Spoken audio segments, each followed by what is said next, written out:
I am the god of light. I create a divine civilization. Greetings, fellow multiversal adventurers. It's an honor to have you back in this saga that has us all hooked. Official channel statement: this story is 100% epic fiction, so please don't attempt real magic. The results aren't guaranteed and insurance won't cover it. The rights to this masterpiece belong entirely to its brilliant original author. We are just a barge sharing it with you.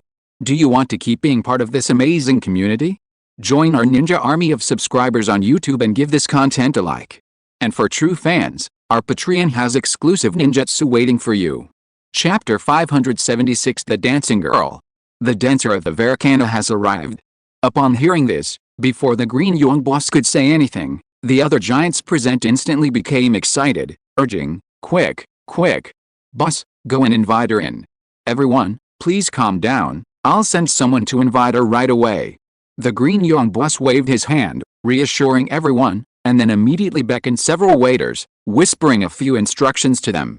After doing this, he turned to Wu Wei and smiled, "Young Master Qiwa, you are a hero today. The first dance to come will be a special performance prepared for you." "Thank you, boss." Wu Wei smiled and thanked him. To be able to receive a solo dance from the dancer of the Veracana, how wonderful.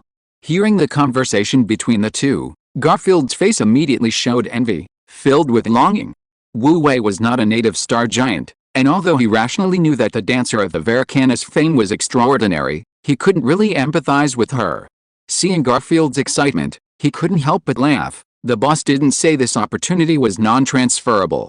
"Since you like it so much, why don't you?" However, before he could finish, Garfield interrupted him. "No."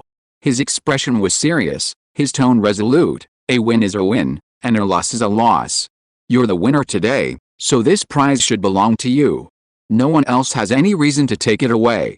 This is your medal." "All right." Wu Wei hadn't expected such a strong reaction. Seeing his response, he didn't say anything more, only nodding to indicate that he understood. To be honest, he was quite curious about the dancing girl, and naturally wouldn't miss the opportunity to see her in person. As they spoke, the tables in the tavern had been rearranged.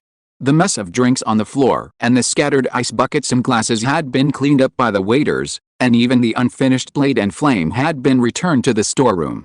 Wu Wei and Garfield casually found a table and sat down. After a drinking session, the giant Queen Ilgil had become quite familiar with Wu Wei and Garfield. Unafraid of being recognized, she naturally sat down at the same table with them and began chatting casually. Just as the three were engrossed in their conversation, suddenly, the bustling tavern fell silent. Wu Wei and the others were startled, only then noticing that the curtain at the door had been lifted by several waiters, and specks of fluorescent light were drifting in from outside. The dancers of the Veracana. Garfield's eyes lit up with excitement. Wu Wei, realizing what was happening, looked closely and noticed that the fluorescent light revealed several hazy figures. These figures were slender and petite, with graceful figures, like delicate beauties, evoking a sense of tenderness. If one didn't know beforehand that the dancers of the Veracana clan had no gender distinction, anyone seeing such silhouettes would assume they were all women. Strangely, no matter how hard he tried to discern them, the figures of the dancing maidens remained shrouded in mist, as if they were truly a hazy phantom. The dancing maidens are spirits born from the starry sea, rare pure fantasy intelligent beings. They are born as energy bodies, and even their reproduction relies on energy splitting, so they don't have physical forms like ordinary flesh and blood races, Garfield explained, perhaps noticing Wu Wei's confusion. The giant Queen Ilgil, also seeing the dancing maidens for the first time, found it quite novel and couldn't help but ask, "Then how do they distinguish each other?" "By energy," Garfield explained. "It's said that each dancing maiden has a unique energy aura. However, I'm not sensitive to that, so I can't really tell the difference." "I see." The giant Queen Ilgil suddenly understood. Wu Wei also understood. It's the same reason why Chinese people think foreigners all look similar. He could distinguish energy auras, but without relying on his divine sense, he couldn't accurately identify them. He carefully examined them for a moment, only able to discern that the leader of the troupe of dancing maidens possessed significantly stronger energy, emanating a tranquil fragrance like a secluded orchid in a valley, calming the mind involuntarily. The others, however, seemed largely the same. To differentiate them further, one would need to activate their divine sense. Just then, The troop of dancing maidens flew towards Wu Wei and his companions, drawing the attention of the assembled drinkers. Dancing maiden Huizi greets this giant warrior. The leader, shrouded in a pale purple mist, spoke in a melodious, ethereal voice, like a spirit emerging from the mountains with the morning dew. She bowed gracefully to Wu Wei, her movements elegant and graceful as a dance. Wu Wei returned the bow. "I'll trouble you later." Having been the god of light for many years, weathering countless storms, he was no longer easily moved by external things. Although the dancing maiden's appearance and demeanor were utterly dreamlike, he wasn't too surprised. He just thought the aesthetics of the star giants were truly baffling. He had assumed the valiant star giants would prefer fiery, passionate war dances. The dancing maiden, Huizi, was unaware of Wu Wei's inner thoughts. Seeing Wu Wei's politeness, she smiled sweetly and gave him a slight bow again. "You're too kind.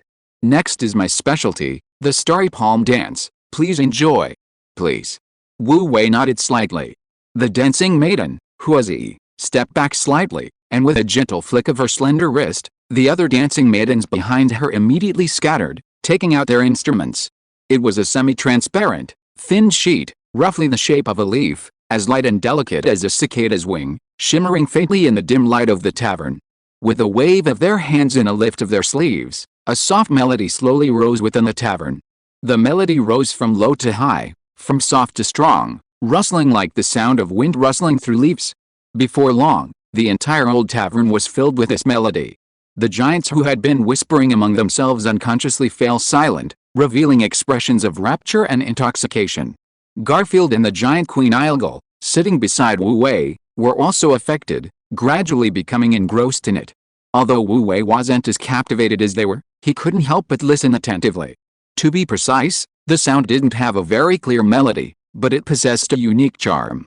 He wasn't particularly musical and couldn't quite put his finger on it, but if he had to describe the melody in one word, it would be tranquility. It was as if he were in a deep, silent forest, with dappled light and the soft chirping of insects, making him involuntarily relax. To the accompaniment of this ethereal music, flowers seemed to dance gracefully. Her dance was light and graceful. With each sway of her waist and a slight lift of her wrist, wisps of pale purple mist drifted out like gauze, swirling around her like morning mist in the mountains, carrying a delicate vitality. She herself was like a butterfly playing among flowers, flitting about in midair. As she moved, shimmering light slowly fell from the mist, like falling starlight, ethereal and dreamlike. Suddenly, her figure stopped in midair, then slowly descended like a firefly. Wu Wei instinctively reached out and caught her. Huizi landed on his fingertips, her small body radiating a soft glow, like a firefly on a midsummer night, possessing a dreamlike beauty. At the same time, the light music suddenly became lively. Huizi danced again. This time, her dance changed from its initial gentleness and slowness. Although still ethereal, it became noticeably lighter and more lively, the frequency of her swirling movements significantly increasing. As her toes touched Wu Wei's palm, specks of silver light lit up his hand, scattered like stars across the canvas. Wu Wei glanced at the silver light, sensing no negative influence, and relaxed, refocusing his attention on the graceful dancer Huizi's dance. It had to be said, although her dance was unlike any he knew, it was undeniably beautiful. Moreover, the graceful dancer was slender and petite, while the giant's hand was broad and rock-like. The striking visual impact of the contrasting qualities of her delicate lightness and rugged weight as she danced within the giant's palm was truly unforgettable. Wu Wei unconsciously recalled a classic line of poetry he had heard in his past life, "A tiger in the heart, yet a rose in the hand." The two were remarkably similar. As time passed, Wu Wei suddenly felt a subtle sensation. He felt as if he could hear the sound of blood flowing through his veins, or the gentle murmur of a stream, peaceful and serene. It's important to understand that the star giant race is a naturally hot-blooded race. Their blood is not only extremely hot but also flows incredibly fast, like a raging torrent. Moreover, the higher a star giant's level, the faster their blood flows, which is the source of their brute strength. However, this restless blood is like a ticking time bomb. Normally, without divine protection, a star giant who advances too quickly might explode and die. But at this moment, he felt as if his blood had been smoothed out by some invisible force. The previously chaotic torrent had become much smoother, and while the speed hadn't slowed, it had lost some of its uncontrollable restlessness. Furthermore, The energy flowing within his blood seemed to have undergone a process of condensation and purification. Wu Wei had a feeling that although his strength hadn't increased significantly after this dance, his internal power should be easier to control, making advancement easier. It was like taking a talisman to increase one's potential. Although the changes weren't immediately apparent, the benefits for the future were immense. He suddenly realized why the dancing nymphs were so popular with the celestial giants. Chapter 577 Bloodline Transformation. Chapter 578 Bloodline Metamorphosis. Moreover, Wu Wei's benefits didn't stop there. Under the subtle influence of the dancing maiden's power, he felt as if his soul had been cleansed, becoming more solid and stable. It should be noted that Wu Wei's current soul strength was even slightly stronger than that of an average level 14 expert. Ordinary soul stabilizing treasures were completely useless to him. Yet, the dancing maiden's dance had made his soul even more refined and stable. This was simply unbelievable. Unconsciously, his aura underwent subtle changes, as if something was gradually shedding its shackles, breaking free of its cocoon and transforming into a butterfly. When the music ended, Wu Wei's temperament had clearly undergone a metamorphosis, becoming profound, vast, and subtly. One could almost hear the sound of the ebb and flow of the tides. Wu Wei's avatar had actually had the latent sea giant bloodline activated within his bloodline during the dancing maiden's dance. Even he himself hadn't expected this to happen, and for a moment, he was stunned. At this moment, the music stopped, and Huizi ceased her dance, freezing in a graceful pose in his palm. The silver light spots, scattered like stars, gradually dissipated like starlight. The giants, who had been captivated by Huizi's enchanting dance, immediately came to their senses and rose to applaud. Bravo! The entire tavern erupted in applause, everyone's face beaming with excitement and satisfaction. Master Huizi truly deserves to be called one of the best among the dancers. This effect is simply amazing. Garfield clapped excitedly. He had clearly witnessed the changes in Wu Wei. Although he had heard of people who had been favored by the dancers and benefited greatly from their dances, this was the first time he had seen it with his own eyes. The effect was simply breathtaking. Amazing. In the distance, the dreadlock giant stared in awe, his weathered face filled with longing. I've long heard that the starry palm dance of the Bodhi dancers can purify bloodlines and increase the possibility of bloodline awakening. I never expected the effect to be this good. Sigh, this kid is really lucky. The other giants also sighed. Although the Bodhi dancers occasionally perform in public, only those who have truly gained their approval can benefit from their dance. Otherwise, even killing them won't bring any benefit. I wonder what Master Huizi saw in him? Could it be that he's handsome? These words were tinged with envy and jealousy, and there was also a hint of sourness, making it rather amusing. Amidst the commotion, Wu Wei, the biggest beneficiary, remained the most composed. Seeing that the graceful dancer Huizi had finished her dance and soared back into the air, Wu Wei raised his hand and solemnly cupped his hands in thanks. Thank you. No need for thanks, warrior, Huizi replied in a clear, melodious voice, though with a hint of amusement. I've danced for other warriors before, but you're the first to achieve such a remarkable effect. Perhaps it's because of your exceptional comprehension. With that, she bowed slightly to Wu Wei, said her farewell, and then led the other graceful dancers to the back of the tavern to rest, following the waiters. Once her figure completely disappeared around the corner, Garfield finally couldn't hold back any longer and excitedly grabbed Wu Wei's shoulder. Ho ha ho, you've really hit the jackpot today. Let me tell you, if word gets out, the entire star giant race will be in an uproar. Wu Wei sighed and pushed Garfield's arm away. It's not as exaggerated as you say. How could it not be? Garfield's smile didn't fade at all. Don't be fooled by Master Huizi's politeness, their race is actually quite proud. To be able to get them to perform a dance is already a huge honor. For them to take notice and use their abilities to cleanse your bloodline and soul is something that might only happen once every few thousand years. Not to mention that your effect is so amazing. He's right, Queen Ilgul of the Giants chimed in. I've heard of the Starry Palm dance before, but according to the records, its benefits are more about solidifying the foundation and clearing obstacles to advancement, and it's long-term. I've never heard of such an immediate and obvious effect. Hearing this, Wu Wei couldn't help but raise an eyebrow. He didn't feel that there was anything special about his body. Could it be that the effect was exceptionally good because his soul was particularly strong? He thought about it carefully but still couldn't figure it out, so he could only put the matter aside for the time being. The energy of the Bodhi dancers was too special. He felt that their energy was similar to the free energy that was everywhere in the air, and he didn't know how they could have such a significant effect. If he had to describe it, he guessed that he could only use the 4 words innate ability. Because of the arrival of the Bodhi dancers, the old tavern was particularly lively tonight. Infected by the atmosphere, Wu Wei and his 2 companions quickly put aside their other thoughts and sat down again to chat and laugh, occasionally ordering a glass of the Star Giant specialty drink to try, and enjoying themselves. When it got to the early hours of the morning, the tavern was still very lively, but Garfield put down his glass and reminded Wu Wei, "Brother Qiuhua, we should go." "What's wrong?" "It's so lively here," the giant Queen Ilgul asked in confusion. "There's still the arena match later, we need to go back and prepare," Garfield explained. "That's true. Tomorrow, oh no, today is the round of 64 to 32. The ones still standing are all pretty strong, we need to prepare properly," Queen Ilgul the giant said, suddenly realizing. "Let's go then." Wu Wei put down his glass and stood up.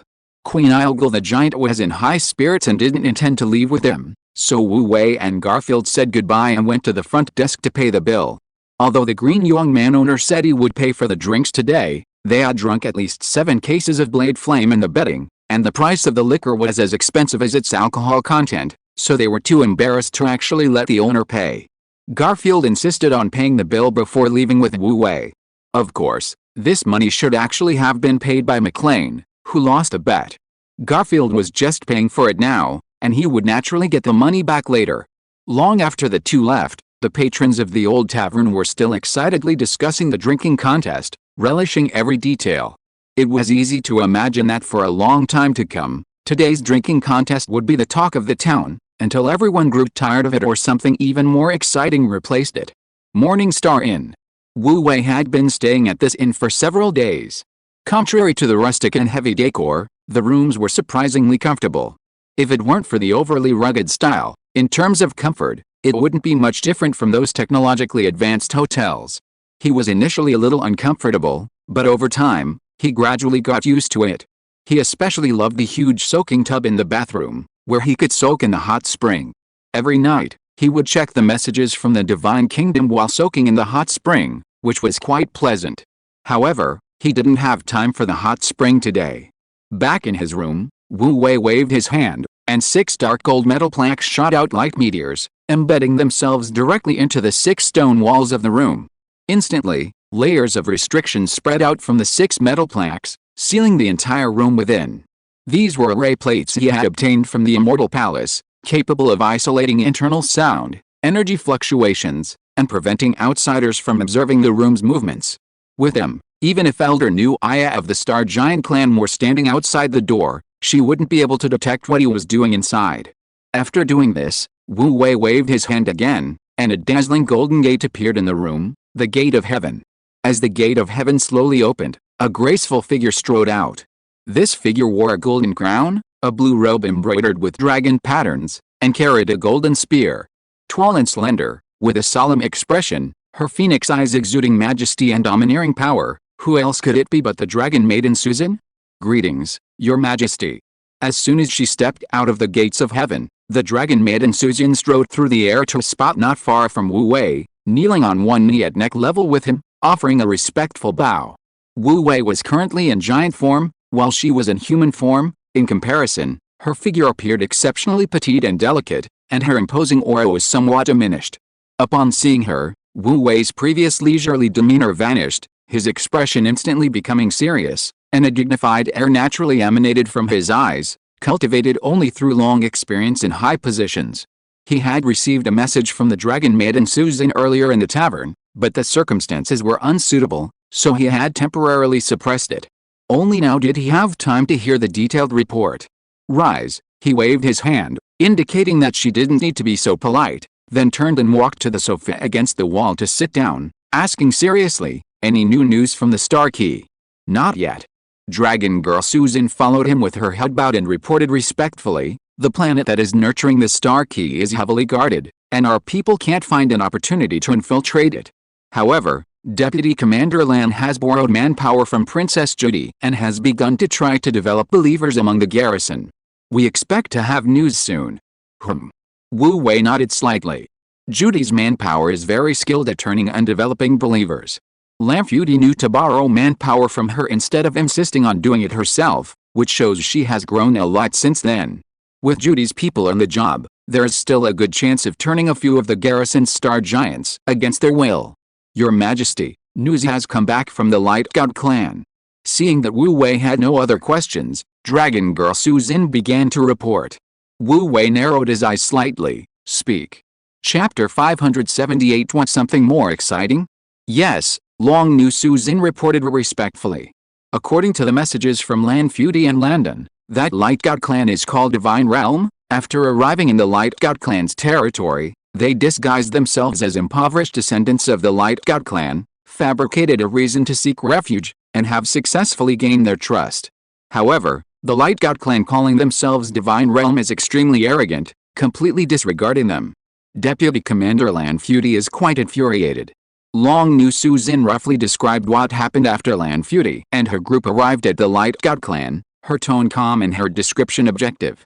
Even so, Wu Wei couldn't help but frown after listening, and couldn't help but snort coldly. HMPH, just a branch of the Light God clan, but they've got quite the airs. It wasn't that he thought his own lineage was particularly noble, but compared to others, the Divine Realm's behavior was a bit too arrogant. Should we continue to contact the Light God clan? Long Nu Su Xin asked. Of course, Wu Wei said coldly. I need to know their exact strength, and how much of the technology left behind by the Light God clan they have mastered. Have Lamfuti compile the information she gathers into a report, the more detailed the better. Yes, the Dragon Maiden Su Xin replied respectfully. For the past few hundred years, although Wu Wei hadn't explicitly required it, she had always conscientiously taken on the role of bodyguard. Now that Wu Wei was with the Star Giant clan, it was inconvenient for her to accompany him, so she simply took on the role of secretary. Seeing that Wu Wei had no further instructions, she respectfully withdrew and returned to the Divine Kingdom through the gates of heaven. After she left, Wu Wei sat on the sofa, lost in thought. He had actually considered whether to cooperate with that Light God clan before, but now it seemed that cooperation was probably impossible. With the arrogant attitude of that so-called Divine Realm, once they learned of the existence of the Light God Kingdom, they would probably not only not consider cooperation, but would also attack him immediately. A level 6 civilization has a profound foundation. Once war breaks out, the outcome is unpredictable. Even for self-preservation, he had to do everything in his power to conceal the existence of the Kingdom of Light, while simultaneously preparing for war. Fortunately, with the enemy in the open and him in the shadows, he still had time to strategize. No one understood the advantages of the Light God clan better than him. Whether it was the Hall of Heroes, the Pool of Rebirth, or the Hall of Divine Weapons, these places were all inherited from ancient times by the Light God clan, and still represented the most advanced technology in the universe. Even he couldn't guarantee that the Light God clan didn't have other cutting-edge technologies circulating outside. Knowing oneself and one's enemy is the key to victory. Although his lineage, as the direct descendant of the Light God clan, possessed the most advanced and core technology, that other branch of the Light God clan had at least developed into level 6 civilization, and their technology was certainly not weak either. Furthermore, their leader was definitely not a brainless fool.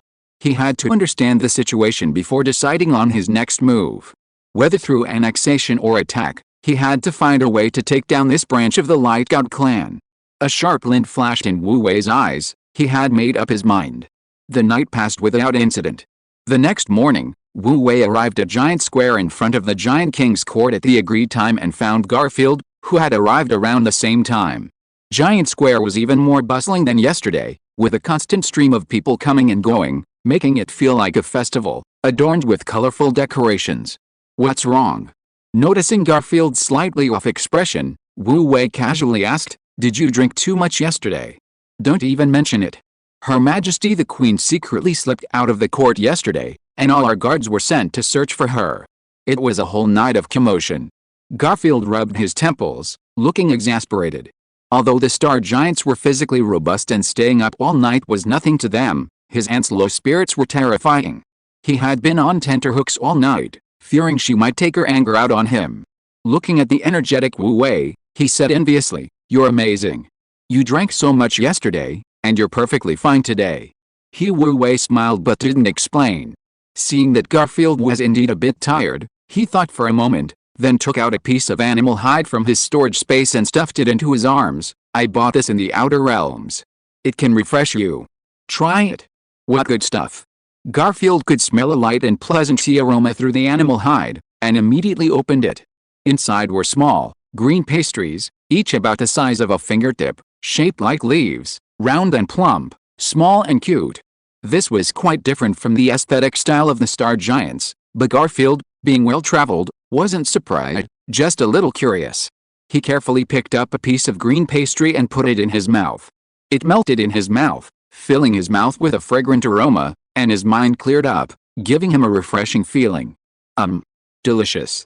His eyes lit up instantly, and he immediately grabbed another piece and popped it into his mouth.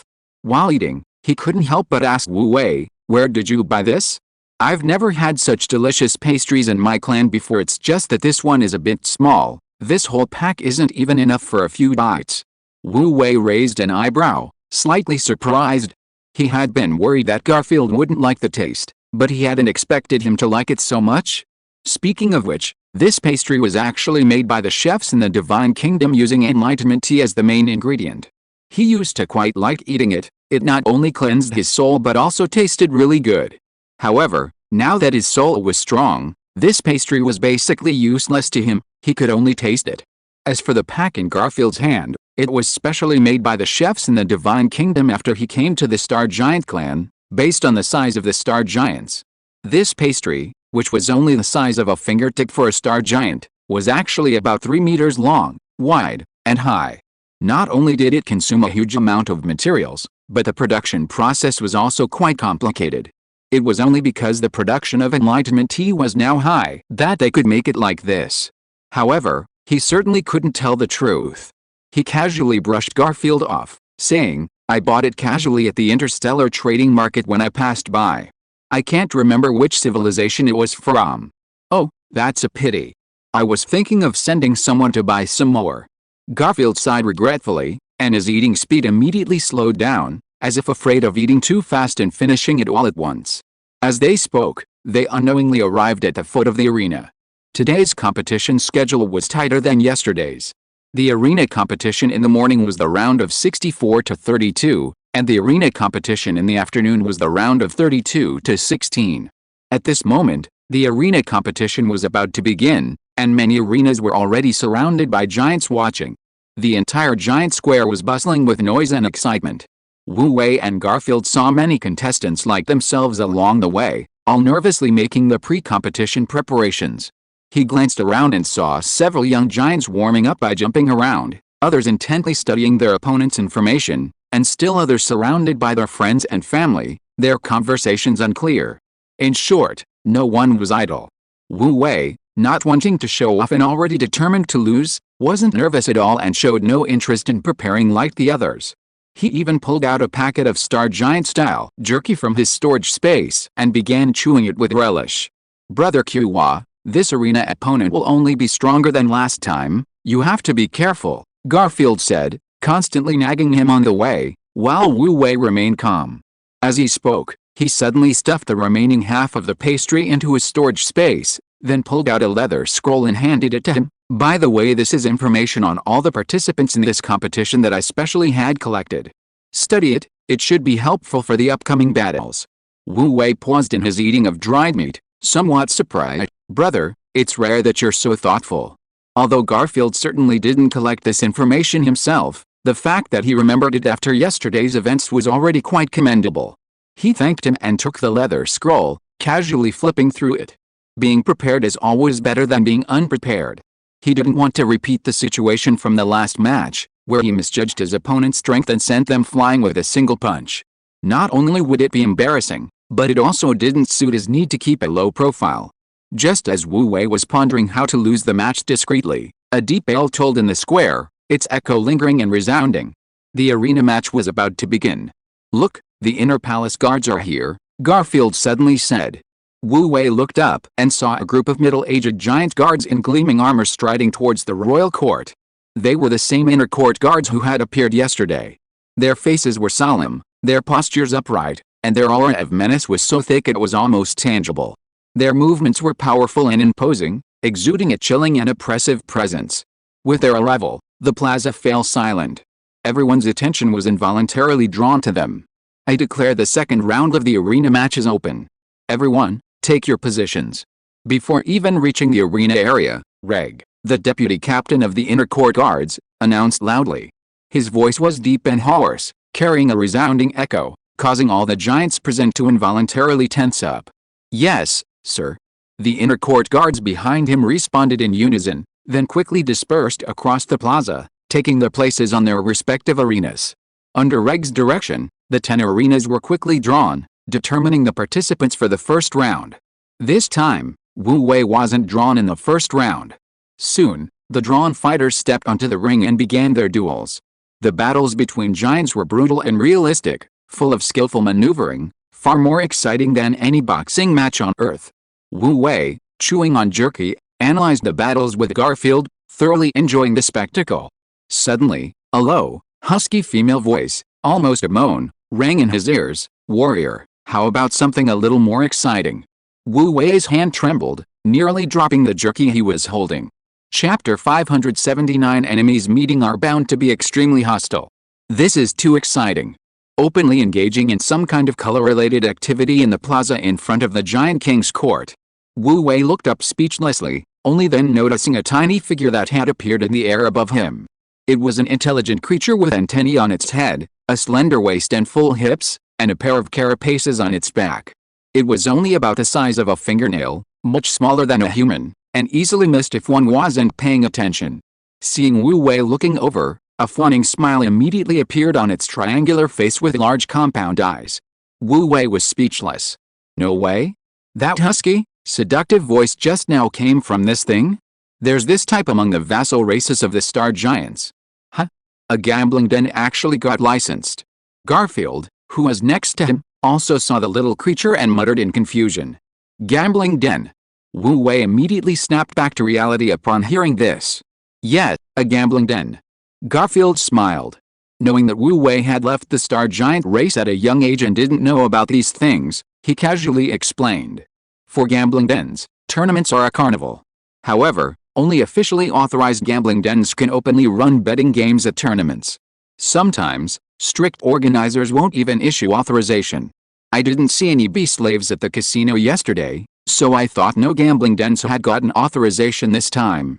Listening to this, Wu Wei finally matched the intelligent creature in front of him with the information he had gathered. Bee-slaves were also one of the vassal intelligent species of the star giants. This intelligent species was weak and had low strength. Its greatest advantages were diligence, loyalty, and cheapness. Basically, as long as they were fed and housed, they were fine. They were particularly suitable for doing some very tedious work that didn't require strength. So some people would keep bee-slaves to do things like publicity and cleaning.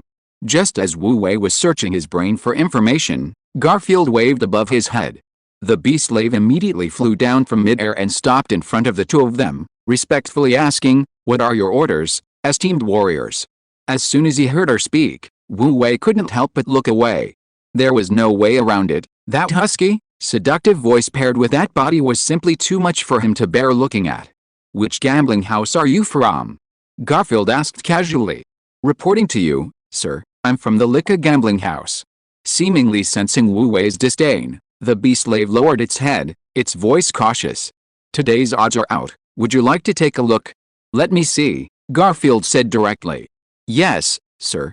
The bee-slave's large compound eyes suddenly lit up, and it quickly pulled a slender animal bone from its shell, pressing down on one end with difficulty. The next moment, a screen filled with the characteristics of a technologically advanced plane appeared before Wu Wei and Garfield, densely covered with the portraits of the contestants. Why is Lika still using this style? It's just not to my liking, Garfield frowned unconsciously. Hearing this, the bee-slave's expression immediately became fearful and uneasy. She asked hesitantly, "Then, should I, or should I dictate it to you?" "Forget it, dictating is more troublesome, let's just do it this way." Garfield waved his hand impatiently, then pointed at the screen, which magnified several times, making the portraits of the people on it clearer. Wu Wei immediately saw Garfield and Micklin's portraits at the very top, and couldn't help but be surprised. "You and Micklin are both seeded players. Those in the first row are all the players with the lowest odds," considered top-tier seeded players, the favorites to win the championship. That's right, Garfield immediately became smug upon hearing this. Don't let my appearance fool you, I'm actually very strong. Few among my peers can compare to me. Unlike that guy McCarran, he only made it to the top tier because of his looks. He suddenly realized the ambiguity of his words and quickly tried to salvage the situation. I wasn't talking about you. I really didn't mean you relied on your looks, no, Wu Wei interrupted him with a blank expression. Alright, you don't need to say anymore. I understand, he had already seen his ranking, second in the second row, first place. He didn't know where that profile picture came from, but it accentuated his facial features exceptionally well, practically screaming looks matter. He sighed helplessly, seriously suspecting the gambling den was doing it on purpose. Hey, Garfield chuckled awkwardly, quickly changing the subject. That low reputation gambling den couldn't possibly get authorization for such a large-scale official event. A gambling den has several powerful nobles behind it, so you don't need to worry about its reputation.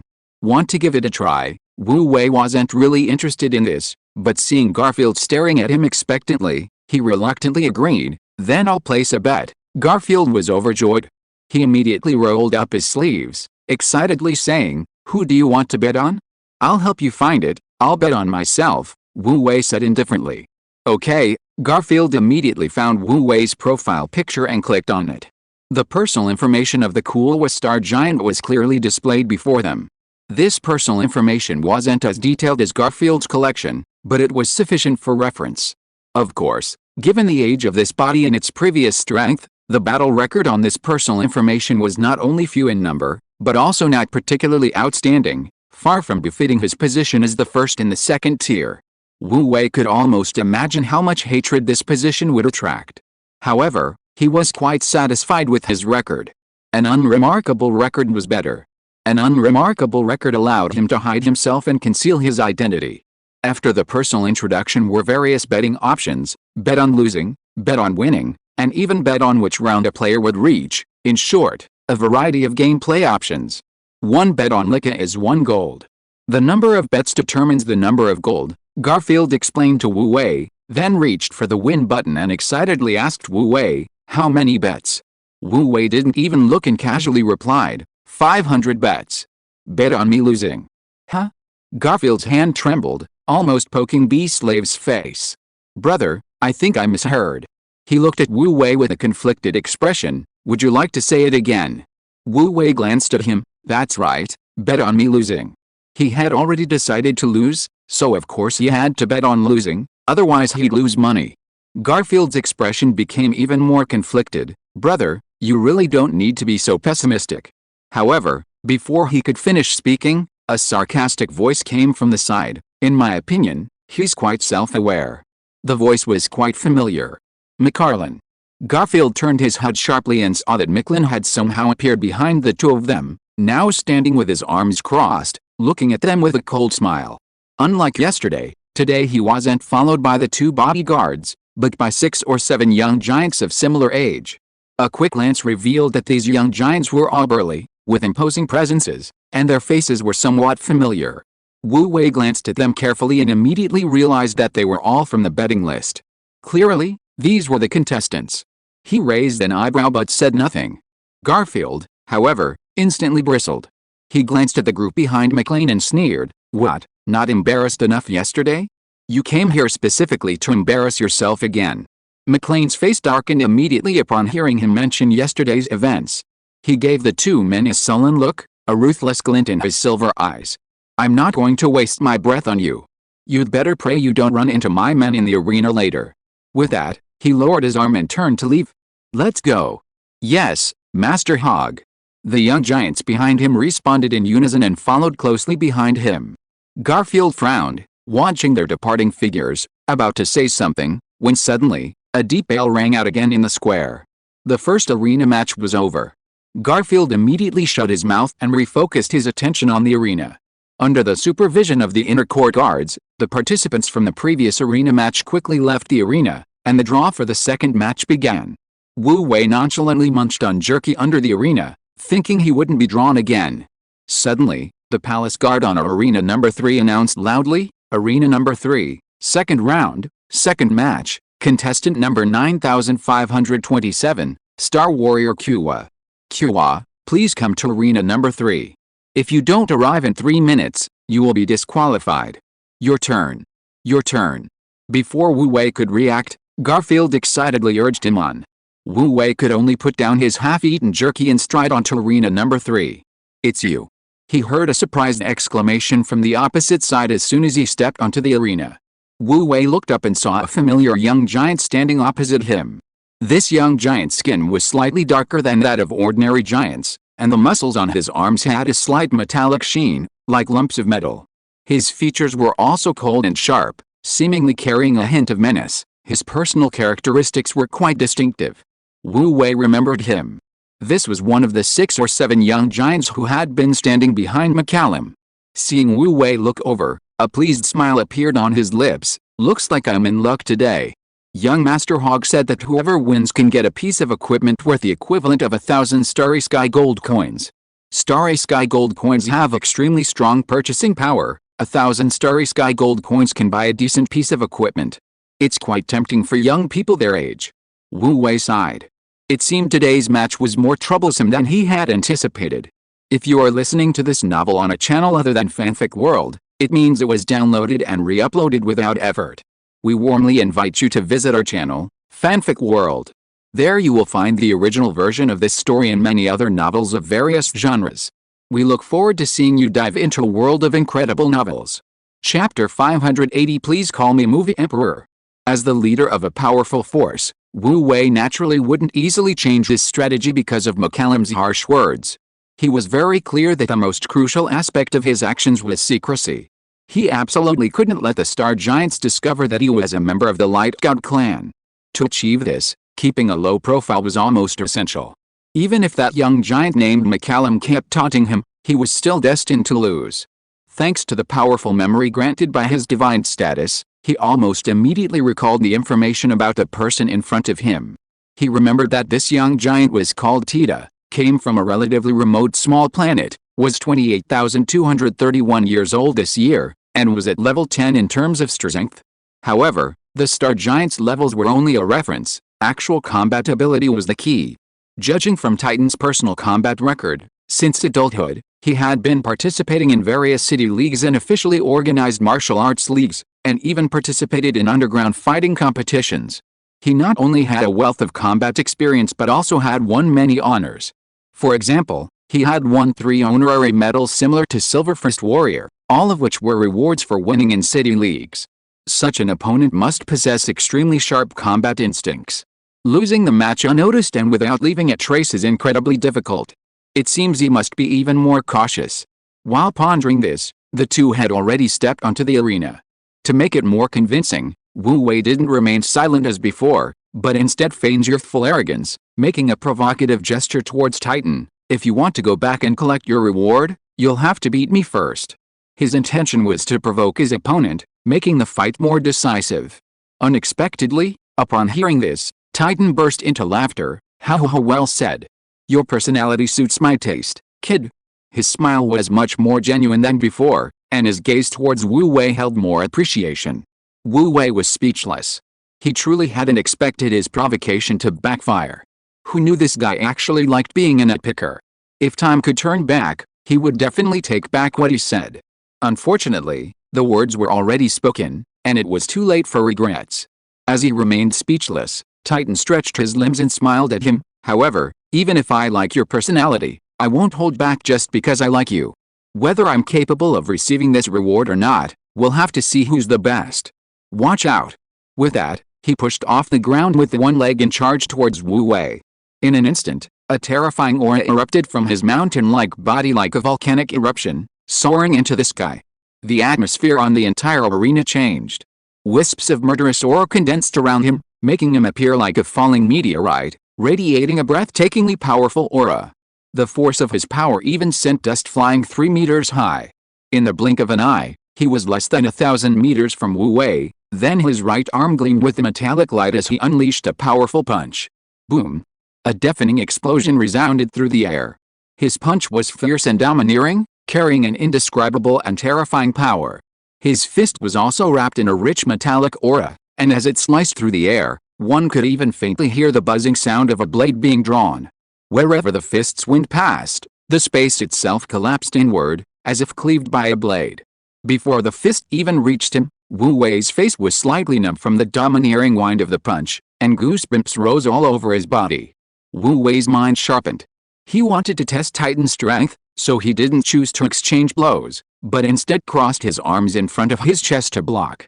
This avatar of the star giant was thick-skinned and tough. The muscles on his arms were harder than rock, and his defense was much stronger than ordinary divine metal. With this block, Titan's punch, which was as powerful as a falling meteor, was immediately blocked. However, as soon as he made contact, he realized that he had not controlled his strength well and had used too much force. He quickly withdrew some of his strength, and his once steady footing loosened slightly. In an instant, his body swayed, then, as if unable to withstand the force, he slid backward along with the momentum of Titan's attack, sliding nearly 3,000 meters before finally coming to a stop. His performance was flawless. Neither Titan, who was fighting him, nor the giants watching from below the ring noticed anything amiss. Strike while the iron is hot. Having gained the upper hand, how could Titan let such a good opportunity slip by? He pushed off with his feet, his entire body moving like a cannonball. Before Wu Wei could regain his footing, his second and third punches followed closely. Boom! Boom! A series of deafening booms echoed. His fists were heavy and powerful, like iron hammers striking down, sending Wu Wei sliding backward like an ice hockey puck, even leaving white marks on the bronze arena beneath his feet. At first glance, Wu Wei appeared to be completely at a disadvantage. Titan truly lives up to his reputation as a star warrior who has won 3 consecutive warrior titles. His strength is far beyond that of ordinary star warriors. The giants watching from below the arena couldn't help but whisper among themselves. Yeah, his punches are too hard. That pretty boy named Qiwa is no match for him. Actually, you can't say that. To be able to block Titan's punches 3 times in a row without spitting blood, this young man named Qiwa is already quite strong. An older giant objectively commented, this is only because he encountered the Queen's Guard selection tournament, which is full of strong fighters. If it were a city league in a small place, he might even be a contender for the championship. Hearing the surrounding discussions, Garfield couldn't hide his worry, clenching his fists and silently cheering Wu Wei on. Wu Wei on the stage had no idea how the giants below the arena were evaluating him. If he heard these conversations, he might feel smug. However, even if he couldn't hear them, Wu Wei was quite satisfied with his acting. So far, his control over his power has been perfect, creating a decisive advantage in the battle. If he continues like this, it won't be long before he finds an opportunity to lose to Titan and escape the ring. After several experiments, Wu Wei's control over this avatar's power has unknowingly reached a new level, and he's becoming increasingly adept at controlling it. Half an hour passed in the blink of an eye. Under Wu Wei's control, the scales of victory continued to tip in Titan's favor. In Titan's mind, the battle was going increasingly smoothly, his fighting spirit soaring, as if divinely aided, and he had unknowingly gained an absolute advantage. Finally, he seized an opening in Wu Wei's movements, unleashing a powerful punch. Clang! A metallic hum, like a blade being drawn from its sheath, rang out in the air. The moment the fist struck, the entire space on the ring trembled. Unlike his previous powerful punches, this time, the terrifying force was compressed into Titan's mountain-like fist. Although the outward force seemed weaker, and the space didn't collapse, the aura emanating from the fist was even more terrifying, as if it could shatter even a star. This was Titan's strongest move, Star-Shattering Fist. In the past, this move had helped him win countless times. This time, the result would inevitably be the same. Titan was still in midair, as if he could already see victory beckoning him, and he couldn't help but laugh triumphantly. Ha ha ha, remember, the one who defeated you is me, Titan. Don't get it wrong. As soon as he finished speaking, his incomparably powerful punch was already in front of Wu Wei. Seeing this, Wu Wei's eyes lit up, and he secretly thought, good. Not bad. This power, this force, is very suitable as a decisive move. He was almost moved by Titan's cooperation. However, despite his inner joy, Wu Wei maintained a perfectly composed expression, his body subtly shifting to the side, his chest position under his fist. Boom! A terrifying force erupted like a volcanic eruption. Wu Wei shuddered, his face turning deathly pale, and he was sent flying backward uncontrollably. Kuwa. Garfield's heart leaped into his throat, filled with anxiety and worry. The other giants below the ring also widened their eyes, as if they foresaw the impending outcome.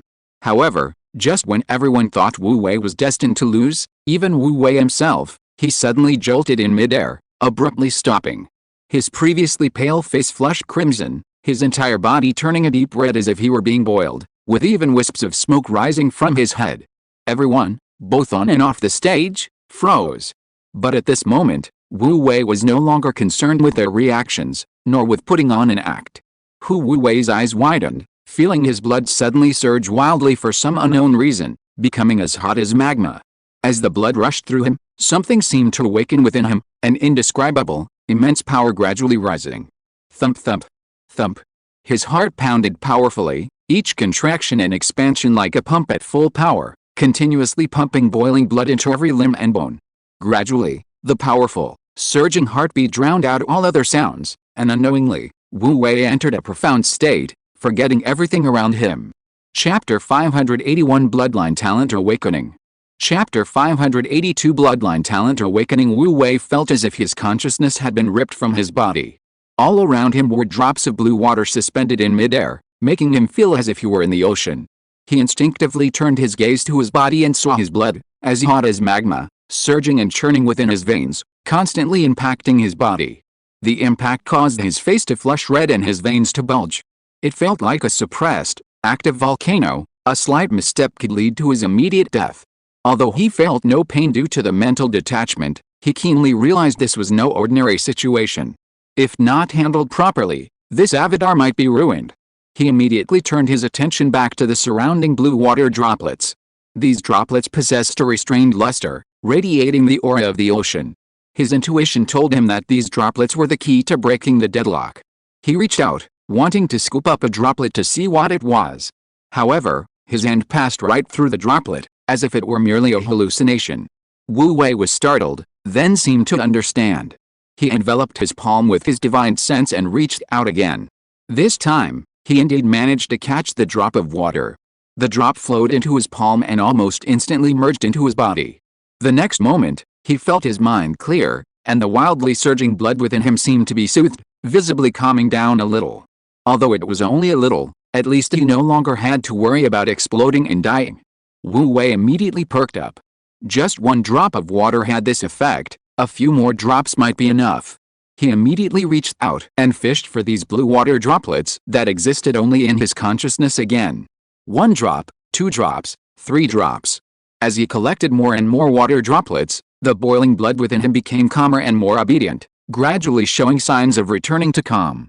What Wu Wei didn't know was that as the blue water droplets continued to merge into his body, the immense power emanating from his body was becoming stronger and more terrifying.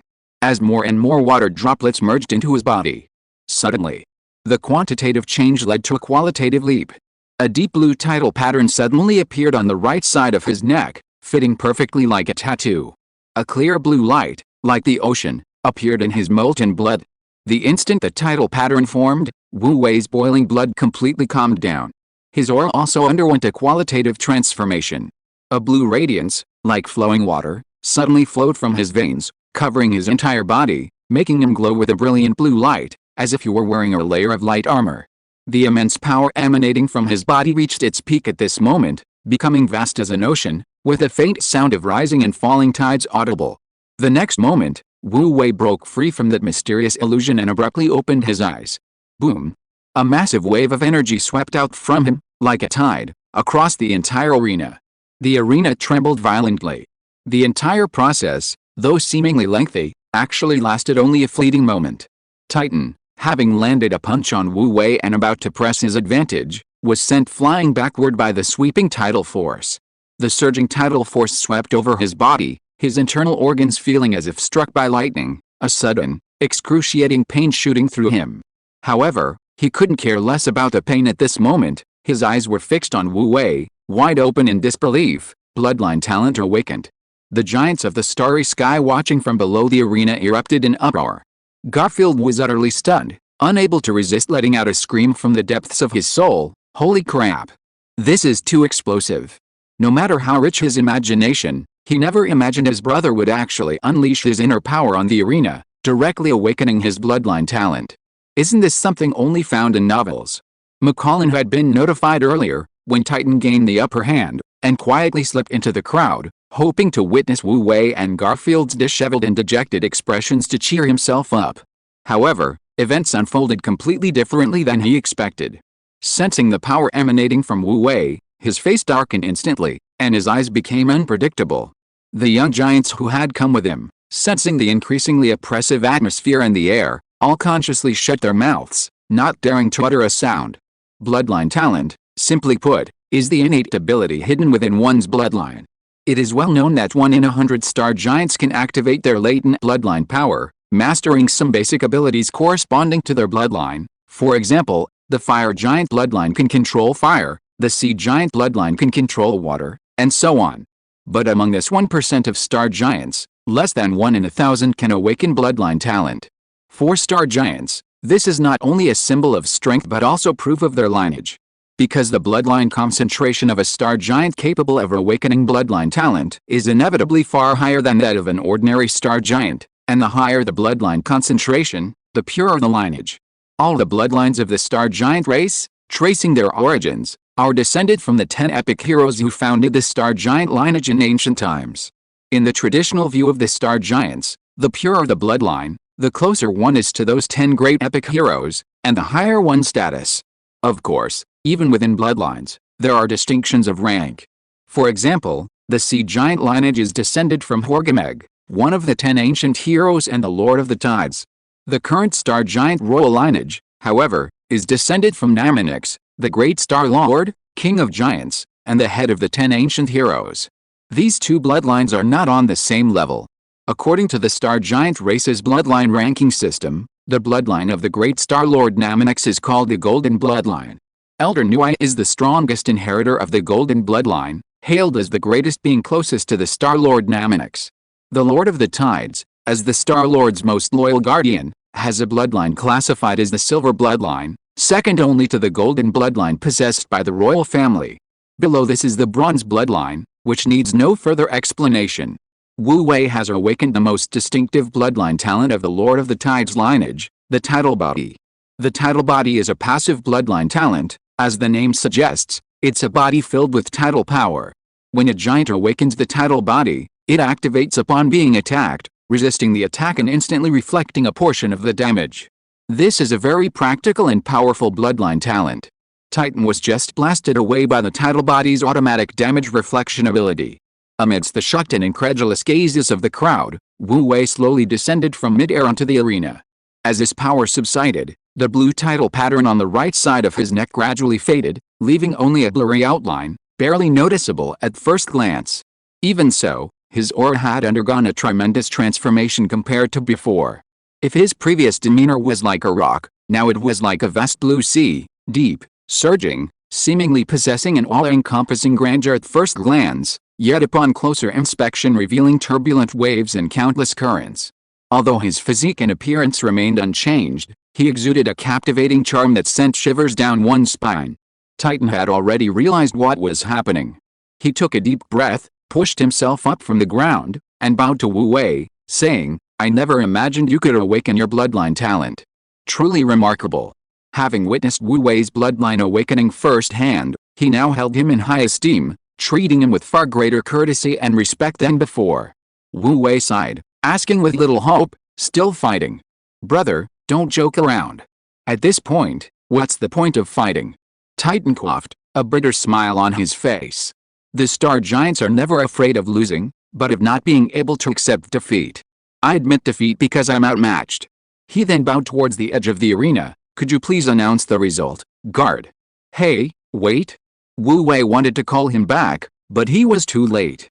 The inner guard responsible for the arena had already agreed to Titan's request and announced the result directly. Arena number 3, second round, second match, Iron Warrior Titan vs Star Warrior Qiwa. Qiwa wins. HMPH. Hearing this result, McCollin snorted angrily and turned to leave. The young giants who had come with him breathed a sigh of relief and quickly followed. Garfield had actually noticed McCollin a while ago, but had simply ignored him. Seeing McCollin storm off in anger, He immediately burst into laughter. At that moment, Wu Wei, who had finished his match, also stepped down from the ring. He rushed over, grabbed Wu Wei's shoulder, and laughed heartily. "Ha ha, brother. You really made me proud today. You didn't see how ugly McLean's face was just now." His sunny, handsome face was filled with excitement, like a child who had finally gotten candy. Hearing this, Wu Wei didn't feel happy at all. Instead, he couldn't help but want to sigh to the heavens. He truly couldn't understand why this bloodline talent had to awaken now of all times. He had clearly considered all the possibilities beforehand, trying his best to make the act as realistic as possible. Who could have imagined that what he thought was foolproof would be ruined by the awakening of his bloodline talent? He felt more wrong than Dowie. Chapter 582 Flame Walker Cole. Alright, Garfield suddenly slapped his forehead, remembering something. "I almost forgot, I placed 500 bets on you winning. Ha ha ha, I've made a fortune this time. Come on, let's go collect the money." With that, he pulled Wu Wei away. Wu Wei was speechless. "When did you place the bets? When you went up on stage?" "Of course." Garfield laughed heartily. "Never mind that, your odds are 3.5. Even after deducting taxes, you can still make at least 1,000 gold, enough for us to go to the old tavern for another drink." Wu Wei didn't feel happy at all, but rather a little depressed. Why did he feel like he was the one who lost the most in this round? In the blink of an eye, it was the next day. On this day, the selection competition for the Queen's Guard was still in full swing. Early in the morning, many giants had already arrived at the foot of the royal court. Wu Wei was one of them. However, his mood was not very good. Looking at the long steps in front of him, Wu Wei couldn't help but sigh again. This was his 10th sigh since he woke up today. Why was it so hard to keep a low profile? Yesterday's sudden awakening of his bloodline talent completely disrupted his plans, allowing him to steal the show in the selection competition. Especially the match yesterday afternoon, he couldn't bear to recall it. He still vividly remembered the look on his opponent's face when he punched him and saw the azure light of his title body emanating from him. That expression was practically saying, "I thought you were a bronze-level player, but you're actually a king." After that, the guy decisively admitted defeat, and he couldn't stop him. It's really too painful to think about. Too much thinking brings tears to his eyes. If withdrawing from the competition now wouldn't result in being disqualified from joining the Queen's Guard, he really wanted to skip the rest of the competitions. Unfortunately, there are no ifs. He no longer hoped to blend into the crowd, let him be an ordinary little genius. Please don't cause any more trouble." Wu Wei sighed, resignedly walking up the steps and entering Giant Square as he had the previous 2 days. "Hey, you're here."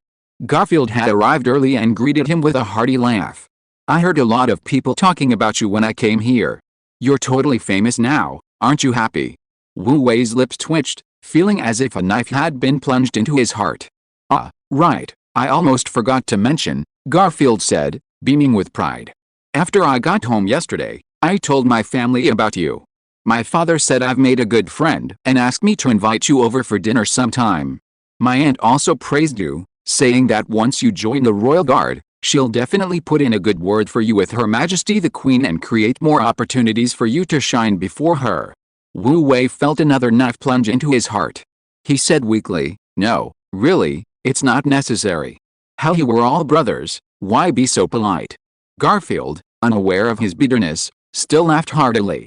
Today, as usual, there were 2 rounds of arena matches, 16 to 8 in the morning and 8 to 4 in the afternoon. Because of the reduced number of participants, only 8 arenas were needed for the morning matches, and a single draw would determine everyone's opponents, making the pace of the matches much faster. However, this also had a drawback. Neither Wu Wei nor Garfield could watch each other's matches anymore. It was a double-edged sword. As they spoke, the opening bell rang again. The inner court guards, led by Reg, emerged from the Giant King's court, just like the previous 2 days. All the participants, including Wu Wei and Garfield, were summoned to the central platform, where they drew lots to determine their opponents. The belly beasts that had been placed on the various arenas were also moved to the central platform. The once densely packed belly of nameplates now only had a sparse dozen or so, giving it a strangely desolate appearance. With Reg's command, the nameplates inside the belly churned, and the results were quickly announced. Wheel 1, contestant number 0456, Frost Tank McCallum vs. Wheel 2, Contestant number 7325, Earth Warrior Garfield. Wheel 3, contestant number 9527, Star Warrior Kiwa, versus contestant number 3245, Flame Walker Cole. Wheel 4. The inner court guards, responsible for announcing the names, loudly announced the draw results. McCallum was in Wheel 1, Garfield in Wheel 2, and Wu Wei in Wheel 3. Whether by coincidence or not, the three contestants' wrestling rings were right next to each other. Naturally, the three descended in the same direction, almost side by side. At this moment, not provoking him would be unbecoming of McCallum. He'd barely taken 2 steps when he couldn't help but sneer, "Garfield, dare to bet with me." "Bet again." Garfield glanced at him disdainfully. "I think you'd better pay me back for the drinks you owe me first. I have no interest in betting with a deadbeat." Hearing this, McLean's face immediately darkened. Wu Wei couldn't help but feel helpless. This McLean had already been ripped off twice, yet he still relentlessly sought to provoke him. It was hard to tell whether to call him stubborn or persistent. "It's just 2 or 3,000 gold coins. Do you think I'd renege on your debt?" McLean took a deep breath, barely managing to suppress his rising anger.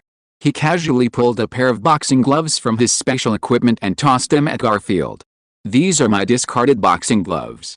I had Master 2I make them for me. The materials alone cost me 2,000 gold coins. Is that enough?" Garfield's eyes lit up. These boxing gloves are good stuff. He'd suffered quite a bit from them when he and McLean had a private duel back then. "Enough, of course. You're really willing to part with them?" He glanced at McLean, put the gloves away in front of him, and then casually asked, "What do you want to bet?" McLean snorted coldly. "With our combined strength, this is a sure win. There's nothing to bet on. If you want to bet, bet on your brother's win or loss." Garfield agreed almost without hesitation. "Okay. I'll bet with you. If he wins, you lose. If he loses, you lose." McLean immediately added, "The loser is forbidden from pursuing the Queen, and is never allowed to approach Her Majesty within 300 meters again." "Okay. Deal." Garfield agreed without hesitation. The two spoke extremely quickly, finalizing the bet details almost in the blink of an eye. Wu Wei, listening from the side, was dumbfounded, unable to find a chance to speak. Seeing that the bet was already set, it was too late to stop him, and Wu Wei was speechless. "Brother, aren't you just setting me up?" As they spoke, the three of them had already reached the foot of ring number 3. McCallum didn't even glance at them, head held high, continuing to stride forward towards his ring number 1. Garfield, however, stopped. Wu Wei looked at him questioningly. "Brother, take this." Garfield shoved something into Wu Wei's hand, whispering in his ear, "Only those who advance to the top 8 can become Her Majesty the Queen's personal bodyguard. You must fight well in this match." Before Wu Wei could react, he quickly walked towards ring number 2. Looking down, Wu Wei realized that what Garfield had shoved into his hand was actually the boxing gloves McCallum had just mortgaged to him. He hadn't noticed it before, but now, upon closer inspection, he realized the gauntlets were entirely cast from a black metal, inlaid with bronze fittings and rivets, giving them a subtle yet luxurious feel. Most importantly, the surface of the gauntlets was engraved with ancient script of the star giant race, radiating a mysterious and elusive energy. Clearly, these gauntlets were more than just ordinary, they likely possessed some special effects. Wu Wei stared intently at the gauntlets for a long time, his expression shifting. After a while, he suddenly sighed in despair. "Oh well, I'll leave the outcome to fate this time." Putting on the gauntlets, Wu Wei quickly rallied his spirits and strode onto the ring. He had assumed that after such a long delay, his opponent should already be in the ring. However, when he reached the ring, he found it empty. His opponent hadn't arrived yet. Wu Wei raised an eyebrow, not paying much attention, and simply stood in the waiting area to warm up. After waiting for about a minute, the crowd below the arena suddenly stirred. A tall figure slowly walked out from the crowd. This figure was slightly taller than the average giant, with a slender build. He wore a short fur coat, and his short, red hair stood on end in a messy, casual manner. His gait was also loose and unsteady, unlike the heavy, solid build of typical giants. Instead, he exuded a free and unrestrained air. Upon seeing him, the surrounding giants instinctively kept a certain distance. Looking down from the arena, the scene resembled Moses parting the sea, inexplicably highlighting the imposing presence of a powerful figure. Although the surrounding giants didn't cheer or murmur, their reactions revealed their awe and fear of this person. Wu Wei couldn't help but sigh. The round of 16 to 8, indeed, it's different. He subconsciously recalled the information Garfield had given him. Flame Walker, Cole. He is 23,000 years old this year. His father is Earl Hachina Gauze of Gauze Star, and his mother is Hana, the eldest daughter of Earl Kusa Star. Cole displayed extraordinary talent from a young age, reaching level 10 strength at 12,000 years old. He won the championship in Gauze Stars once in 5,000 Years Youth League, earning the title of Gauze Warrior. Around 19,200 years old, he awakened the bloodline talent of the fire giant lineage, Flame Body. At 21,000 years old, his strength had reached level 11, and he won the championship in the fire giant lineage's youth league, earning the honorary title of Flame Walker. In short, he is a formidable opponent. Chapter 583 Afterglow Gauntlets. Under the watchful eyes of Wu Wei and the other giants, Flame Walker Cole slowly walked onto the arena. Upon closer inspection, his casual air became even more pronounced, and a hint of arrogance appeared in his eyes. At first glance, he resembled a flame, ready to ignite into a raging inferno once it encountered the right igniter. Seemingly sensing Wu Wei's gaze, Cole looked at him as well. "I've heard of you," he suddenly said. "You were the giant who awakened the bloodline talent title body on the arena yesterday, weren't you?" "Yes, it was me." Wu Wei nodded, not understanding the meaning behind his words. After receiving Wu Wei's confirmation, Cole carefully examined Wu Wei from head to toe, then nodded with approval. "Not bad. You look to be under 20,000 years old, right? To awaken a bloodline talent at this age, your lineage and talent are already something to be proud of. You can be considered a genius. Only a genius like you is qualified to be my opponent." Wu Wei's lips twitched. He thought this kid was going to say something, but after all that, he just said this. So arrogant. Is this kid still in his Chuanyabiao phase? Afraid that Cole would say something else Chuanyabiao-ish, Wu Wei simply beckoned to him and said expressionlessly, "Enough nonsense. Come on." "Good. That's straightforward." Cole raised an eyebrow, his eyes instantly bursting with soaring fighting spirit. At this moment, the formation on the arena had already been activated, and the arena beneath their feet was now more than 10 times larger than before. Cole took out a red cloth bag and wrapped his messy red hair up, then took a step forward. In an instant, flames roared up from his body. In the dim light of the arena, he was as dazzling as a human torch, his hard and solid muscles radiating a blazing red light, and scorching energy constantly emanating from his body as if magma was flowing within him. A blazing light and domineering heat radiated outwards from him, instantly raising the temperature of the entire arena by a significant margin. Wu Wei narrowed his eyes. This is the flame body? Truly domineering. Among the basic bloodline talents, the title body excels at defense as offense, while the flame body is better at attack. Their effects counteract each other, making it difficult to determine a clear winner. Today's opportunity is rare, so let's all see whether your title body is more powerful, or my flame body is superior. Cole took out a long sword from his storage space, holding it in his right hand, and walked step by step towards Wu Wei. As he approached, his murderous aura grew stronger, his momentum grew more powerful, and even the longsword in his hand ignited with raging flames. The surrounding air distorted and became erratic under the intense heat, blurring visibility. After speaking just 2 sentences, his aura had clearly reached its peak. Suddenly, he stomped his right leg on the ground, the arena trembled, and he shot forward like a meteorite, arriving less than 10,000 meters away in the blink of an eye. Then, he raised his right arm high and suddenly swung his sword. Clang! A sharp sound of a blade pierced the air. The massive blade, carrying burning flames, slashed down fiercely at him. Unlike the sword techniques of the cultivation civilization, which emphasize skill and nurture sword and saber intent, the Star Giant sword technique had no fancy tricks or complex techniques, it relied solely on power. Ultimate power. The terrifying power inherited from the bloodline of the Star Giant was injected into the blade. Although seemingly simple, it was extremely domineering and powerful. Wherever the blade touched, space was cleaved in two like fragile cloth. Before the blade even touched his body, the terrifying heat already made Wu Wei's cheeks burn and his hair stand on end. If he got any closer, he would probably be burned by the terrifying heat before the blade even touched him. It's important to know that the Star Giant race is known for its thick hide and tough flesh. Ordinary flames are only slightly hot to the touch, posing no real harm. For an 11th level star giant to feel this way, the power of the flame can only be described as terrifying. This flame of the flame body is no ordinary fire.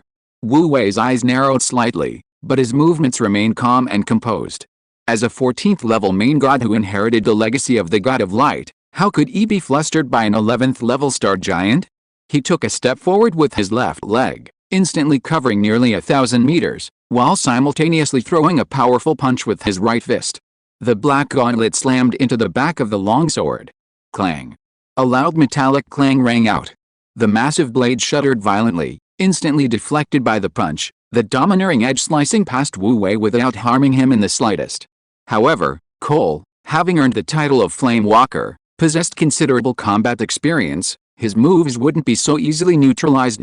Just as Wu Wei's fist struck the longsword, the flames clinging to the heavy blade suddenly exploded like fireworks, instantly transforming into fireballs that hurtled towards Wu Wei. It was as if it had been premeditated. The giants watching from below the stage were instantly on edge. However, Wu Wei remained calm and composed. Without making any visible movement, just as the fireballs were about to hide him, a layer of rippling blue light suddenly appeared on his body.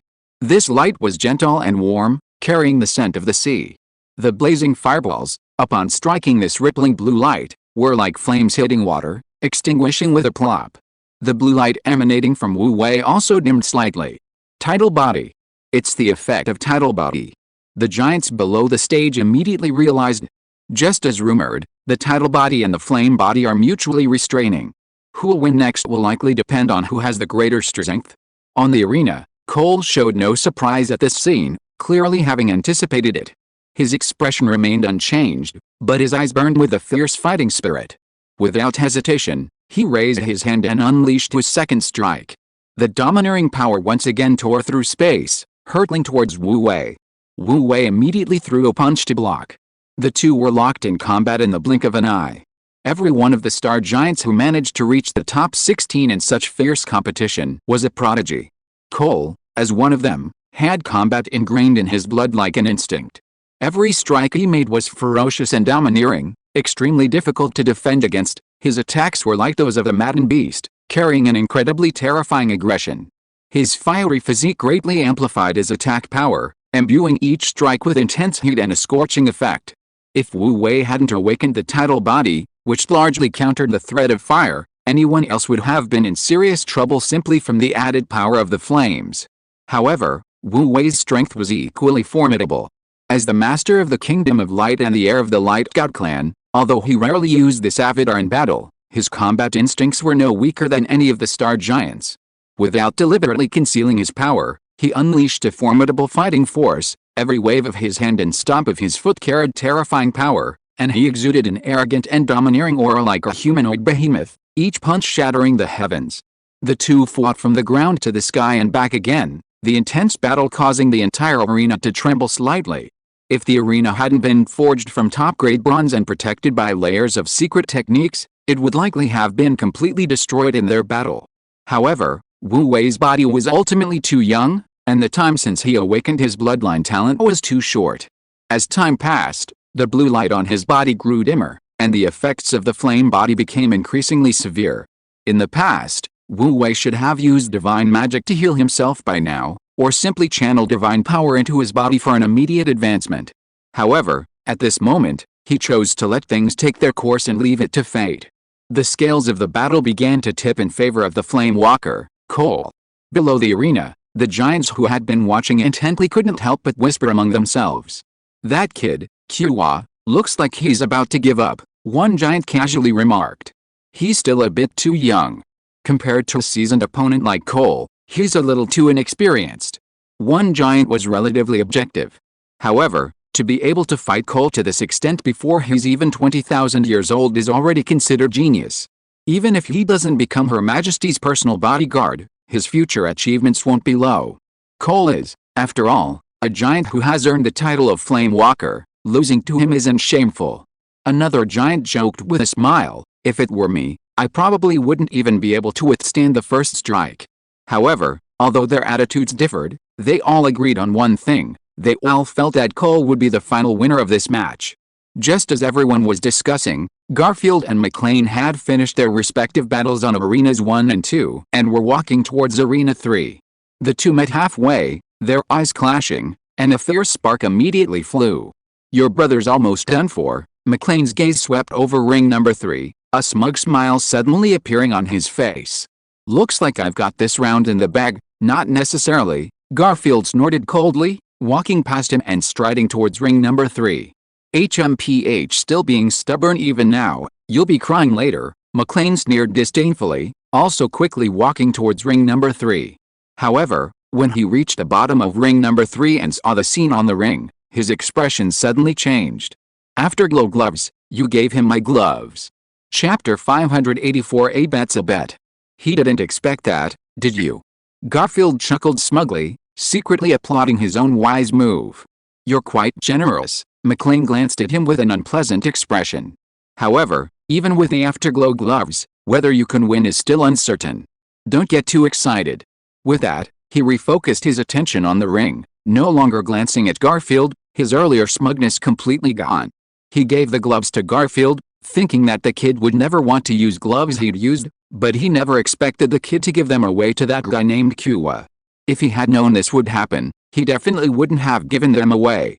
Garfield chuckled, not arguing with him, and simply crossed his arms, enjoying McLean's ugly expression. McLean was cunning and treacherous. He had fallen victim to his schemes many times before, suffering considerable losses at his hands. It was only thanks to the Kua brothers that he had been able to finally get his revenge a few times recently. He had to cherish this hard-won opportunity. Thinking of this, he couldn't help but secretly take out a gemstone ring capable of recording images and quietly film McCarran's gloomy expression. Just imagining McCarran's possible expression when he saw this footage one day made him secretly chuckle.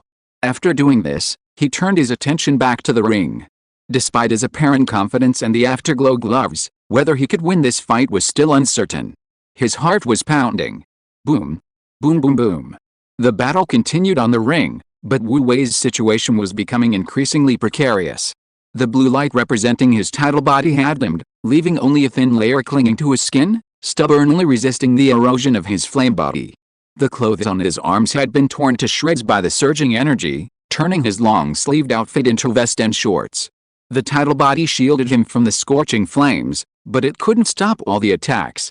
Wu Wei's thick arms and legs were covered in wounds, two of which were so deep that the bone was visible. If it weren't for the Star Giant's powerful blood and muscles harder than rock, these two wounds alone would have weakened him. However, even with the Star Giant's formidable physique, such injuries couldn't be completely unaffected. Wu Wei's movements were still affected, his actions were inevitably slower than before, and the power of his punches was much less. Seeing this, Flame Walker Cole's fighting spirit soared. He had also sustained many injuries, but compared to Wu Wei, his injuries were much lighter. He was confident that he could win this arena match. Suddenly, Wu Wei revealed an opening. Flame Walker Cole's eyes lit up, and he immediately seized the opportunity, slashing fiercely with his blade. The blazing blade light tore through space, arriving in front of Wu Wei in the blink of an eye. Because it was a ring match, not a life or death struggle, the blade was aimed at his shoulder, avoiding vital points like the neck and chest. Seeing the longsword about to strike Wu Wei, Flame Walker Cole couldn't help but laugh loudly. "Ho ha ho ha. Cool wa kid, you're doomed."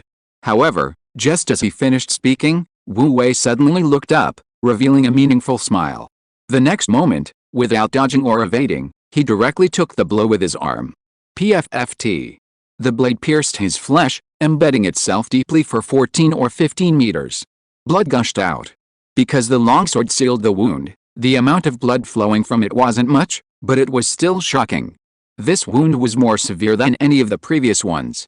Judging by the depth, the bone was definitely broken. The giants watching from below the stage gasped in unison. Wu Wei on the stage, however, only let out a muffled groan, his expression unchanged. Since becoming the god of light, he had experienced countless battles. How could he not withstand even this little bit of pain? Taking advantage of Flame Walker Cole's lack of reaction, he didn't hesitate and punched him directly in the abdomen, avoiding his vital chest. Boom. The terrifying force of the punch suddenly exploded. The surrounding space instantly collapsed, and fragments of shattered space swept out.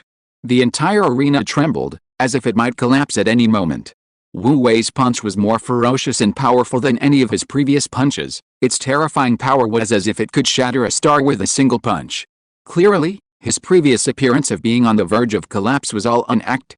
Flame Walker Cole had already sensed something was wrong when Wu Wei smiled at him, but his blade was embedded in Wu Wei's shoulder. The star giant's muscles were no less hard than metal, and he couldn't pull it out for the time being. Seeing Wu Wei's punch about to land on him, he decisively abandoned his longsword, pushed off the ring with his left leg, and tried to fly to the side to dodge. With his jumping ability, there was a chance he could dodge. However, since Wu Wei was willing to risk injury to deliver this punch, how could he let him escape so easily? The instant his left leg landed, the gauntlets on Wu Wei's hands suddenly erupted with a blinding, icy blue light. This light was dazzling and radiant, like the aurora borealis in the night sky, radiating a bone-chilling cold. Wherever the light touched, everything on the ring was instantly covered with a thin layer of frost. Especially the Flame Walker Cole, who was right next to him, was severely affected. The crimson flames that had always burned on his body dimmed instantly, as if encountering a natural enemy, gradually extinguishing. Thick frost spread from his ankles to his chest, covering his limbs and head in the blink of an eye, even covering his sharp, sword-like eyebrows with a layer of white frost. Flame Walker Cole was frozen in place. Feeling the cold and numbness spreading through his limbs, he stared wide-eyed in disbelief. The afterglow is fading. Frost blankets the fields. These are actually afterglow gauntlets. He'd heard of the afterglow gauntlets, but weren't they the gauntlets the Hogger family had spent a fortune crafting for their heir? How could they be in this kid named Kyowa's hands? Cole's mind was a complete mess. Unfortunately, Wu Wei wouldn't care about his feelings. On the entire arena, only he, the owner of the gauntlets, could still move freely. The moment Flame Walker Cole was frozen, his fist arrived. The massive fist slammed solidly into his abdomen. Bang! With a loud bang, Flame Walker Cole was instantly sent flying by the punch.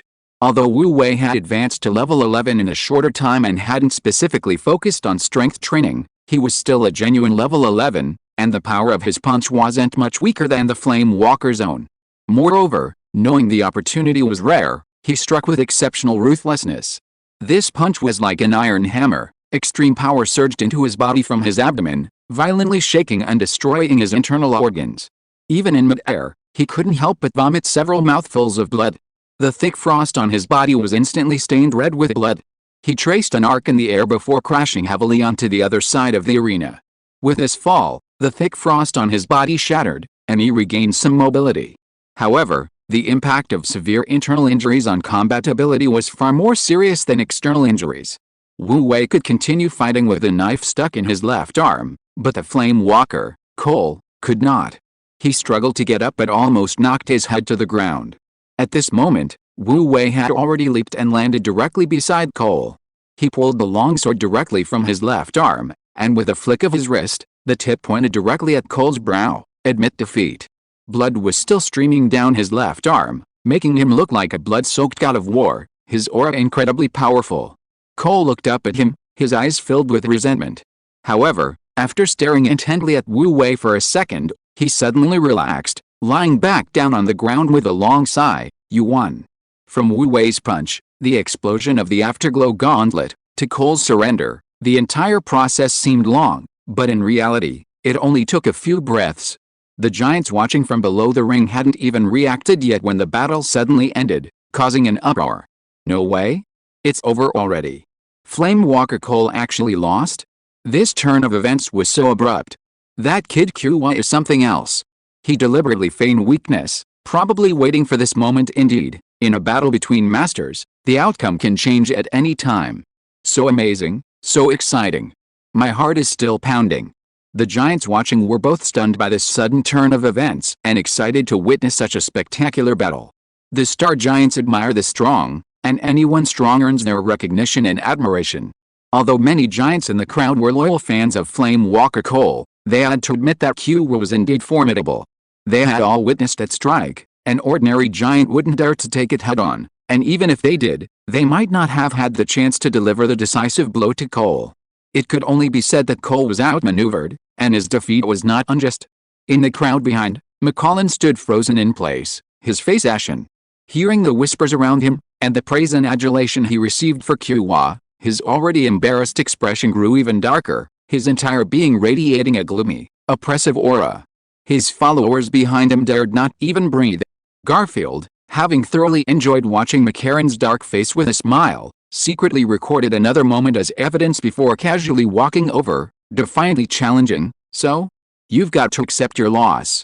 Chapter 585. The three female officials of the royal court. McLean gave him a cold look and remained silent.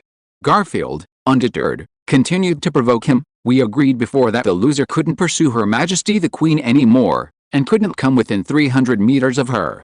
You're not trying to renege on your promise, are you?" Hearing this, McLean's already dark face turned even uglier. "A bet is a bet. Since I lost, I will naturally keep my promise." He glared at Garfield fiercely. "But don't be too smug. I'll get my revenge on you sooner or later." Garfield didn't seem to care. "Fine, you get your revenge, I'm waiting." His attitude was quite perfunctory, clearly not taking McLean's words to heart at all. McLean was so angry that his fist clenched, and he almost couldn't resist punching him. Considering that they were in public and many people were watching, he barely suppressed the urge to punch him, snorted coldly, and turned to leave. If he stayed any longer, he was afraid he really wouldn't be able to resist fighting Garfield. "Tisk tisk, you've finally met your match." Garfield clicked his tongue in admiration as McLean walked away, his eyes brimming with smugness. At the same time, as the battle between Wu Wei and Cole ended, the special array covering the entire arena reopened. Wu Wei bowed slightly, extending his hand to Cole on the ground with gentlemanly manners. Cole was startled at first, then quickly reacted, using Wu Wei's help to stand up. "Thank you." Cole bowed to him. Although he had lost a match, his arrogant face showed little regret or resentment, but rather a burning desire to fight. He looked at Wu Wei, his tone serious and frank. "I lost this match, I admit defeat. But the road ahead is long, and I will win back sooner or later." Wu Wei smiled. He returned the longsword to him, his attitude equally serious. "Welcome to fight any time." "Good. That's awesome." Cole couldn't help but slap Wu Wei's shoulder hard, quite excited to have found a like-minded companion. "I like giants with straightforward personalities like you. It's a deal, we'll spar often from now on." "Okay." As they spoke, the inner court guards responsible for guarding the arena had already announced the results of the match. The name Q had officially entered the top 8. Wu Wei didn't feel much about this at first. But when he came down from the arena, a burst of enthusiastic applause suddenly rang out around him. Wu Wei was stunned. He glanced around and then noticed that the giants below the arena had spontaneously surrounded him at a distance, giving him a warm round of applause. There were also a few cheers from the crowd, such as "Well done, wonderful." Wu Wei also noticed that the way they looked at him had changed without him realizing it. Before he stepped onto the stage, their gazes towards him were scrutinizing, perhaps not malicious, but subtly carrying a sense of superiority. This was the superiority derived from a godlike perspective, much like watching a talent show on TV in a past life, inevitably commenting on the guests and making comparisons. But now, their gazes held more respect, the gaze of someone admiring strength. Perhaps it was Wu Wei's ruthless willingness to trade injury for injury that had infected them. Even the inner court guards on the stage looked at him with more appreciation. Of course, there were still plenty of girls in the crowd who were there for his looks. But compared to before, their gazes held more respect and less eagerness, meaning he had truly earned their approval, and was no longer just a pretty boy with a pretty face. Realizing this, Wu Wei felt a mix of emotions, unsure whether to feel happy or depressed. After all, this really wasn't his original intention. With a sigh, Wu Wei bowed politely to the applauding giants, thanking them for their support, before slowly walking out of the crowd under their watchful eyes. Under the towering stone pillars of the royal court, Garfield stood with his arms crossed, admiring the sight of Wu Wei being the center of attention, a proud smile unconsciously appearing on his face. Seeing Wu Wei walking towards him, he jokingly asked, "Brother, how does it feel to return victorious?" Wu Wei gave a wry smile. "Don't tease me. It's okay. It's normal that you're not used to it yet. You'll get used to it eventually." Garfield patted his shoulder, speaking with the air of someone who'd been there before. Wu Wei sighed helplessly, unable to express his bitterness. He had truly sacrificed too much for this brother title. As they talked, their conversation swung from the outcome of the arena to the betting match they just made. Garfield was naturally extremely proud, even showing Wu Wei the video he'd secretly recorded of McCarran's sullen face. To be honest, His cameramanship was quite good.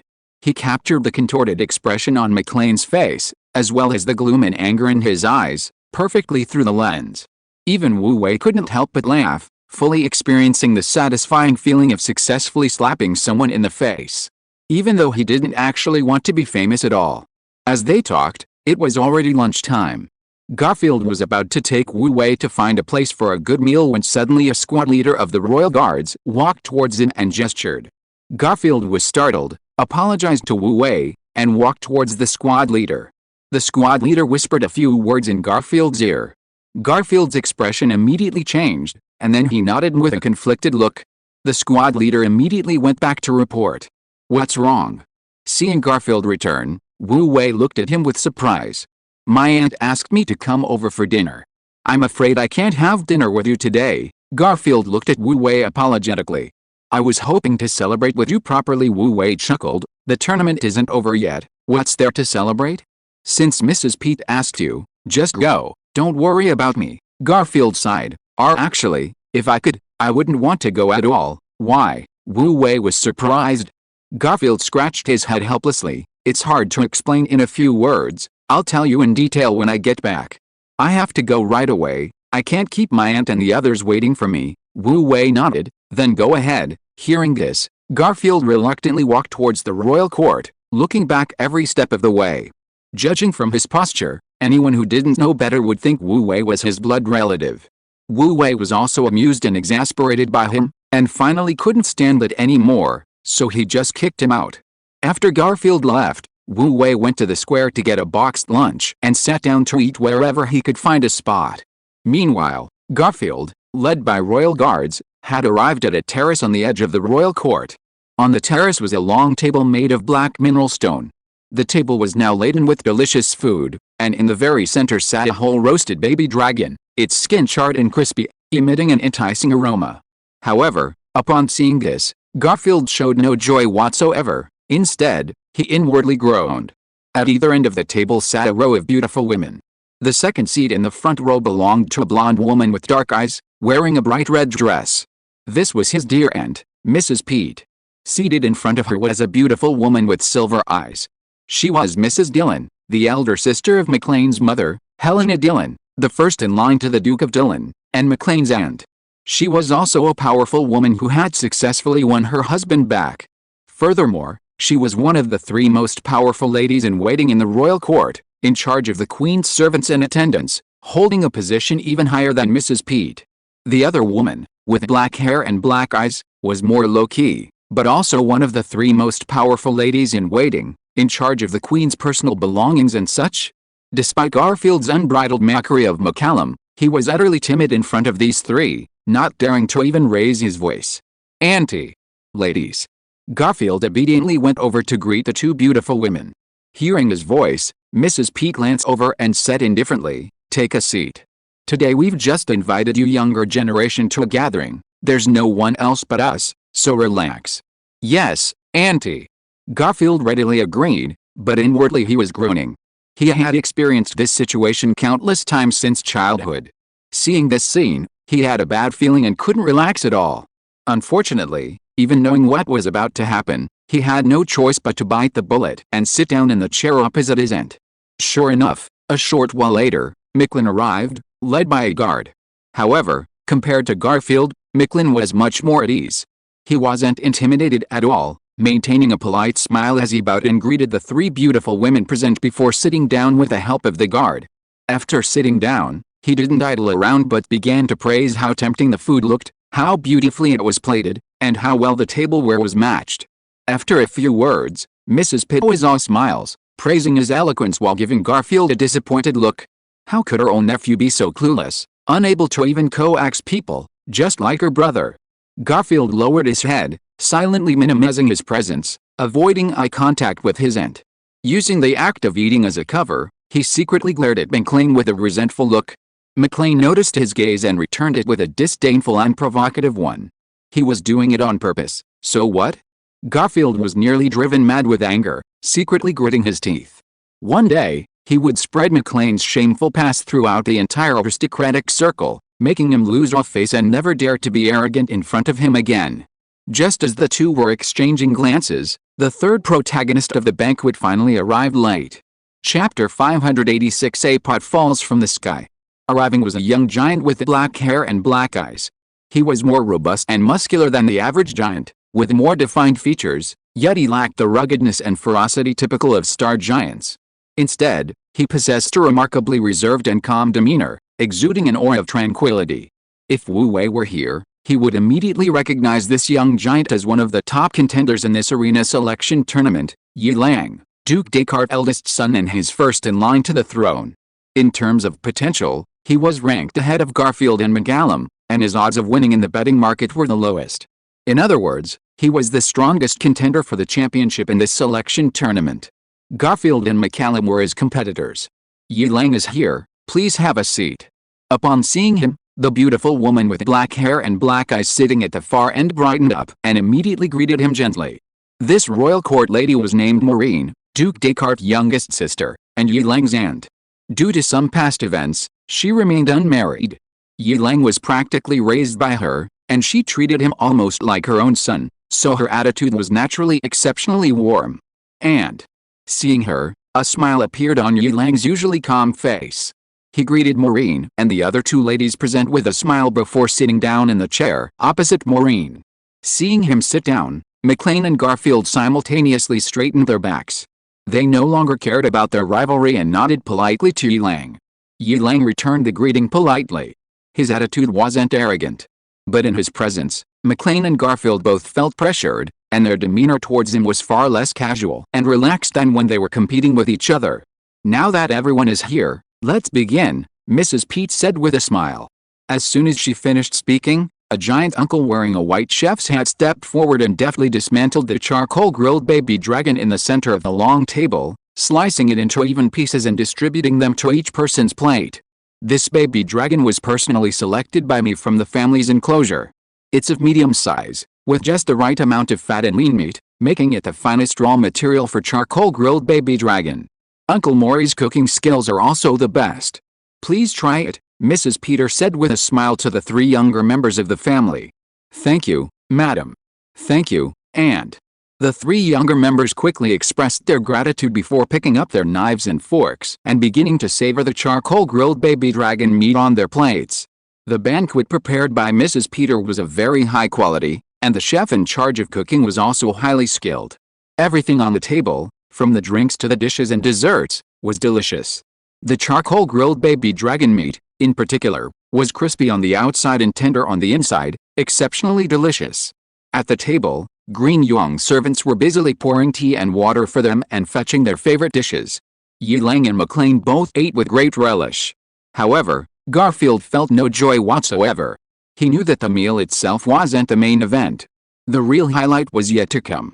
Sure enough, after a few rounds of drinks, Mrs. Dillon put down her glass and smiled, saying, I heard Yi Lang performed exceptionally well in this selection competition, sweeping aside all challengers from the elimination rounds onward. It seems the champion of this selection competition is most likely Yi Lang. Yi Lang remained calm despite being called out. He smiled humbly and said, Madam, please don't say that. Until the very last moment, no one knows how it will end. Hearing this, Attendant Maureen smiled gently. Our Yi Lang is as humble as ever. And let's not just talk about him, I think McLean's performance was quite good too. Sister Chris, didn't you specially make a new pair of boxing gloves for him this time? I think his chances of winning are quite good as well. Chris was Mrs. Dillon's given name. The sister Chris that Maureen's attendant mentioned was naturally Mrs. Dillon. Our McLean is indeed quite promising. He's never disappointed me over the years. Hearing Maureen mention McLean, Mrs. Dillon's red lips curved slightly, and she glanced at McLean with satisfaction. However, I don't have high expectations for him, just enough to make it to the finals. Don't worry, and I won't let you down, McLean chimed in at the opportune moment. Making it to the finals is considered low expectations? So, if he doesn't make it to the finals, he shouldn't even be able to hold his head up high? Garfield felt a surge of frustration. Of the three young giants present, Garfield was the weakest. Wasn't this blatant disrespect? Instantly, the roasted baby dragon on the plate lost its appeal. At this moment, Maureen's attendant suddenly noticed the silent Mrs. Pete and asked with a smile, Sister Aya, Garfield's grades must be pretty good too, right? Not bad. Mrs. Pete picked up a piece of grilled baby dragon meat and put it in her mouth, not very interested. With his strength, he should be in the top 8. As for the specific ranking, it doesn't matter. I didn't expect him to win the championship anyway. Here it comes. Garfield sighed inwardly. Sure enough, it started again. He knew that as long as these 3 were together, and they specifically invited the 3 of them, they would inevitably be compared. As the weakest of the 3, he naturally couldn't avoid being publicly criticized every time. That's why he didn't want to come. In fact, in reality, the difference in strength between him and McLean wasn't that big, and he was actually more than 200 years younger than McLean. In terms of talent, the 2 were actually about the same. However, the Star Giants judged heroes by their strength. Since he couldn't defeat McLean, he was always inferior to her in front of his elders, leaving him with no recourse. Sure enough, Garfield was mentioned repeatedly over the next 10 minutes. Each mention felt like public torture, forcing Garfield to endure round after round of psychological attacks. Because of the previous bet loss, McLean held a grudge and was now relentlessly belittling him, showing almost no mercy and wanting to render him utterly worthless. Garfield's expression grew increasingly grim. Mrs. Pete's smile also became increasingly strained. However, just as Garfield thought the meal was going to end in the same agonizing long wait as before, McCallum suddenly changed the subject, saying, "Speaking of which, a new friend Garfield made this time is quite strong. He's already in the top 8. Garfield's heart skipped a beat, and he immediately wanted to interrupt him. Being mentioned in this setting might not be a good thing for the Kiowa brothers. However, it was too late. Maureen, the attendant, had already looked over curiously. "Oh? What kind of kid is it that you think is quite strong? Are you talking about that handsome kid?" Mrs. Dillon's silver eyes flickered, and she suddenly remembered something. "Yes. That's him." McCallum nodded. "His name is Kiowa, and he's awakened the bloodline talent title body." He was about to continue the conversation when Garfield suddenly cut him off. "Speaking of which, my brothers had it tough too." Garfield sighed, knowing he couldn't stop McCallum, so he simply went along with his words and started praising his brother. Kiowa comes from a remote star system. His hometown was destroyed in the war, and his parents died in that war. He himself was swept away to outer space by a spatial storm and finally returned to his clan after countless hardships. These past years have been truly difficult for him. But even so, he never gave up on cultivation, seizing every opportunity to hone his strength. That's why he stood out in the Queen's Guard selection competition and became a dark horse. He emphasized Wu Wei's tragic background and his hard work, knowing that this type of young man was most likely to move the elders. After a few words, the expressions of attendant Maureen and Mrs. Dillon softened considerably. Mrs. Pete even recalled the background Wu Wei had told her before and couldn't help but sigh. This child has indeed had a tough time. Seeing this, McCallum gritted his teeth in anger. He deliberately brought up Kiowa to sow discord among Garfield, not to gain the 3 elders' sympathy for that kid. But now that Mrs. Pete had spoken, he didn't dare contradict his elders. What should he do? His gaze inadvertently fell on Yi Lang beside him. His eyes flickered slightly, and suddenly an idea came to him. Kiowa is indeed very outstanding, and ambitious too. He suddenly smiled at Garfield, a cold glint in the depths of his silver eyes. I overheard him talking to Garfield before, mentioning Her Majesty the Queen. He said he came here specifically for the selection competition, and he's determined to win. By the way, after winning, he even plans to challenge Her Majesty the Queen, saying that Her Majesty's consort can only be him. Garfield's eyes widened suddenly. What nonsense are you talking about? When did Brother Kiowa ever say such a thing? He simply couldn't believe that McCallum would dare to fabricate such a huge accusation and pin such a huge burden on Brother Kiowa. This was simply putting Brother Kiowa on the hot seat. McLean had anticipated his response, giving him a half-smile. Don't try to cover for him. Challenging the Queen isn't shameful. Was this about challenging the Queen? Garfield was so angry he almost slammed his fist on the table. However, before he could figure out how to explain, a cold snort rang in his ears. Her Majesty the Queen is indeed a dragon among men, and it's not surprising that your brotherhood wants to challenge her. But to despise the heroes of the world is more than just arrogance. Wanting to be a champion, wanting to be a royal consort, isn't so easy. Yi Lang's expression remained calm and gentle, but a cold glint had already appeared in his dark eyes. Seeing this expression, Garfield felt a chill run down his spine. He was doomed. If you are listening to this novel on a channel other than Fanfic World, it means it was downloaded and re-uploaded without effort. We warmly invite you to visit our channel, Fanfic World. There you will find the original version of this story and many other novels of various genres. We look forward to seeing you dive into a world of incredible novels. Chapter 587 Quarterfinals. Opponent, McCarran. It was afternoon. Wu Wei leaned against a towering stone pillar at the edge of the square, idly waiting for the arena match to begin. The weather was nice today, although it was past noon, the sun overhead was still dazzling. He stood there casually, the golden sunlight streaming down his profile, as if gilding him, making his already striking features even more defined. From a distance, he looked like a perfectly sculpted statue. Wu Wei himself didn't realize it, but the sight was undeniably captivating.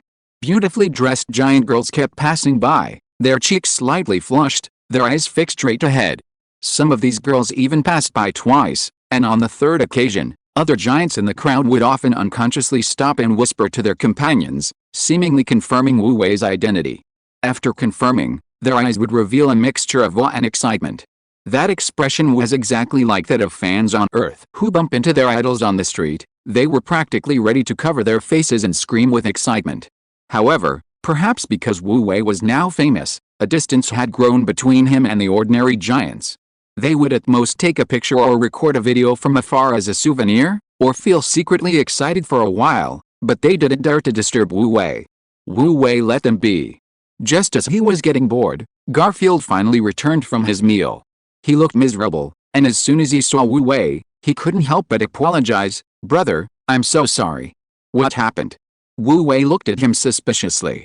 "It's all that McCullen's fault, he's so shameless." Garfield angrily recounted what had happened at the dinner table. He was still furious, and as he spoke, he couldn't help but curse McCullen to the bone, wishing he could tear him to pieces. "If I had known, I should have taken a picture of him making a fool of himself outside the pub, instead of letting it go so easily. Alright, what's the use of saying all this now?" Wu Wei sighed helplessly. He hadn't expected that in just the time it took to eat a meal, he would be inexplicably blamed, and for such a bad reason at that. He wasn't afraid, just annoyed by the hassle. He felt that the more he tried to keep a low profile, the more unexpected things would happen, making it impossible for him to stay out of the limelight. "But now I really don't know what to do," Garfield said, quite frustrated. "I explained for you, but they just don't believe me." "Explanations are useless in these kinds of situations unless you have enough evidence," Wu Wei said calmly. "It just means one more person dislikes me, it won't affect me much. You don't need to worry about it so much." "But what if?" Garfield was still struggling when a deep, resonant bell suddenly rang out in the square. The afternoon's arena competition had begun. The entire giant square fell silent. Wu Wei and Garfield were also startled, then immediately shut their mouths and focused their attention on the high platform in the center of the square. The inner court guards, responsible for hosting the arena competition, had already arrived at the platform. As the bell rang, Reg, the vice captain of the inner court guards, loudly announced the official start of the quarterfinals and began the ceremony according to the competition procedures, calling all the top 8 contestants to the platform for a new round of drawing lots. Meanwhile, in a room within the giant's royal court, decorated in a simple yet grand style, a blue light screen supported by 2 animal bones flickered, slowly displaying the situation in the plaza. However, the screen was not very stable, flickering intermittently, and the image quality was not particularly clear, making it somewhat uncomfortable to look at. Several green young people with black exoskeleton heads flew around the room on skateboards, busy adjusting the screen. "Hurry up. His Majesty is about to arrive. If it's not ready by the time he enters, see how I deal with you." The leader of the green young people urged the others impatiently, his eyes constantly glancing towards the door, sweating profusely with tension. Under his urging, the green young servants moved much faster. Soon, the blue screen became stable, and even the image quality gradually became clearer. Suddenly, a series of light footsteps came from outside the door. The leading green young servant's scalp tightened, and he quickly gestured to everyone. In an instant, all the green young servants hurriedly finished their work and flew to the door, forming a respectful line. The sound of footsteps grew closer. Soon, the door was pushed open, and a young girl with purple hair and golden eyes entered with several maids. She wore a light purple, close-fitting outfit, her posture upright and her steps light. Her deep purple hair was tied into a ponytail, highlighting her full forward and delicate features, giving her a spirited and vibrant appearance. At first glance, she didn't seem much different from ordinary girls of the star giant race, except that her features were more refined and defined. However, her pure golden eyes seemed to sparkle with starlight, adding an indescribable mystery and nobility to her. Upon seeing her, several green young servants hurriedly stepped forward, bowing in unison, "Greetings, Your Majesty." It turned out that this giant girl was none other than Her Majesty Algol, the current queen of the star giants. No need for formalities, Algol waved her hand, walking briskly to the sofa on the other side of the light screen and sitting down. She asked, "Is everything ready?" The leading green young servant, maintaining a respectful distance behind her, immediately replied respectfully, "Your Majesty, all the instruments have been calibrated. Multiple observation points have been set up above the giant square, allowing you to observe the competition from any angle at any time." Algol nodded slightly in satisfaction. "Then let's begin." "Yes, Your Majesty," the leading green young servant responded, immediately directing his subordinates to get to work. Algol leaned back comfortably, sinking into the sofa, and waved for her maids to bring out some of her favorite snacks and drinks, fully prepared to watch the match. This selection competition for the personal guard had begun at her behest, and she had set the rules. She had been following it closely. However, the earlier selections were rather uninteresting, and she had only glanced at them briefly, paying little attention. But from this round onward, all the participants were her designated personal guards, which was quite interesting. She felt she needed to pay attention, so she specifically set aside time to watch. It certainly wasn't to blatantly skip class. In just a short while, the green young servants had adjusted the cameras, and the situation on the platform was clearly displayed on the screen. Yi Lang, Garfield, McCallum, Wu Wei, and 4 other young giants stood neatly on the platform. Algol casually picked up a snack she liked, her gaze sweeping across the screen. And then, she spotted someone unexpected on the platform. "That guy's here too." Algol was slightly taken aback. She naturally remembered Wu Wei, who had won the drinking contest at the old tavern and stolen the show. After all, it was rare for a star giant to have such a high alcohol tolerance as Wu Wei. Calling him a god of wine wouldn't be an exaggeration, so it was hard for her not to remember him. In addition, when they chatted at the tavern, she felt that although he didn't talk much, he had extraordinary knowledge and an air of composure that was not common among giants of his age, so she had a good impression of him. However, she really didn't expect that this guy could actually make it into the top 8. After all, the strongest young members of the star giant race were almost all concentrated among the nobles, and those who made it into the top 8 were almost all from prominent families, and almost every one of them was a prodigy who had awakened their bloodline talents. While Wu Wei was outstanding back then, he hadn't reached this level. She casually put down the pastries in her hand. "Lisa, bring me the detailed information on the top 8 in this selection competition." As soon as she finished speaking, one of the maids who had followed her and immediately stepped forward and respectfully replied, "Yes, Your Majesty." This was a slender young woman with long, curly blonde hair tied into 2 braids hanging down on either side. Her fair face had a few freckles, making her look delicate and lovely, quite endearing. She seemed to have been prepared, as she directly took out a scroll made of animal hide from her storage space and respectfully handed it over. Algol took it and immediately began to peruse it. Just as Algol was reviewing the information, the results of the draw were announced on the arena. Garfield's opponent was fortunate enough not to be any of Yi Lang, McCallum, or Wu Wei, but another young giant whom Wu Wei was unfamiliar with. And Wu Wei's opponent was surprisingly McCallum. On the ring, Wu Wei and Micklin were both stunned almost simultaneously, Garfield's expression particularly indescribable.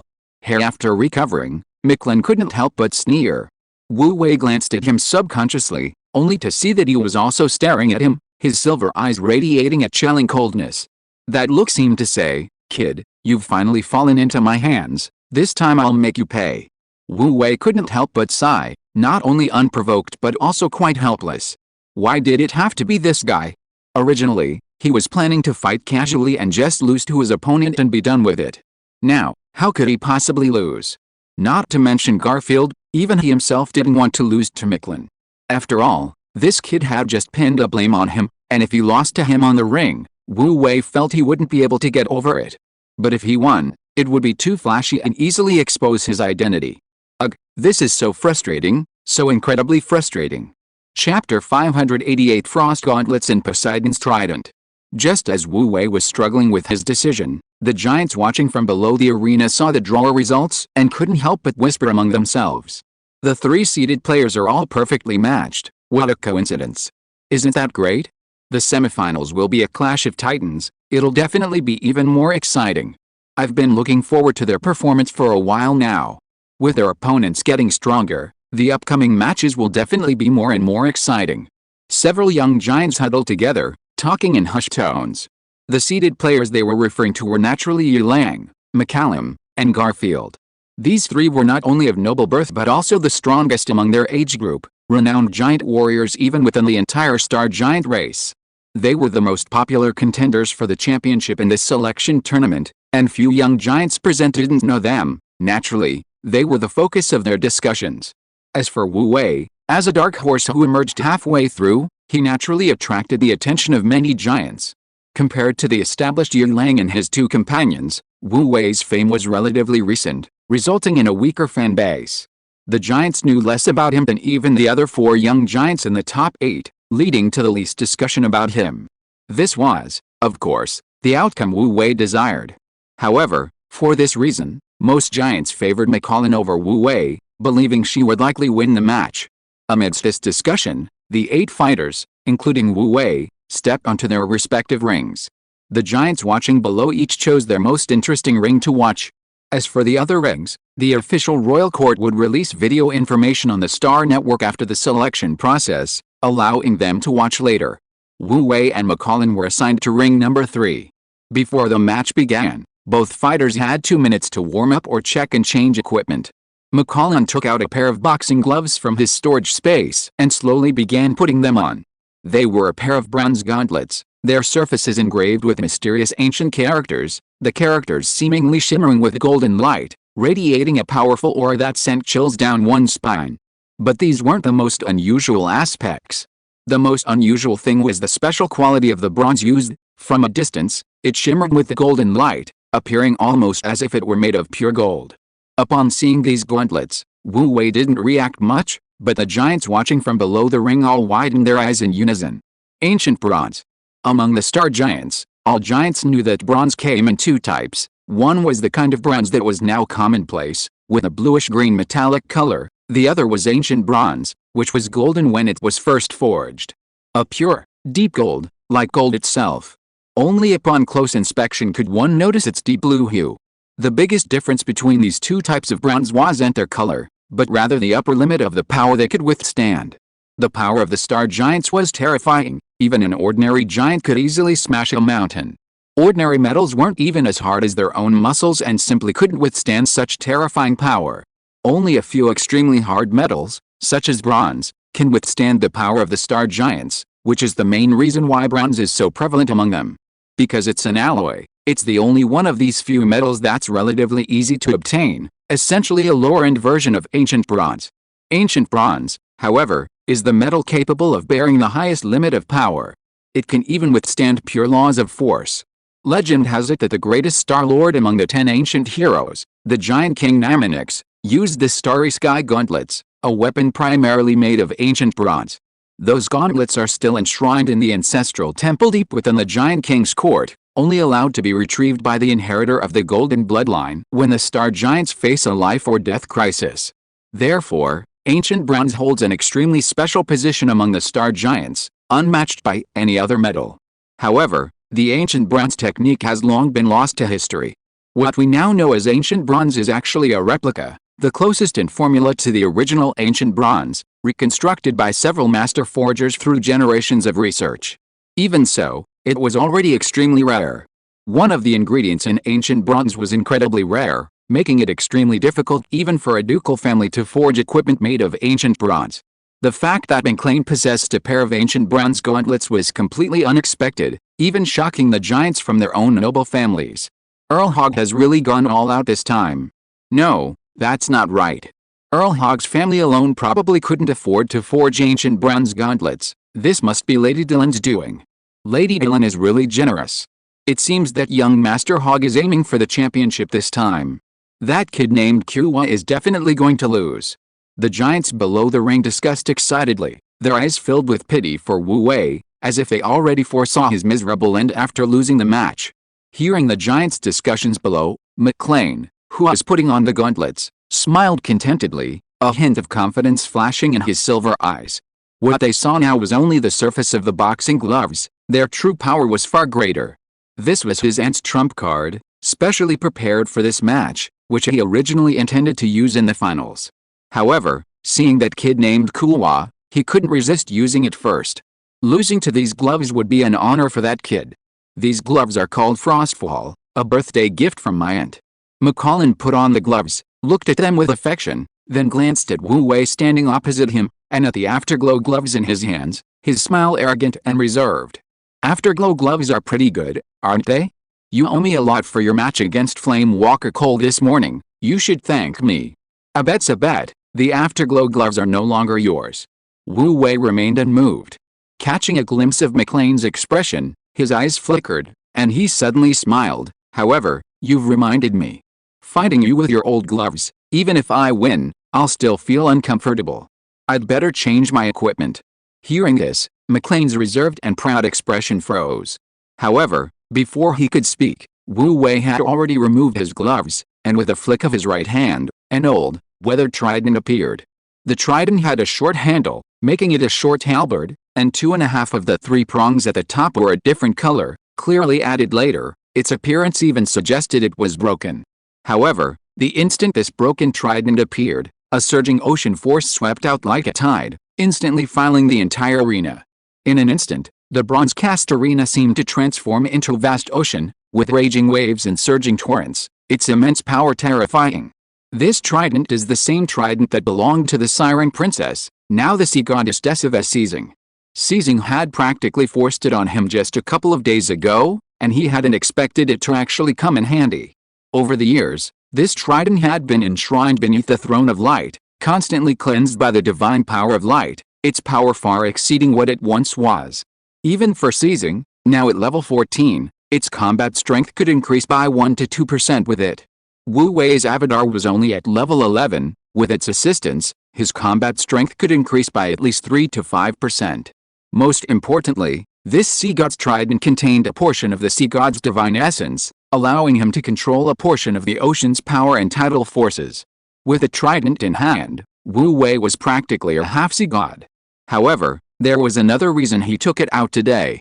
As expected, when he grasped the trident of Poseidon, the blood surging within him seemed to be stimulated, suddenly becoming turbulent and powerful.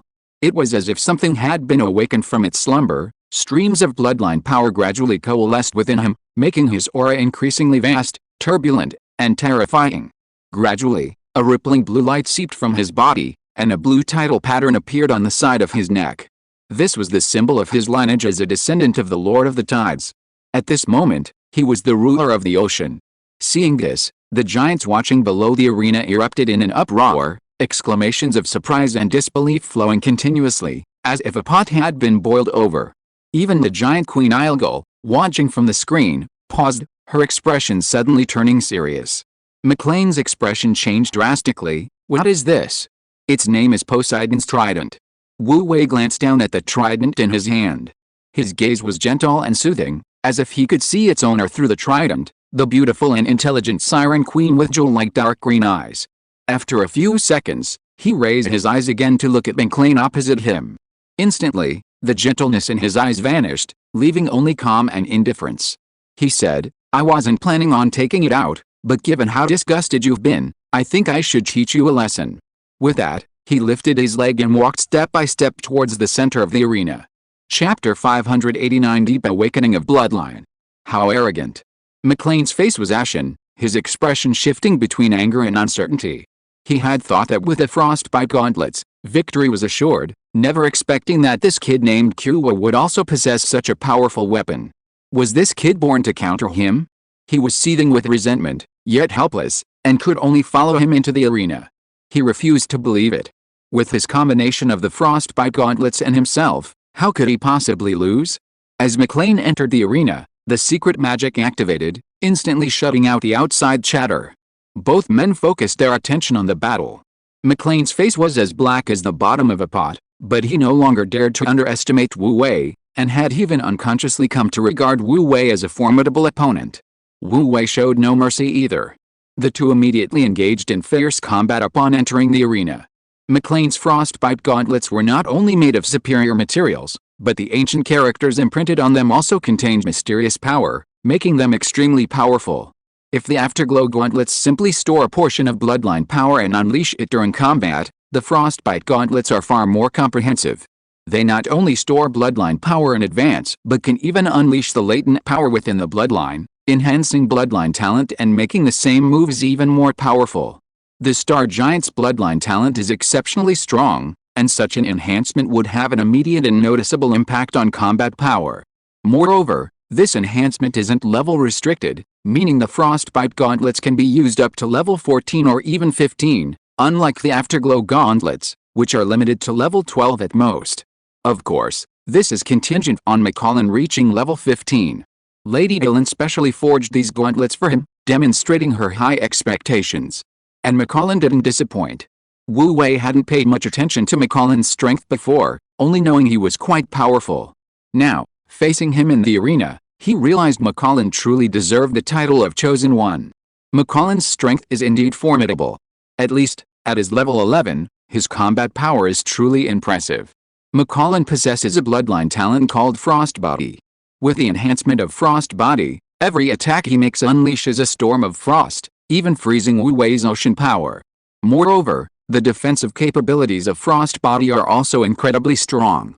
Unlike the simple condensed ice armor of the Frost Giant bloodline user, Side, whom Wu Wei had encountered before, the ice armor condensed by the Frost Body is Profound Ice, not only possessing a completely different level of defense, but also capable of reflecting a portion of damage.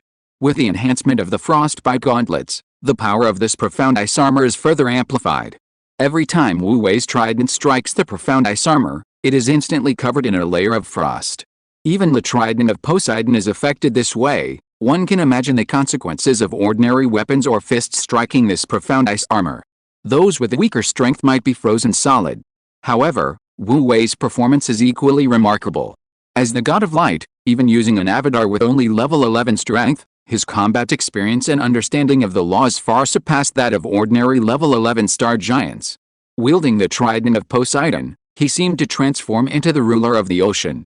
Each swing of the trident unleashed towering waves, possessing terrifying power capable of splitting mountains and shattering the earth. The ever-flowing power of his bloodline allowed him to thrive, resonating with the laws within the trident, giving him a deeper understanding of the power of the ocean and the tides. The power of the tides could be both hard and soft. When soft, it was like a swirling whirlpool, making it difficult for McCallum to move, his unparalleled strength feeling as powerless as hitting a ball of cotton.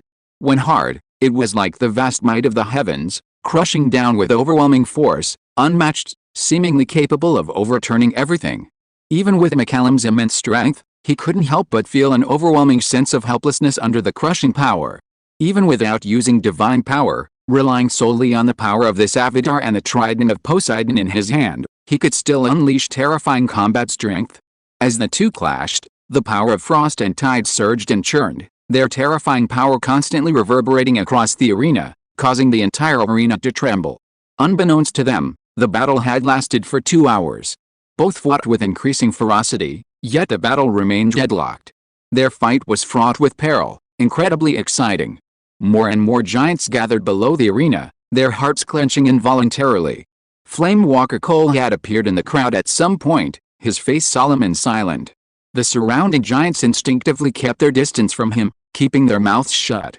Meanwhile, Yi Lang had long since finished his battle and was standing beneath the towering stone pillars of the Giant King's court, watching the third arena from afar.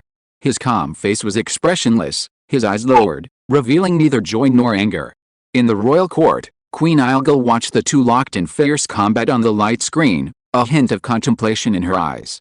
She held a pastry in her hand, but seemed to have forgotten about it, remaining untouched for a long while. Suddenly, she spoke. "McCarran is a formidable opponent. Lisa, do you think he can win?" She didn't specify who he was, but the blonde maid standing beside her instantly understood her meaning. After a moment's thought, she hesitated and said, "McCarran probably has a better chance of winning, right?" Algal frowned slightly, remaining silent for a long time. How much time passed, she didn't know. Suddenly, for some unknown reason, Wu Wei's body suddenly paused. In the heat of battle, there was no room for error. Seeing this, McCarran's eyes flashed with a sharp light.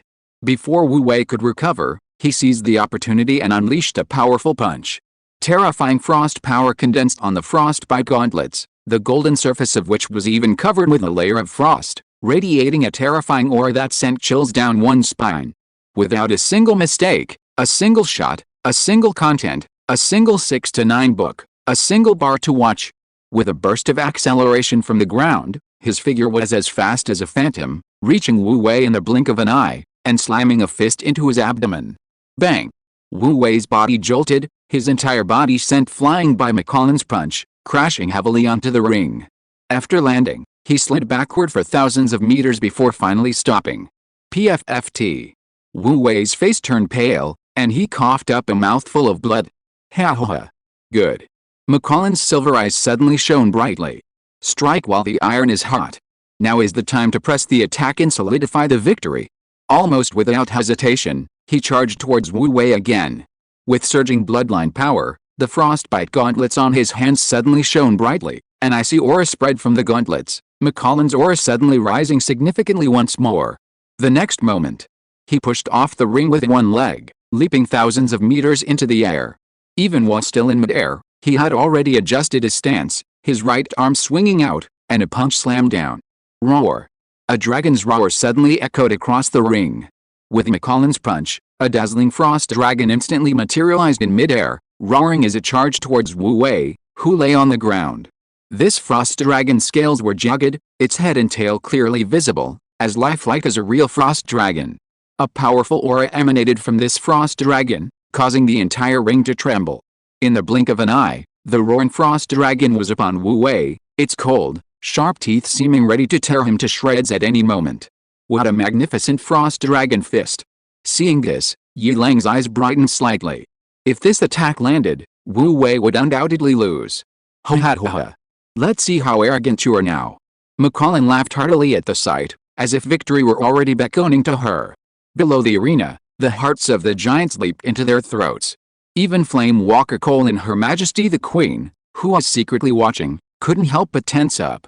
Some giant girls even turned their heads away and closed their eyes, unable to bear watching Wu Wei being severely injured by the frost dragon. However, just when everyone thought Wu Wei was doomed, Wu Wei, lying on the ground, suddenly rolled over and stood up, half kneeling, half standing. He lowered his head, his bloodline power surging.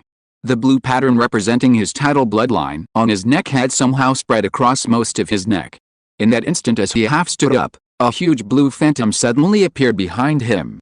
It was a giant entirely azure blue. His figure was countless times larger than that of an ordinary giant. Although his form appeared somewhat illusory and unreal, one could still clearly see his steel-like muscles and the blue pattern that covered almost his entire body. The patterns on the blue giant were gracefully curved, mirroring the title patterns on Wu Wei's neck, yet even more mysterious and profound. At first glance, they even resembled the ancient script of the giant race. The instant a blue giant appeared, the entire arena seemed to fall into profound silence.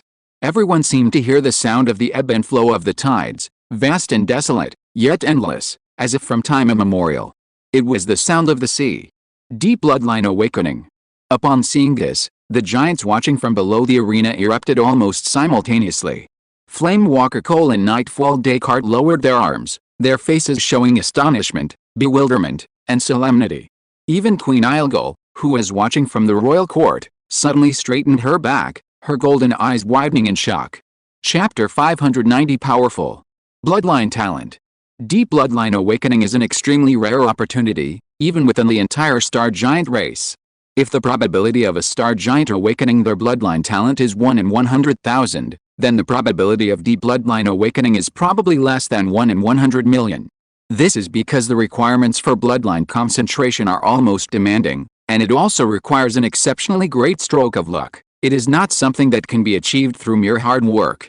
Throughout the entire star giant race, In any given era, no more than 5 star giants have achieved deep bloodline awakening. And the same era is usually limited to 50,000 years. Throughout the history of the star giant race, every star giant who has achieved deep bloodline awakening, provided they haven't perished along the way, has invariably achieved great things. For example, Elder Nuaya, the strongest star giant today, achieved deep bloodline awakening at the age of 17,000. Besides, all the giants of the previous generation who deeply awakened their bloodline, except for one who unfortunately perished on the battlefield, have become elders of the star giant race, holding immense power and authority. This is all due to the enormous benefits of deep bloodline awakening. After deep awakening, the star giant's physique undergoes a fundamental change under the cleansing power of their bloodline, becoming closer to the source of their bloodline. Not only does their potential increase significantly, but the power of their bloodline talents is also greatly enhanced, and they can even temporarily borrow a portion of the power of their bloodline source. For example, a descendant of the Tide Lord can borrow a portion of the Tide Lord's power, a descendant of the Earth Lord can borrow a portion of the Earth Lord's power, and so on. Because of this, giants who have deeply awakened their bloodline are usually referred to as the source of their bloodline. For example, Wu Wei, as a descendant of the Tide Lord's bloodline, would be directly called a Tide Giant after his bloodline deeply awakened. This is an honorific title, a tradition of the Star Giants, representing reverence for their bloodline's origin. The only exception is the royal family, because their bloodline's origin is named Starry Sky. Royal descendants who undergo deep bloodline awakening are usually called Golden Giants, not Star Giants. Now, Wu Wei has actually achieved deep bloodline awakening on the arena. This not only signifies the purity of his bloodline, but also the rise of a new star within the Star Giants. As long as he lives, he will undoubtedly become a powerful figure. This is a momentous event for the entire Star Giants. And to awaken deep bloodline in front of countless spectators on the arena will likely make Wu Wei's awakening a legend. In the royal court, Queen Ilgul, secretly observing, never imagined that watching a selection competition would lead to such a once-in-a-lifetime event as deep bloodline awakening. Realizing what was happening, she immediately grabbed the arm of the blonde maid beside her. "Quick, send someone to find him. You go find Grandpa Mike yourself and tell him that their sea giant lineage has produced a peerless genius with a deeply awakened bloodline. Go now." "Yes, I'll go right now." The blonde maid also realized what was happening and immediately turned and rushed out of the room. In the blink of an eye, from the moment Wu Wei's bloodline awakened to the moment the giants outside the arena reacted, what seemed like a long time had passed was actually only a moment. At the same time the blonde maid rushed out of the room, on the arena, the dazzling frost dragon had barely reached Wu Wei. Just as the massive frost dragon was about to devour Wu Wei, who was kneeling on the ground, suddenly raised his head. His black eyes had somehow turned a deep blue. His gaze seemed to hold the raging waves of a hurricane, or the ripples of a calm sea, as if it contained the ultimate truth of the universe. Everyone who saw those eyes was involuntarily stunned. However, while others might be stunned, McCollin was not. His movements were swift and decisive. A continuous stream of bloodline power surged into his gauntlets, and the enormous frost dragon suddenly opened its jaws, enough to swallow Wu Wei whole, and bit down on him with lightning speed and ferocity. However, this bite failed to achieve its intended effect. Because, at the same moment the frost dragon's jaws opened, Wu Wei's left hand also rose, gently blocking forward. And the gigantic phantom behind him, seemingly blotting out the sky, also raised its left hand at the same instant, mirroring Wu Wei's movement. In a flash, surging tidal power erupted like a vast ocean, instantly forming a massive blue vortex in front of Wu Wei. This vortex was entirely composed of tidal power, its strength terrifying. Compared to it, the tidal power Wu Wei had previously controlled through the trident of Poseidon was utterly insignificant. Faced with the terrifying power contained within this vortex, both Wu Wei and the frost dragon that was biting down on him seemed as insignificant as a lone boat in the ocean. Before McCollin could even react, the frost dragon formed from his bloodline power had already plunged into the vortex. Crack! Crack! A series of teeth-grinding cracking sounds rang out. The frost dragon, like a potato accidentally falling into a shredder, disintegrated inch by inch in the tidal vortex in less than a second, turning into countless ice shards and disappearing into the vortex. A moment of silence fell over the stage and the audience. McCollin's eyes widened, his mind almost blank. He stood frozen in place, still in the punching motion, and it took him a long time to finally recover from his daze and understand the situation. Blood, deep bloodline awakening. How is this possible? He was so shocked that he even forgot he was still fighting. However, while he forgot, Wu Wei did not. The battle isn't over yet, what are you standing there for? Wu Wei slowly stood up from the arena, his right hand gripping the trident suddenly swinging, unleashing a surging wave that blotted out the sky and crashed towards McCallum. His azure eyes were fixed on McCallum, calm as still water, without the ferocity or malice McCallum had expected. However, looking into those blue eyes, McCallum still felt dizzy and short of breath. Azure eyes, this was the sign that the Tide Giant's bloodline had fully awakened. Even if a typical star giant accidentally triggered a deep awakening of their bloodline, it would take several days from the beginning to the end. After all, the power from the source of that bloodline was too immense. Without spending several days digesting and familiarizing themselves with it, it was impossible to use it skillfully in battle. This guy had actually completely digested the power from the Tide Lord in such a short time. Was this guy a monster? McLean was now utterly filled with regret. If he had known Kua was such a freak, he would never have dared to mess with him. He wanted to live a few more years. But now it was too late, he had already thoroughly offended him. Thinking of the false accusation he had leveled against him, McLean felt a deep despair and almost lost the will to fight. He almost wanted to surrender immediately. However, he felt that surrendering was not an option. Since he had almost completely offended him, if he didn't let Kua vent his anger, wouldn't it be even more impossible to maintain harmonious relations in the future? With this thought, he immediately rallied his spirits and, steeling himself, charged towards the seemingly all-consuming, colossal wave. Bang! A deafening crash. He was sent flying backward by the wave.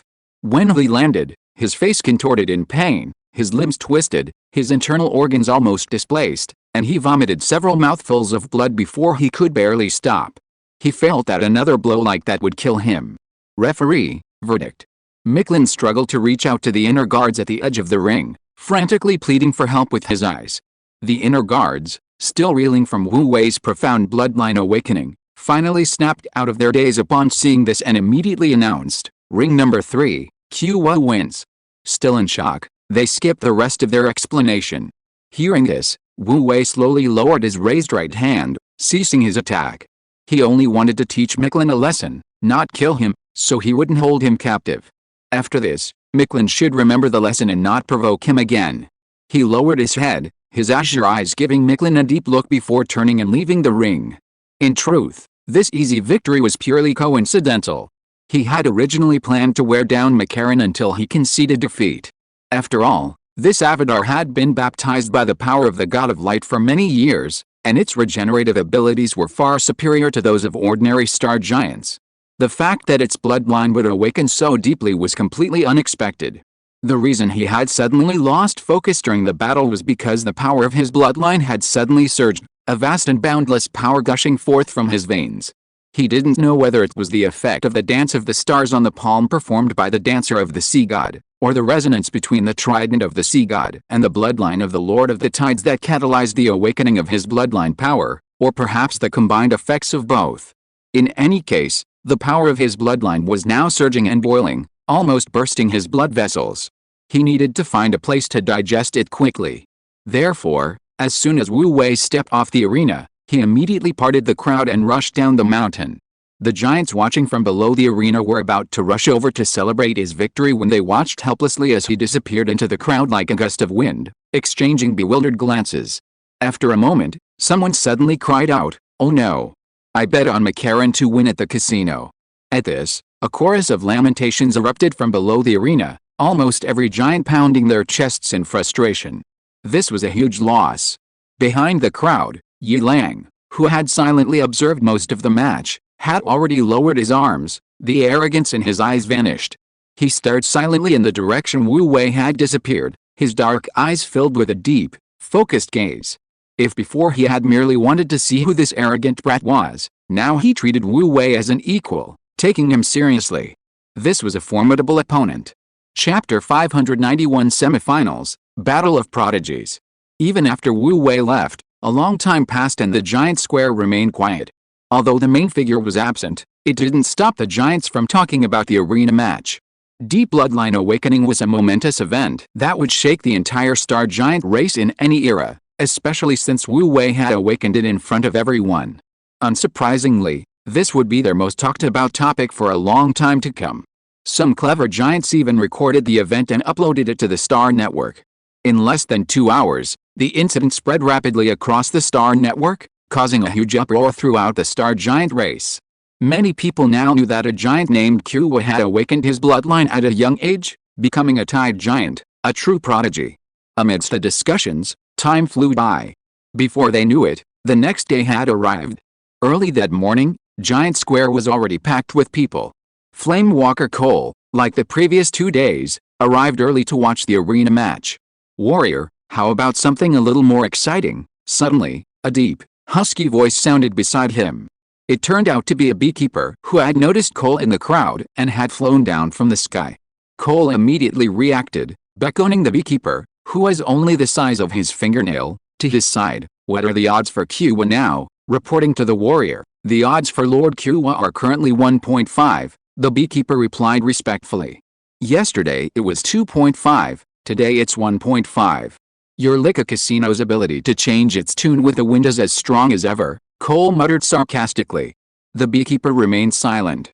Cole hadn't expected him to speak anyway, and seeing his reaction, he didn't care and continued to ask, "What are the odds for Yellen?" This question was much easier to answer than the previous sarcasm, and the beekeeper's expression immediately relaxed, reporting to the warrior, "The odds for Lord Yelling are currently 1.2, just as I thought." Cole's face immediately showed an expression of knowing satisfaction.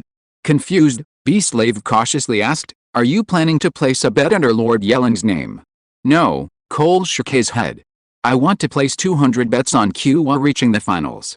And also, give me another 100 bets on Qiwa winning the championship." "Huh?" Bee-Slave was stunned for several seconds. It's no wonder he was so surprised.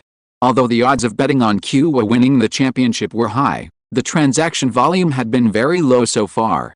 Most of the betting giants were just casting a wide net, placing 1 or 2 bets randomly, rarely betting 100 at once like Cole. It wasn't until Cole urged him that he reacted and hurriedly completed the formalities for Cole. "Sir, the electronic voucher has been sent to you." Bee-Slave bowed respectfully to Cole. "Is there anything else you need?" Cole waved his hand, and Bee-Slave immediately left tactfully. Actually, Cole didn't really think Qiwa would definitely win the championship. However, he lost the arena because of Qiwa. If Qiwa could win the championship, his regret would be much less. After all, if even a peerless genius like Yu Lang lost, it would be reasonable for him to lose the match as well. In the square, there were quite a few giants betting like Cole. In addition, many people were gathered in groups discussing, making the entire giant square exceptionally lively. Whether in terms of the number of giants watching or the level of excitement, today was the highest since the start of the selection competition. This was because the semifinals and finals of the selection competition were to be held today. The 4 giant warriors who won the quarterfinals would be divided into 2 groups according to the draw results, and they would compete against each other. The winners would enter the finals in the afternoon to compete for the championship. And these 4 giants who made it to the semifinals were all true prodigies. Each of them had a large number of supporters. Even Wu Wei, who had the weakest fan base, had become a favorite to win the championship after yesterday's incident, and he had quite a few supporters. Among the crowd, many giant girls even had blue paint applied to their faces to depict title patterns, as a way of expressing their support for Wu Wei. Of course, besides Wu Wei, there were many other supporters, especially Yi Lang's. The most striking feature of Yi Lang's supporters was that they had dyed their hair completely black, wore black contact lenses, and some even had black patterns painted on their faces, the bloodline mark of Yi Lang, the mark of the Lord of Dawn, the source of his bloodline. They and Wu Wei's supporters each occupied one side, clearly separated. Furthermore, supporters of Garfield and another contestant were also scattered around, similarly clearly divided, each harboring their own grievances. Even before the semifinals began, the atmosphere in Giant Square already felt slightly tense. Suddenly, the crowd stirred. "Look, they're here!" someone exclaimed. Everyone instinctively looked in the direction of the voice. A colossal chariot slowly pulled up at the foot of the long steps. The chariot's doors opened gracefully, and a figure emerged from the bronze chariot. This figure possessed blonde hair and black eyes, a tall and robust build, and an air of sunny cheerfulness that made him approachable. This man was none other than Garfield Pete, the current heir of the Pete family. 3,000 years ago, he had awakened the bloodline of the Earth, possessing the bloodline talent Earth Body. In battle, he was like a human mountain range, charging forward relentlessly. In terms of ferocity and imposing presence, perhaps only members of the Nat family, possessing the bloodline of the Black Iron Lord, could rival him. However, the current heir of the Nat family was not yet of age and ineligible to participate in this selection competition. The previous generation's members were too old and had already entered the Legion for training, regrettably missing the opportunity to become the Queen's personal guard.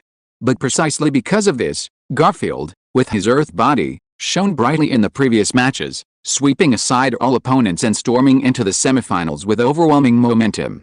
If it weren't for Wu Wei's sudden emergence as a dark horse, diverting a significant portion of the giant's attention, his reputation and momentum would have been even stronger. Of course, his current popularity is also considerable. With his appearance, a group of people in the square instantly erupted in cheers, chanting Garfield's name and waving wildly at him. Upon closer inspection, most of these people were clustered together, their faces painted with earth yellow patterns representing the Lord of the Earth, clearly organized and disciplined loyal fans. Garfield noticed them and waved back with a smile. Screams erupted from the crowd, the atmosphere as heated as a large-scale fan meeting. McLean had quietly slipped into the crowd at some point. He wore a decorative hat, making him look quite different from usual, and since everyone's attention was focused on the Final Four, no one recognized him for a moment. Just you wait and see. Seeing Garfield's triumphant appearance, he gritted his teeth in anger. You can only be smug this once. After the semifinals, I don't believe you'll still be laughing. Of the Final Four, only the kid from the Carlo family was about as strong as him and could put up a fight. The other two were much stronger than him. He didn't believe Garfield's luck was that good, managing to catch up to a 1 in 3 chance. At this moment, the crowd suddenly stirred again. Another bronze chariot stopped at the bottom of the long steps, and a red-haired, brown-eyed youth stepped out. This youth was tall and slender, slightly thinner than a typical giant, but in a lean and wiry way. His red hair had been shaved down to short stubble, giving him a very capable appearance. Upon seeing him, Cole's eyes instantly changed. It's him.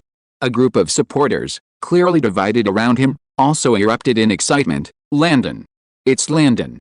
It turned out that the young man who had arrived was named Landon Carlo, one of the 4 who had advanced to the semifinals.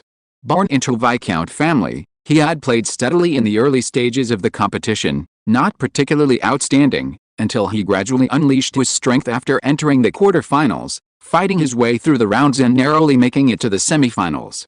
Before he unleashed his true power, no one even knew that he had awakened the bloodline talent Flame Body. If it weren't for Wu Wei, he would have been the biggest dark horse in this selection process. Of course, even with Wu Wei, he still had a considerable number of supporters. This was evident from the crowd's excitement at his arrival. Just as the crowd was buzzing with excitement over Garfield and Landon's arrival, another bronze chariot stopped at the foot of the mountain. The chariot door slowly opened, and a young man with black hair and black eyes stepped out. This young man was taller and more robust than the average star giant, yet his aura was profound and composed. He lacked the ruggedness and ferocity of typical giants. Instead, he exuded a serene aura, making his presence extremely unique. It's Yi Lang. Upon seeing him, the crowd erupted in excitement.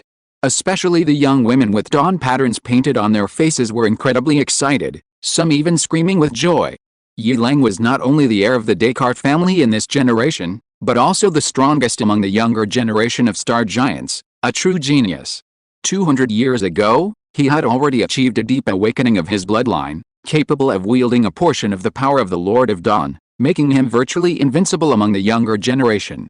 Many of the younger star giants idolized him. How could they not be excited to see him now? In an instant, half of Giant Square was in an uproar.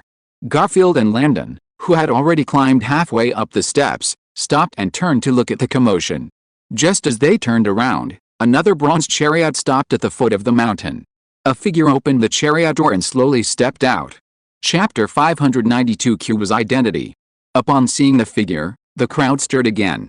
It's Qwa. A loud scream erupted from nowhere. Immediately afterward, The giant girls with title patterns painted on their faces became incredibly excited, waving their arms and screaming. The young man who emerged from the giant chariot was tall and robust, with deep-set features, his entire being as handsome as a marble sculpture. Especially striking were his deep blue eyes, as profound as the azure sea, captivating all who beheld them. This young man was none other than Wu Wei, who had disappeared overnight. Upon seeing him, Garfield and Landon on the steps were both stunned. In just one night, Wu Wei's entire demeanor had undergone a significant change. Not only had his aura become more profound, but he had also undergone a complete transformation, possessing an indescribable air of power that made them feel a chill at first sight. Yi Lang, however, wasn't particularly surprised. He had experienced a similar situation when his bloodline had just undergone a deep awakening. When a bloodline awakens deeply, the powerful bloodline energy profoundly transforms the body, causing a change in the giant's appearance and temperament. This change is generally not drastic and doesn't significantly affect facial features, but the overall aura undergoes a dramatic transformation. His serene, still knight-like aura stemmed from this. However, the initial shock was fleeting. Garfield immediately recovered. He excitedly rushed over and slapped Wu Wei's shoulder hard. "Brother, why did you run so fast yesterday? I was about to look for you after leaving the arena when you vanished in a flash. I couldn't even call you in time." Wu Wei smiled. Glancing at Landon and Yi Lang on the steps, he lowered his voice and said to Garfield, "Yesterday's deep bloodline awakening was too sudden. I was just barely holding on in the arena, and as soon as I got off, I rushed back to digest and absorb it, so I didn't have time to say hello." In fact, the power surge brought by deep bloodline awakening was indeed enormous, even more violent and difficult to tame than divine power infusion. If Wu Wei hadn't been the god of light, possessing exceptionally strong divine sense and having previously wielded even greater power, he wouldn't have been able to continue fighting in that instant.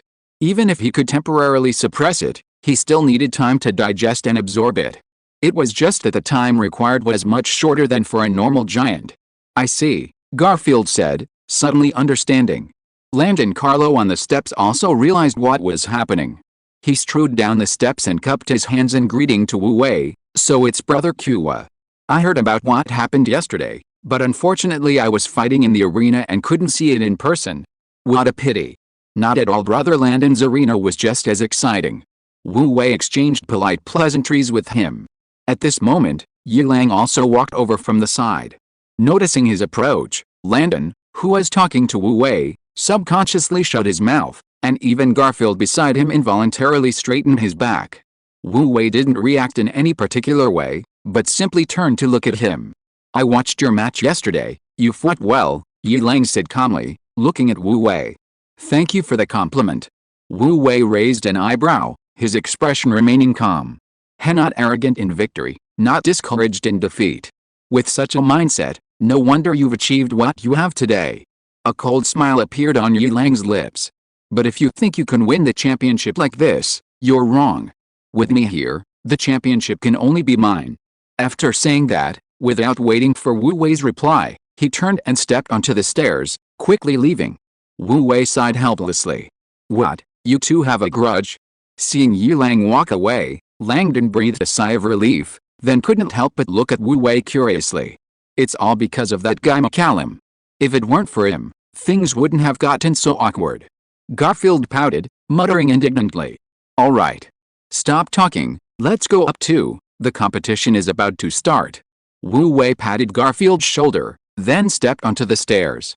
Garfield was still unhappy, but still followed behind Wu Wei, walking up the stairs. Langdon saw this and followed as well. Soon, the four of them ascended the steps and entered the giant plaza at the top. Seeing this, the giants in the plaza became even more excited, their screams echoing throughout. If it weren't for the guards patrolling the plaza to maintain order, these excited giants would have almost overturned the entire plaza. Even so, Wu Wei and his companions, surrounded by them, still struggled to move forward, taking a long time to finally pass through the crowd and reach the high platform in the center of the plaza. Meanwhile, inside the giant royal court, the purple-haired, golden-eyed giant Queen Ilgil had prepared various drinks, fruits, and snacks, ready to watch the exciting semi-final match. Suddenly, the door to the room opened. "Mrs. Dylan, what brings you here?" Giant Queen Ilgil turned her head, puzzled. However, before she could finish speaking, she suddenly froze. It turned out that Mrs. Dillon was supporting an elderly, white-haired giant. The old man was hunched over, his face covered in age spots, but one could still tell he must have been incredibly robust and strong in his youth. Numerous scars adorned his aged body, adding a touch of menacing severity to his already gaunt appearance. His deep blue eyes, though aged and cloudy with time, remained remarkably sharp. "Grandpa Mike!" Queen Ilgel, the giant, jumped in surprise, quickly rising from the sofa. "Grandpa Mike, you could have just sent someone to let me know if you needed anything. Why did you have to come all this way yourself? You're so old, how can you endure such a long journey? Why didn't they try to persuade you?" Queen Ilgel went over and affectionately helped the old man up, complaining while secretly glaring at Mrs. Dillon. Mrs. Dillon sighed helplessly. She had only just received the news herself. Heaven knows, the shock she had experienced back then was no less than that of the giant queen now. "All right, don't blame little Chris. It was me who told them not to inform you." The giant elder, called Grandpa Mike, patted the giant queen's hand affectionately, smiling to reassure her. "I'm just eager to see the peerless prodigy of our sea giant lineage. Tell me quickly, which boy has brought such honor to our sea giant lineage?" The elder's movements were shaky, but his expression was excited and joyful, full of anticipation. "You really are something else. I'll naturally have him pay his respects after the competition." "Why the rush?" Giant Queen Ilgel was both amused and helpless. This Grandpa Mike was one of the 3 commanders who had followed her grandfather, the giant king of the previous generation, in his conquests across countless starfields. Although he was now old and frail, and his strength had declined significantly, his influence among the star giants remained enormous. Many of the generals currently leading troops in the star giants were promoted by him. Even the current marshal of the Battle Axe Legion, one of the 3 major legions, was personally trained by him. As one of the few remaining elders of the star giant race, he had watched the giant Queen Ilgel grow up and was one of her mentors. Their relationship was incredibly close. Ilgel was helpless against this old man, so she had the green-skinned person controlling the light screen point the camera at Wu Wei and show it to the old man. "Grandpa Mike, look, this is the peerless genius of the sea giant lineage I told you about. Not bad, not bad. Indeed, he is a descendant of our sea giant lineage, quite handsome." Grandpa Mike stared at Wu Wei on the light screen for a long time, becoming more and more satisfied. Upon hearing this, the expressions of everyone in the room became somewhat strange. They wanted to laugh but dared not. Ilgel was somewhat exasperated. "Grandpa Mike, what are you saying? Do you mean the sea giants judge bloodline concentration by looks? You don't know this, do you?" Grandpa Mike smiled broadly, not at all offended, but rather quite pleased with himself. The Great Tide Lord was one of the most handsome men in ancient times. As descendants of the Tide Lord, we sea giants naturally have higher bloodline concentrations and are more handsome. Back in the day, your Grandpa Mike was also one of the most handsome men in the star giants, with countless suitors. All right. Ilgel felt helpless, but had to admit that Grandpa Mike did have a point. The others couldn't help but chuckle. "By the way, Grandpa Mike, this is the information you asked me to look up." Ilgel suddenly remembered something, took a parchment scroll from the blonde maid beside her, and handed it to the old man. This parchment scroll contained detailed information about Kua. This document was far more detailed than the previous one, detailing everything Kua had experienced from childhood to adulthood, even including his ancestry back 8 generations. Ilgel had just received the document and hadn't even had a chance to look at it before Grandpa Mike arrived. "Let me see," Grandpa Mike said, thanking him. He tremblingly accepted the parchment scroll, then pulled out a pair of reading glasses from his storage space before carefully opening it and beginning to read. After a moment, he suddenly sighed. "I never imagined he was a descendant of that kid Gauze." "Who is Gauze?" Upon hearing this, everyone in the room exchanged bewildered glances. Seeing their expressions, Grandpa Mike couldn't help but sigh again. "That's all ancient history from hundreds of thousands of years ago. It's normal that you young people don't know." Speaking of which, Gauze was quite a prominent figure among the younger generation back then, his fame comparable to that of the current Erlang kid. It's just a pity. Chapter 593 Who is the greatest genius of our time? As Grandpa Mike described, everyone seemed to see that exceptionally talented and spirited young prodigy again. Unfortunately, not every prodigy grows into a powerful and dominant force. The star giants are naturally warlike and fearless, and Gauze was a prime example. In a dangerous operation, Gauze penetrated deep behind enemy lines and single-handedly turned the tide of battle, but ultimately, outnumbered, he perished in the enemy's encirclement. At that time, Gauze's eldest son had only just been born. Grandpa Mike sighed deeply. The situation was unstable then, with frequent wars. I worried I couldn't care for the child, so I sent him back to the rear to be cared for by trusted members of my tribe. After that, tens of thousands of years of war ensued, and too many young people perished. Grandpa Mike, please accept my condolences, Queen Ilgal, the giant, said, her heart heavy with sorrow. She had heard her elders mention the war of that time. It was said that the entire star giant race was in turmoil, and nearly a fifth of the star giant population perished in that war. Even the royal family lost a prince, her father's uncle, whom her father still sighed with sorrow whenever he spoke of it. Never mind, let's not talk about that, Grandpa Mike said, patting Ilgal's hand. Anyway, it's a blessing from our ancestors that such a gifted genius could emerge from among Gauze's descendants. Our sea giant lineage finally has a worthy successor.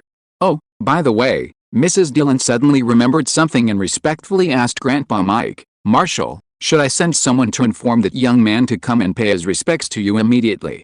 Despite her imposing presence in front of Garfield and McLean, Mrs. Dillon dared not show the slightest disrespect to this old man. No need, Grandpa Mike waved his hand. Let the boy compete. I can see him after his match. Yes, Elder, Mrs. Dillon replied respectfully. Don't worry, Grandpa Mike, that kid's strength isn't much weaker than Yi Lang's. He should have no problem making it to the finals, Queen Ilgal the giant said with a smile. Mrs. Dillon and the others quickly followed suit, praising Wu Wei. Ho ha ho ho, Grandpa Mike laughed heartily, very pleased. For a moment, the whole room was filled with joy and laughter. At this moment, the draw results on the stage were announced. The match was divided into 2 rounds. The first round, Yi Lang vs. Qiwa. The second round, Garfield vs. Landon. As soon as the results were announced, Wu Wei didn't react much, but the audience erupted in an uproar. My God! Yi Lang and Qiwa have clashed in the semifinals. How could this be? I bet Qiwa would make it to the semifinals. Now it's all over, my money. What do we do now? That's Yi Lang. Qiwa is doomed to lose this round. Because Wu Wei was stronger, many people had placed heavy bets at the gambling den, betting that Qiwa would make it to the finals. Now that they saw him facing Yi Lang, they were filled with regret and despair. The giant girls who had been secretly supporting Wu Wei all along were even more unable to accept this and started shouting. The area below the arena descended into chaos. If it weren't for the inner court guards keeping order, the situation would have been even more chaotic.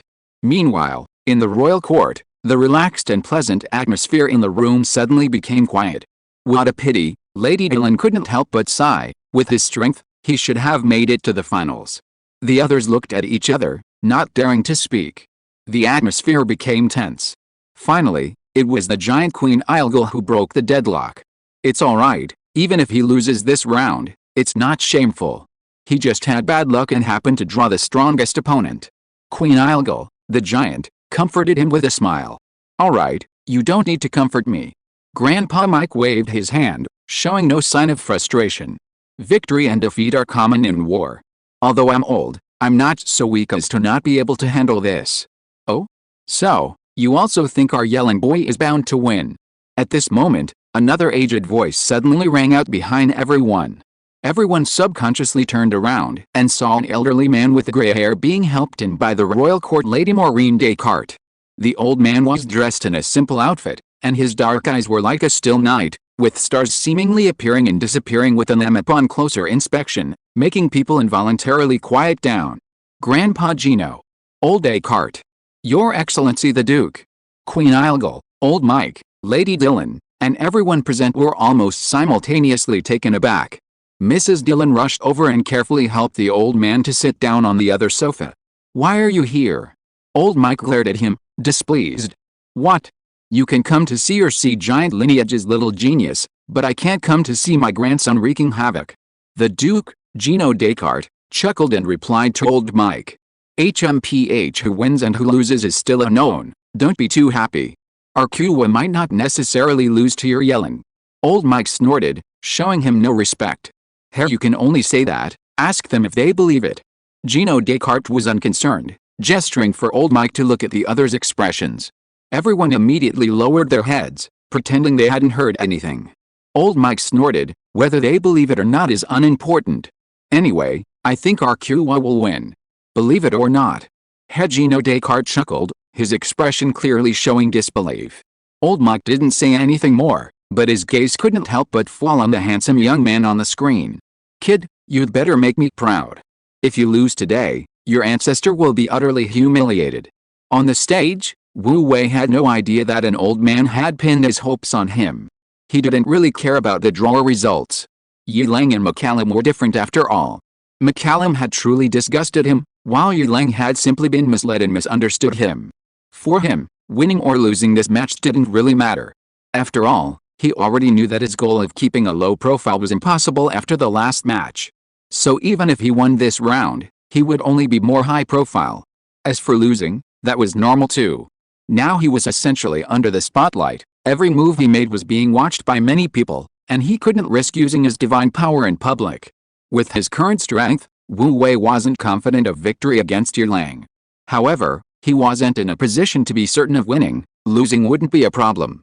With this in mind, Wu Wei's mindset was naturally quite relaxed. Soon, the four of them arrived at their respective arenas.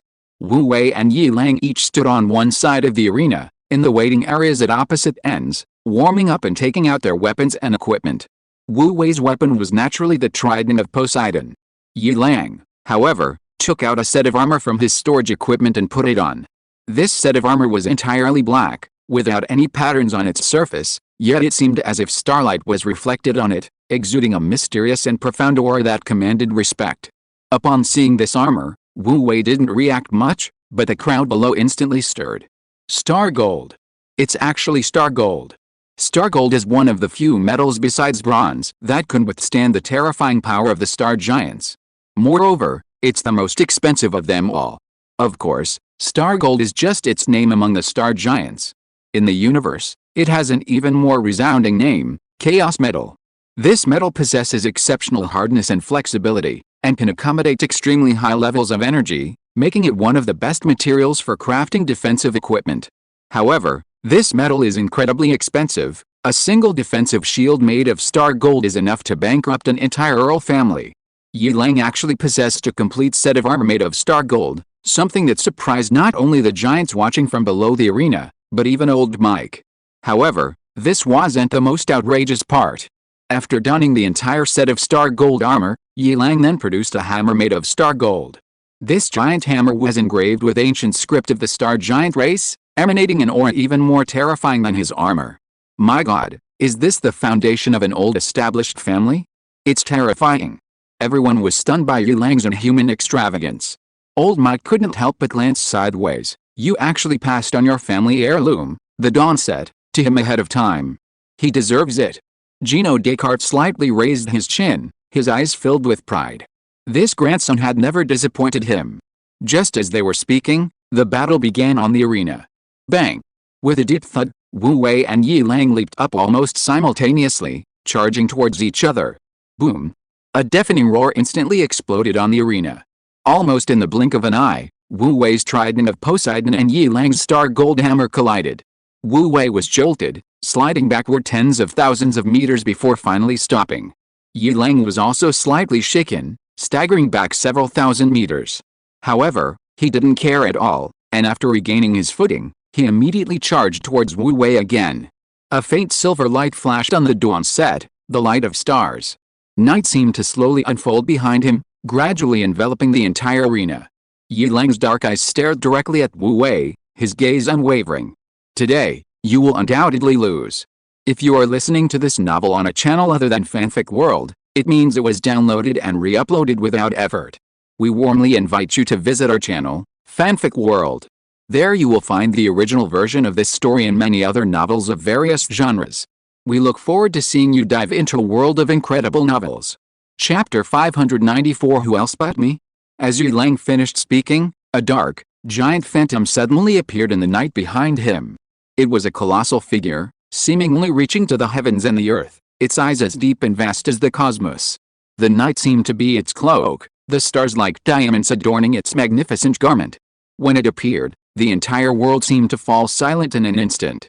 Bang! At the same moment the giant phantom appeared, Yi Lang pushed off the ground with one leg, the immense recoil propelling him high into the air. In that instant, he seemed to merge with a giant phantom behind him, their movements perfectly synchronized. The next moment, he raised his giant hammer high, swung his arm, and brought it crashing down. The giant phantom behind him also raised its arm high at the same time, slamming it down. Boom! A deafening roar erupted instantly. A hazy shadow shrouded the black giant hammer. As it crashed down, the power of the entire night sky seemed to be compressed into that starlight shimmering black hammer. The hammer fell with earth-shattering force. Yi Lang had directly unleashed the terrifying power within his bloodline, originating from the Lord of Dawn. Below the arena, everyone erupted in uproar. My God! Yi Lang actually revealed all his trump cards from the very beginning. Is he that powerful? Both have deeply awakened bloodlines, but I feel Yi Lang's power is much stronger than Qiua's. Nonsense. The Lord of Dawn was known as the #1 warrior under the Star Lord in ancient times. His bloodline potential is no less than that of the Tide Giants. Not to mention, Yi Lang's bloodline awakened much earlier than Qiua's, so of course he's more skilled at using it. And he also has the Dawn Set's assistance. Qiua is in big trouble now. The giants watching discussed excitedly, all becoming increasingly agitated. The supporters of Qiua were so tense their hearts were practically in their throats. Even Wu Wei felt a slight chill run down his spine, not daring to be careless. He took a small step back with his right leg, raised the trident of Poseidon in his hand, and unhesitatingly activated his bloodline power. In an instant, a colossal giant phantom appeared behind him. It was a giant with a completely azure body, its massive form seemingly connecting heaven and earth. Its eyes were as blue as the sea, waves were its shoes, and gales were its outer garment. With its appearance, it seemed as if a vast sea of water spread across the arena, a gale arose, and surging tidal power erupted from its body, instantly engulfing the entire arena. At the same time, Wu Wei's right hand, holding the trident of Poseidon, was already raised. A huge deep-sea whirlpool appeared before him. The whirlpool was enormous, like an insurmountable chasm, separating the black giant hammer that had fallen from the sky from his body. And that was all Wu Wei could do in time. Because, at the very moment this deep-sea vortex appeared, Yi Lang's black giant hammer had already arrived. Boom! A deafening roar instantly erupted. The blue tides and the deep black dawn power swept out like a raging storm, the terrifying force causing the entire arena to tremble violently as if the heavens and earth were collapsing. From below the arena, the two on the platform remained merged with a giant phantom behind them. It no longer resembled a battle between two giants, but rather a contest between the night sky and the sea. In terms of power, the deep-sea vortex that Wu Wei had condensed with his bloodline power was already formidable. However, this deep-sea vortex, which had once easily shattered the Macallan Frost Dragon, only lasted less than 10 seconds before disintegrating in the face of Yi Lang's attack. The dark giant hammer pierced through the vortex and slammed heavily into the trident of Poseidon. Bang! An even more violent buzzing sound reverberated throughout the entire arena. The massive, dark hammer and the weathered trident of Poseidon trembled almost simultaneously. A terrifying force surged from the trident, causing Wu Wei's arm bones to groan as if they couldn't withstand the strain. He groaned, his body uncontrollably staggering back several steps. His thick legs braced themselves against a bronze arena, barely managing to stop his retreat. His metal boots, however, couldn't withstand such terrifying force, instantly twisting and cracking, gradually crumbling. After a few steps, his boots were completely destroyed. But Wu Wei had no time to pay attention to any of this, his entire focus was on Yi Lang before him. As expected of the undisputed #1 prodigy of the Star Giant race, your strength is indeed formidable. Wu Wei raised his eyes, his azure gaze fixed on the young giant before him. No wonder you're so confident. HMPH. Yi Lang snorted coldly, remaining silent. He took a step back, raising his hammer once more, unleashing a barrage of attacks on Wu Wei like a raging storm, giving him no chance to breathe. In an instant, a deafening roar echoed throughout the arena. Wu Wei retreated again and again. In just a moment, he was forced into a corner of the arena, with nowhere left to go. If it weren't for the secret technique that separated the inside from the outside of the arena, he would probably have already fallen off the arena and lost the match. But even with the secret technique, His situation was already precarious, and if no other changes occurred, his loss was almost inevitable. Below the arena, the giants watching the match couldn't help but whisper among themselves. It seems that Yi Lang has it in the bag this time. Kua has even used the power of the Tide Lord, so it's probably impossible for him to turn the tide. Alice, Yi Lang is Yi Lang after all. Although Kua has performed very well, Yi Lang himself is stronger than him, and with the Dawnset's assistance, Kua has almost no chance of winning against him. Inside the giant court, the giant Queen Ilgul and Lady Dylan, who were watching the match, also sighed, as if they could already see Kua's crushing defeat. What a pity, Mrs. Dylan couldn't help but sigh. Kua, though a bit arrogant, is still quite strong. To fight our Yellen like this, even if he lost, he can still be proud. Gino Descartes glanced at old Mike and chuckled. Old Mike snorted coldly, ignoring him, but couldn't help but sigh inwardly. Although he didn't want to think that way, he had to admit that Yellen's strength was indeed a notch above Kua's. Oh well, his performance was already quite good. Even if he lost this round, it wasn't his fault. He could only blame old Descartes for being too shameless, actually giving the Dawnset to Yellen. In everyone's eyes, the outcome of this match was already predetermined. Not only did those watching the match outside the arena think so, but Yellen on the arena also thought so. Boom. A loud noise. Yellen's black giant hammer once again fiercely suppressed Wu Wei, who was wielding the trident of Poseidon. His dark, night-like eyes fixed intently on Wu Wei, his voice heavy, admit defeat. You're no match for me. He paused, then added, if you give up the idea of challenging the queen, I can overlook everything else and let you leave the ring with dignity. Challenging the queen again? Why is everyone so convinced he's here to challenge the queen? Wu Wei hadn't intended to argue with Yi Lang, but after being repeatedly suppressed, he was truly enraged. His face darkened, and a cold laugh was almost forced out through clenched teeth. You think you can defeat me with this little bit of strength? With that, he reached into his storage space and retrieved a silver metal combination lockbox, crushing it in front of Yi Lang. Blue liquid instantly flowed from the metal box, rapidly absorbing into Wu Wei's body. This silver metal combination lockbox contained gene serums he had bought from the interdimensional trading market. The box contained 1,000 vials, he hadn't kept a single one. Bloodline, after all, is just genes, isn't it? While the gene serum from the bio-civilian civilization wasn't a perfect cure, it couldn't be completely useless. He refused to believe it. The instant the gene serum was absorbed into his body, every cell in his body seemed to be stimulated and suddenly expanded, instantly turning a pale blue sheen. Bloodline and genes are indeed not entirely equivalent. But it must be said that there is a connection between the two. And the bloodline power of the giant race is indeed rooted in their genes. Therefore, the gene serum took effect. However, the power of the gene serum was ultimately not entirely targeted at the star giant, so the side effects were quite severe. Just as the medicinal power of the gene serum was completely absorbed, in the illusory ocean of bloodline power that Wu Wei's consciousness had once been in, all the bloodline power instantly surged. Regardless of its source or strength, the mixed bloodline power almost all rushed out from Wu Wei's bloodline, instantly filing his body. Wu Wei couldn't help but groan. The surging power relentlessly assaulted his blood vessels, almost exceeding his body's limits. If it weren't for the fact that his avatar had been nourished by divine power for years, becoming exceptionally resilient, he would have likely exploded and died instantly from the sudden burst of bloodline power. The chaotic, multicolored bloodline power churned within him, but after a few breaths, it was suddenly and forcefully suppressed by a golden glowing bloodline power. The next moment, all the chaotic bloodline power retreated back into a sea of consciousness, leaving only this golden glowing bloodline power flowing quietly through Wu Wei's veins. At that instant, Wu Wei's entire aura underwent a dramatic transformation. Behind him, behind the azure giant phantom, another giant phantom rapidly materialized. It was a figure draped in starlight, as vast as the cosmic void.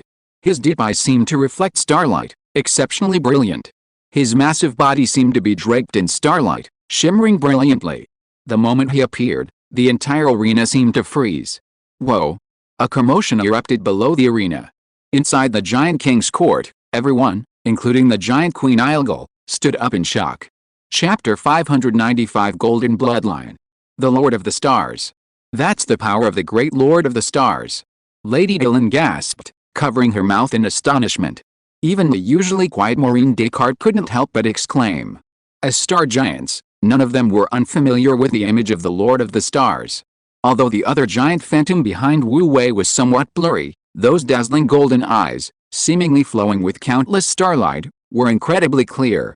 Without a doubt, that was their great Lord of the Stars, Naminix. How is this possible? Old Descartes stood up in shock, his aged body trembling slightly, whether from shock or disbelief, it was unclear. Old Mike hadn't expected such a development either, his aged face was blank, almost at a loss. The giant Queen Ilgul also stared wide-eyed, her expression as if she had seen a ghost. As everyone knew, the Lord of the Stars was not only the strongest in the history of the star giant race, the greatest giant king in history, but also the ancestor of the current royal family, the source of the golden bloodline. Only the current giant royal family could possibly awaken the golden bloodline. As a descendant of the Lord of the Tides, Q's awakening of another bloodline was utterly astounding, defying everyone's expectations. What's more, this other bloodline he awakened was a golden bloodline. This was outrageous. Even novelists wouldn't dare write something like this. If they were so shocked, the shock felt by Yi Lang, facing it all on the arena, was indescribable. It was common knowledge that the Lord of Dawn was once the top general under the Star-Lord. His bloodline was also the closest to the Star-Lord's. This was evident from the Lord of Dawn's appearance. Yi Lang had always been proud of this. He had always thought that although the Lord of Dawn's bloodline was classified as a silver bloodline, the difference between it and a golden bloodline shouldn't be that great. But now, looking at the giant phantom that appeared out of nowhere behind Qwa, looking at those dazzling golden eyes that seemed to gather all the starlight in the universe, he felt a chill inexplicably rise from the depths of his heart, a chill of intimidation, a chill of fear. At this moment, Yi Lang, who had always appeared confident, finally panicked. This is impossible. Something must have gone wrong. Yi Lang's hand, gripping the black giant hammer, trembled slightly, his knuckles turning white from the force of his grip. Nothing is impossible in this world. Wu Wei's lips curled into a cold smile. He wasn't feeling well either. He felt as if his body was about to split open, half icy cold and half burning hot. The boiling blood and qi surged, making him dizzy and unable to think clearly. But even so, he showed no sign of it, as if everything was under his control. The newly generated bloodline power surged within him, transforming his entire demeanor. It was as if he were the master of the starry sky, high above, looking down upon all living beings. Seeing this, Yi Lang felt an even greater chill. But perhaps his emotions had reached a critical point, and at this moment, he calmed down again. So what if you've awakened the golden bloodline? His dark eyes were fixed on Wu Wei, a ruthless glint in them. With me here, this championship can only be mine. As soon as he finished speaking, a dark, spherical object suddenly appeared in his empty left hand, which he hurled at Wu Wei without a word. Simultaneously, he abruptly retreated, covering several thousand meters in the blink of an eye. Seeing this, Wu Wei's eyes narrowed. Black hole grenade. That black spherical object was none other than a black hole grenade. He was very familiar with it, he had bought a whole bunch himself. Black hole grenades also came in different levels. The most powerful annihilation grenade might not even withstand a level 14 expert. He had used this kind against the Demon Lord back in the Immortal Palace. And this one, while not as powerful, was still enough to make a level 12 expert suffer. Yi Lang was actually using this to attack him. He clearly wanted to kill him. Inside the giant's court, the giant Queen Ilgul and others, who were watching the match, were also taken aback. It's just a ring match, and he actually went for the kill. Old Mike immediately became agitated. He glared at old Descartes, then turned to giant Queen Ilgul, his voice trembling as he spoke rapidly. I demand the match be stopped immediately, and that brat Reg must rescue him. All right. Ilgul understood the urgency of the situation and immediately sent a message to Reg, who was in charge of the match, instructing him to rescue the person immediately. But everyone knew it was too late. The black hole grenade only takes a few breaths from being thrown to exploding. Even with their fastest reactions, they wouldn't be able to rescue the person on the ring. Unless Qwa could survive the first blast. But that was impossible. Even with his second bloodline awakened, he was only level 11. Lady Dylan, Maureen Descartes, and others showed expressions of regret. The servants in the room involuntarily turned their heads away, unable to bear watching what was about to happen. However, just when everyone thought Wu Wei was doomed this time, on the arena, facing the black hole grenade, Wu Wei showed no panic or despair as they had imagined. He had experienced countless life or death crises and was no longer flustered. Moreover, he was using an avatar. Even if he died, it would just be a matter of changing bodies, a little inconvenient, but not a major problem. Seeing the black hole grenade rapidly approaching him, he remained calm and composed. At this moment, running was too late. Instead of retreating, he took a step forward. In an instant, the second giant phantom behind him lit up. Amidst this whirling starlight, a bright light suddenly enveloped Wu Wei, then transformed into a radiant star armor protecting him. This was the bloodline talent brought about by the initial awakening of his golden bloodline, star protection. After the deep awakening of his bloodline, the effect of the star protection would be further enhanced, forming a star armor with extremely high defensive power. Even a level 12 star giant would need a certain amount of time to break through its defenses. This wasn't the first time he had awakened his bloodline talent, so he naturally used this ability with ease. However, relying solely on the star protection to protect himself from the power of the black hole grenade explosion was still somewhat insufficient. Wu Wei's actions didn't stop. In an instant, the bloodline of the Lord of the Tides was activated again. Azure tidal power surged from his bloodline, instantly condensing into another suit of armor outside the star armor. This time, it was an azure tidal armor. The two suits of armor overlapped, like nesting dolls, heavily protecting Wu Wei in the center. From the outside, Wu Wei's figure was completely covered in layers of light, making his appearance and even his outline indistinct. Not content with that, Wu Wei pulled out a massive black shield from his storage space and held it up in front of him with a thud. Less than 2 breaths had passed since he did this, and the message from the giant Queen Ilgil had only just reached Vice Captain Gray. At that moment, the black hole grenade had barely reached him, and Yi Lang hadn't even had time to show a victorious smile. Boom! A deafening roar erupted instantly. A small black hole suddenly appeared on the arena. The instant it appeared, the entire arena went dark. A terrifying suction force burst forth from it, seemingly devouring everything around it, even the light. Although the black hole only appeared for a moment, the surrounding space instantly collapsed, beginning to crumble inwards. Wu Wei, standing nearby, was the first to be caught in the blast, instantly enveloped by this terrifying force of collapse. From afar, he appeared completely enveloped in a terrifying spatial vortex. The horrific destructive force of the spatial collapse tore everything around him to shreds, even distorting and shattering Wu Wei's form. In less than a second, the black shield and Wu Wei's hand crumbled into countless fragments. The tidal armor protecting his outermost body also succumbed in less than 2 seconds, disintegrating into countless fragments of tidal power. This was a defense that even an 11th level star giant would find difficult to break through, yet it couldn't withstand the power of this spatial collapse for even 2 seconds, demonstrating the destructive force of the black hole grenade. Fortunately, Wu Wei had one last layer of protection. The starlight flowing star armor firmly protected Wu Wei's body. Despite the surrounding spatial collapse and energy fluctuations, its light merely flickered, showing no sign of collapse. Several seconds later, the collapsed space was smoothed out again, and the terrifying destructive force of the black hole grenade gradually subsided. Wu Wei remained standing in place. Although his star armor was dim and on the verge of collapse, he himself had only suffered minor superficial injuries, far from being seriously broken. A hazy starlight enveloped him, and at that moment, he seemed to be immersed in a sea of stars, exuding an indescribable transcendent aura. At that moment, he was the center of the universe. Seeing this, the giants watching below the arena erupted in uproar. In the giant court, old Mike, who had been prepared to receive devastating news, was completely stunned. The giant Queen Ilgil, old Descartes, Lady Dillon, Maureen Descartes, and others around him were also dumbfounded. On the other side of the arena, the victorious smile that was about to bloom on Yi Lang's face froze instantly. A moment of blankness flashed in his eyes, followed by shock and disbelief, as if he had seen a ghost. How is this possible? Chapter 596 Snatching People. In the heat of battle, how could one afford even the slightest distraction? Just as Yi Lang was momentarily stunned, Wu Wei, who had barely weathered the aftershocks of the black hole grenade attack, moved.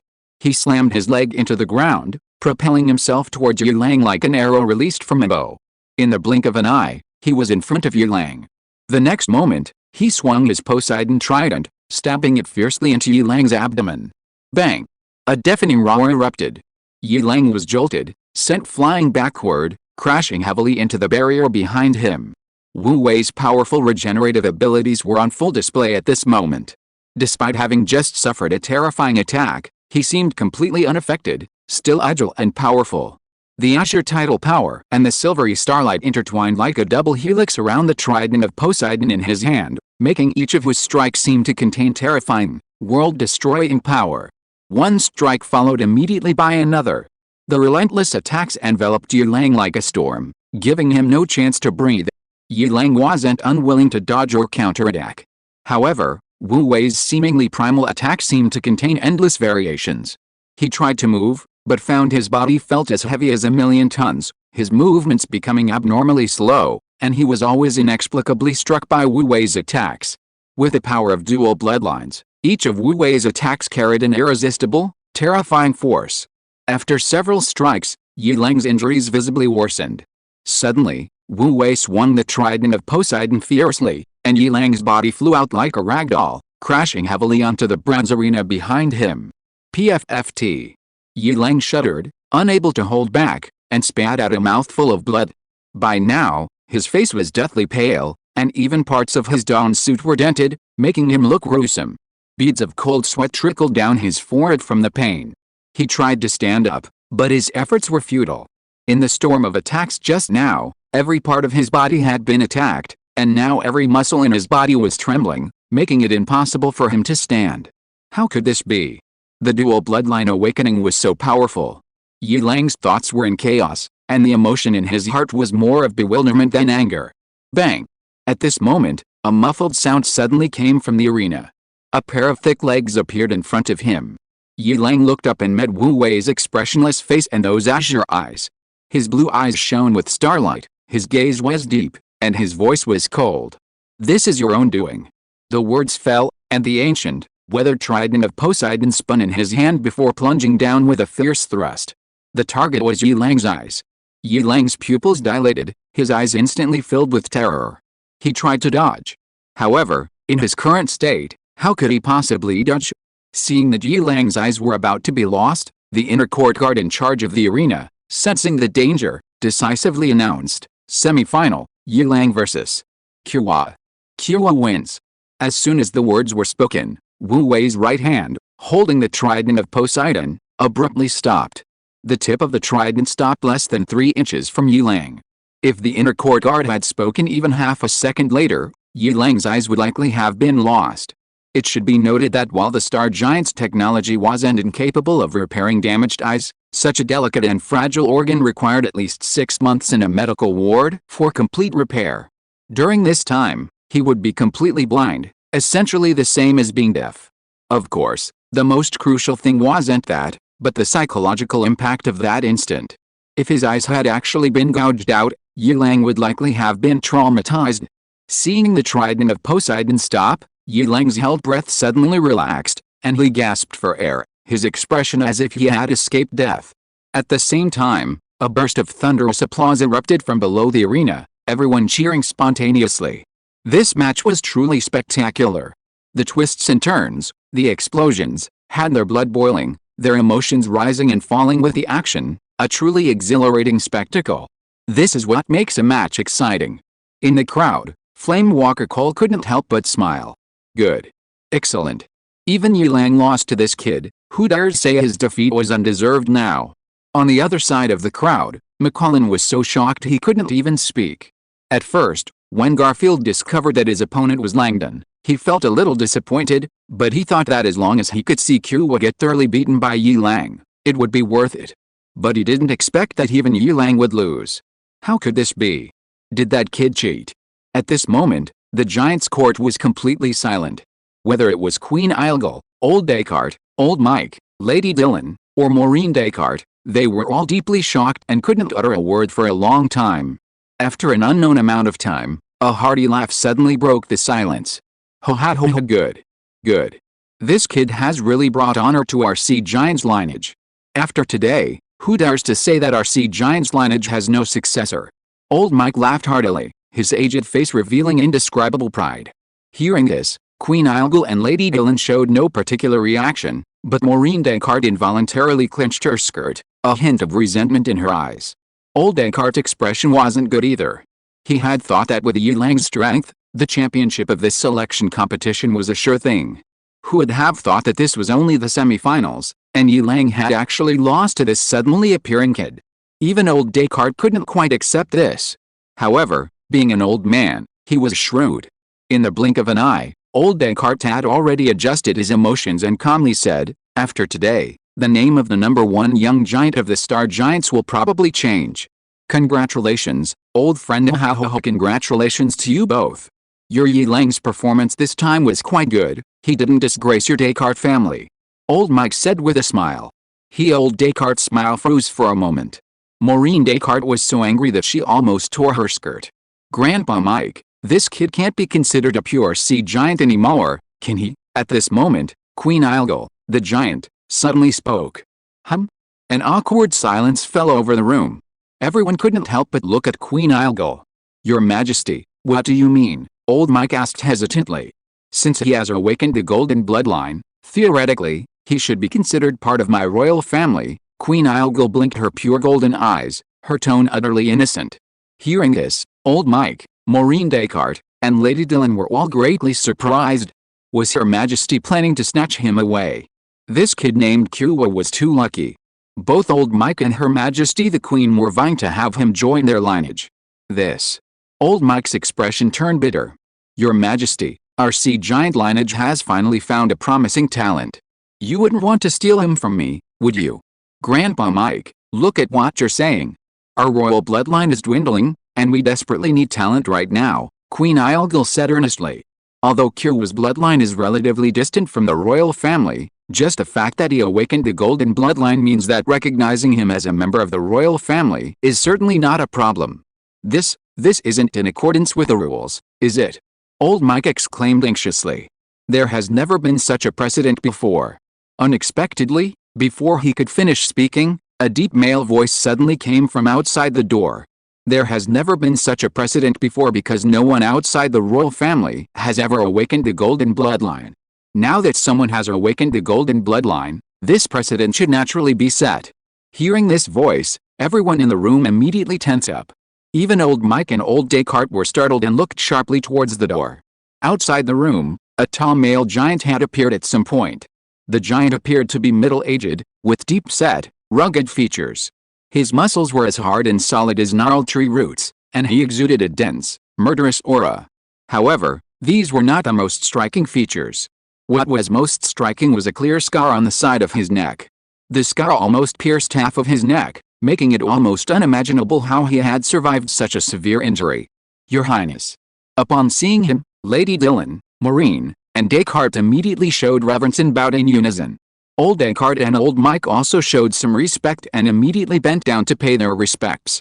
This man was currently the strongest among the star giants besides Elder Nuaya, and also the younger brother of the old giant king, Prince Caesar. Her Majesty the Giant Queen was able to secure her throne not only because of the old giant king's instructions before his seclusion, but also because of the support of this prince. No need for formalities, esteemed marshals. Seeing the two elderly men about to bow, Prince Caesar immediately reached out and helped them up. Uncle Caesar, Queen Ilgal, the giant, greeted them happily, affectionately taking his arm and acting coquettishly. You've finally arrived. It turned out that as soon as she discovered Wu Wei had awakened his golden bloodline, she had already sent someone to inform Prince Caesar, which led to his current appearance. Chapter 597 Social Death. Alright. Mind your manners in front of so many people. Prince Caesar glanced at Ilgal with a smile before turning to the others in the room, his expression turning serious again. I have already reported this matter to Elder Nuaya. Elder Nuaya personally approved the request to include Kua in the royal family. The matter is settled. The golden bloodline has never had many offspring, but over countless years, there are still many collateral branches, and countless members beyond the 5th degree of kinship who are no longer considered relatives. In previous years, some young members beyond the 5th degree of kinship had been included in the royal family for outstanding performance, which wasn't particularly unusual. However, Kua's bloodline is quite distant. He is a true descendant of the Tide Lord, which is why Elder Nuaya's personal approval was required. Hearing Prince Caesar's words, everyone in the room immediately understood that the matter was settled. Sigh. Old Mike sighed. Elder Lionui had already nodded, knowing that the matter was beyond repair. But he was still somewhat unwilling. Your Highness, he said, looking at Prince Caesar, no matter what, Qiwei is still a descendant of Goaz, with the blood of the sea giant flowing through his veins. I request that his sea giant identity be preserved at least. His aged eyes pleaded. Of course, Prince Caesar nodded. He will be recorded as a member of a collateral branch of the royal family and granted royal status. But this is a special case. We will not deny his sea giant lineage, you can rest assured of that. Thank you, Your Highness, Old Mike breathed a sigh of relief. This way, everyone would know that someone from their sea giant lineage had awakened the golden bloodline, which would be a satisfactory explanation to their ancestors.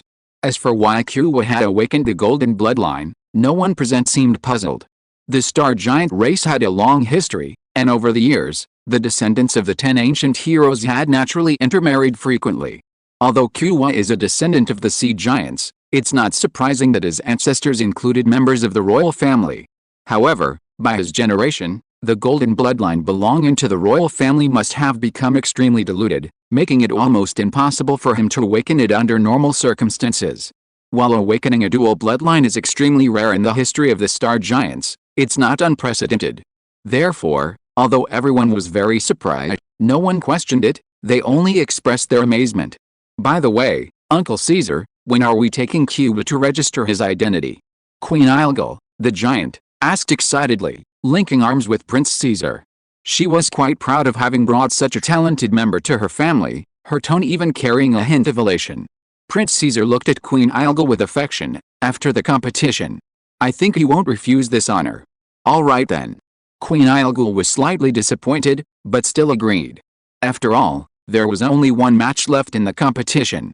She casually beckoned to her blonde maid, gave her a few brief instructions, and the maid immediately dashed out. Prince Caesar chuckled at this, but said nothing, letting her go. As they spoke, Prince Caesar had already sat down in the room, and everyone, including Old Mike and Old Descartes, had also returned to their seats, refocusing their attention on the light screen in front of them. By this time, the match between Wu Wei and Yi Lang had long since ended, and Wu Wei was no longer on the stage. Only the severely injured Yi Lang remained, half leaning against the stage, receiving examination and treatment from the physician. As for Wu Wei, he had already finished his treatment and left the stage. But the impact of the match was far from over. The giants who had witnessed Wu Wei's incredible prowess were still gathered below the stage. Seeing Wu Wei come down, they excitedly surrounded him. Wu Wei looked around and felt surrounded by applause and cheers, interspersed with a few playful whistles and excited screams.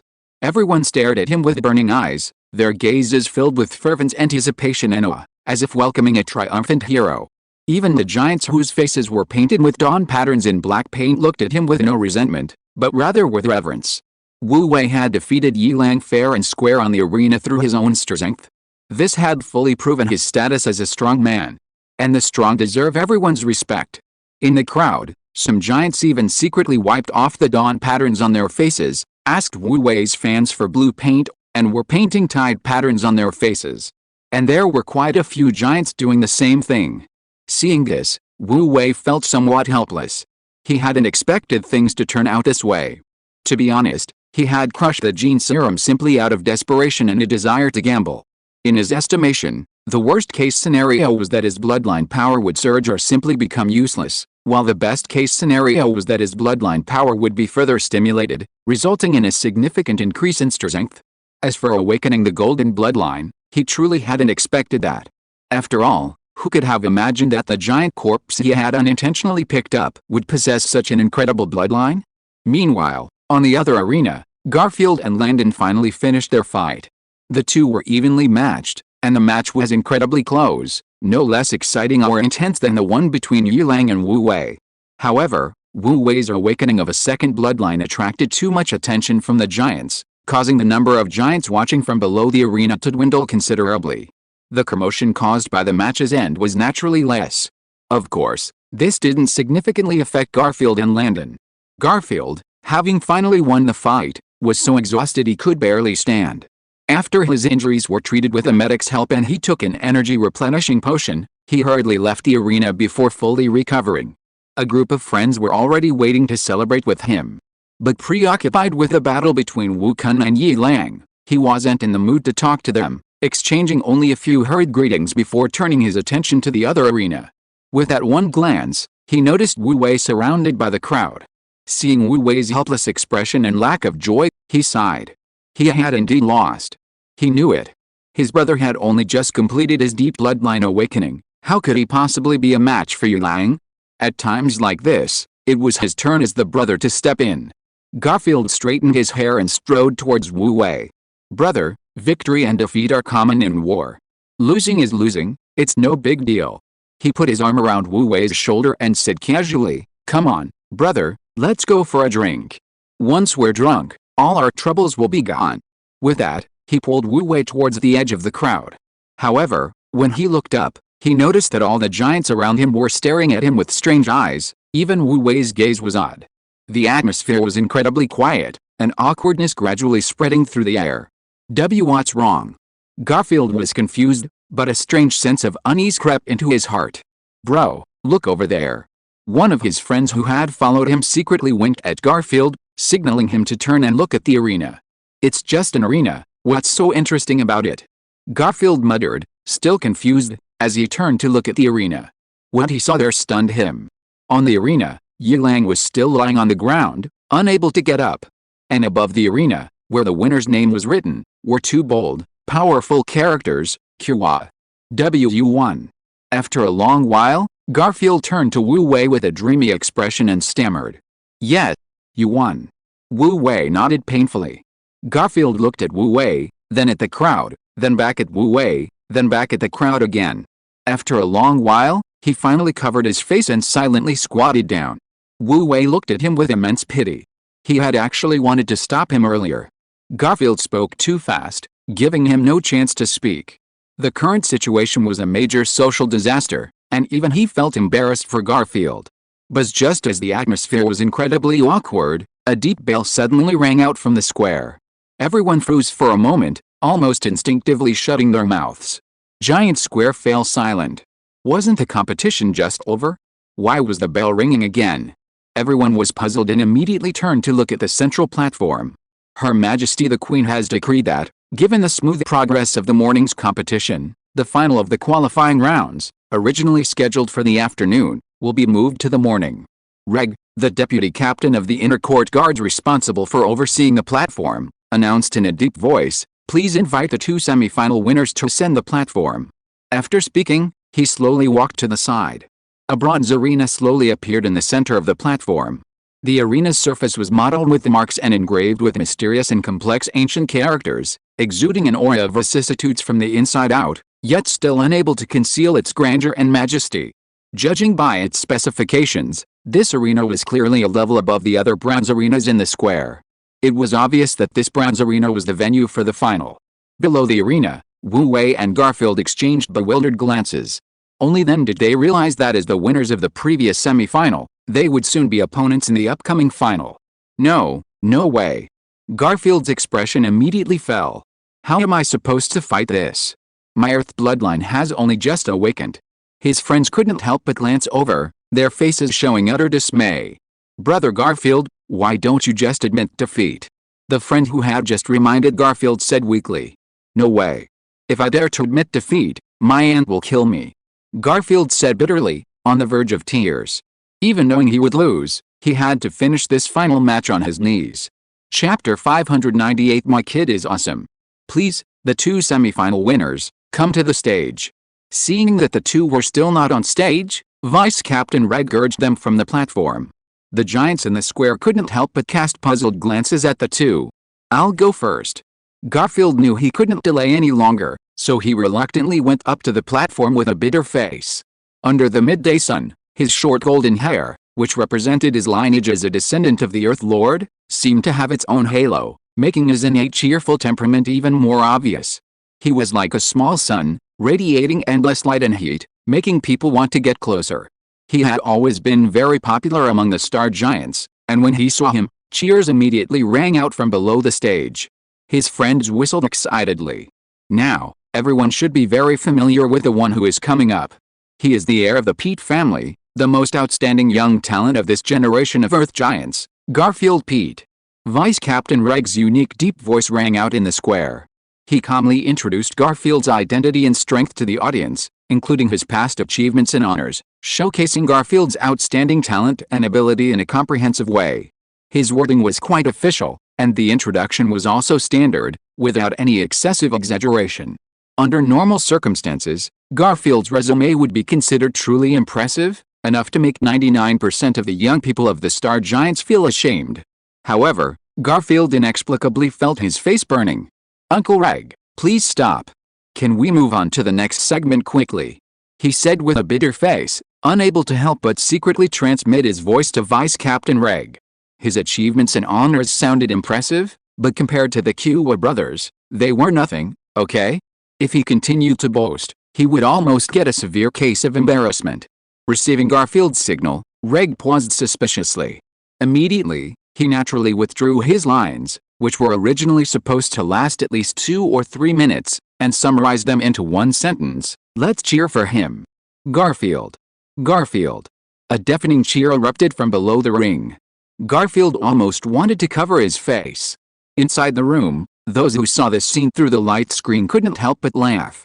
"Look at this kid's expression, it's like a public execution." So funny. Old Mike couldn't help but laugh out loud. Mrs. Pete had also entered the room at some point and couldn't help but laugh at the sight. Although she had high hopes for Garfield, she never demanded too much. She was actually quite pleased that Garfield had made it to the top 4, and never expected that he would actually make it to the finals by chance. So at this moment, she was quite relaxed and even had the leisure to laugh at her nephew. Fortunately, the public execution on the ring ended quickly. As the applause from below the stage subsided, Vice Captain Gray spoke up at the opportune moment. "Now, please welcome our other finalist." As soon as he finished speaking, Wu Wei, who was prepared, leaped onto the platform. In the midday sun, his striking features seemed to be bathed in a golden halo, his deep blue eyes as profound as the ocean, the twinkling stars within like phantoms in the deep sea, captivating all who beheld him. Having undergone 2 deep bloodline awakenings, his height had unknowingly increased, his bones becoming more proportionate, making him appear even more imposing and majestic. His muscles were as hard as rock, his presence as imposing as a towering mountain, exuding extraordinary bearing. Upon seeing him, the cheering crowd suddenly fell silent. All the Giants' eyes lit up involuntarily, and some Giant girls even instinctively covered their flushed cheeks. Vice Captain Reg silently pulled a leather scroll from his robes and began to read expressionlessly. "He is a descendant of a hero who once shed his blood for the Star Giants." Garfield glanced sideways. "He only gave a perfunctory introduction of me, but when introducing the Kiowa brothers, he even had a prepared speech. Wasn't this preferential treatment a bit too obvious?" Unfortunately, Vice Captain Reg was busy reciting his lines and didn't have time to catch his gaze. His voice continued. "He is a young traveler who once wandered beyond the realms, but single-handedly traversed a long and arduous journey home, overcoming numerous hardships, and finally returned to the embrace of the Star Giants. He is a lost gem of the Sea Giant lineage, a young prodigy who deeply awakened his bloodline at a young age. He is the inheritor of the Golden Bloodline, the pride of our Star Giants' younger generation, and an extremely rare dual bloodline awakener in the history of our Star Giants. He is Kiowa. Let us cheer for him."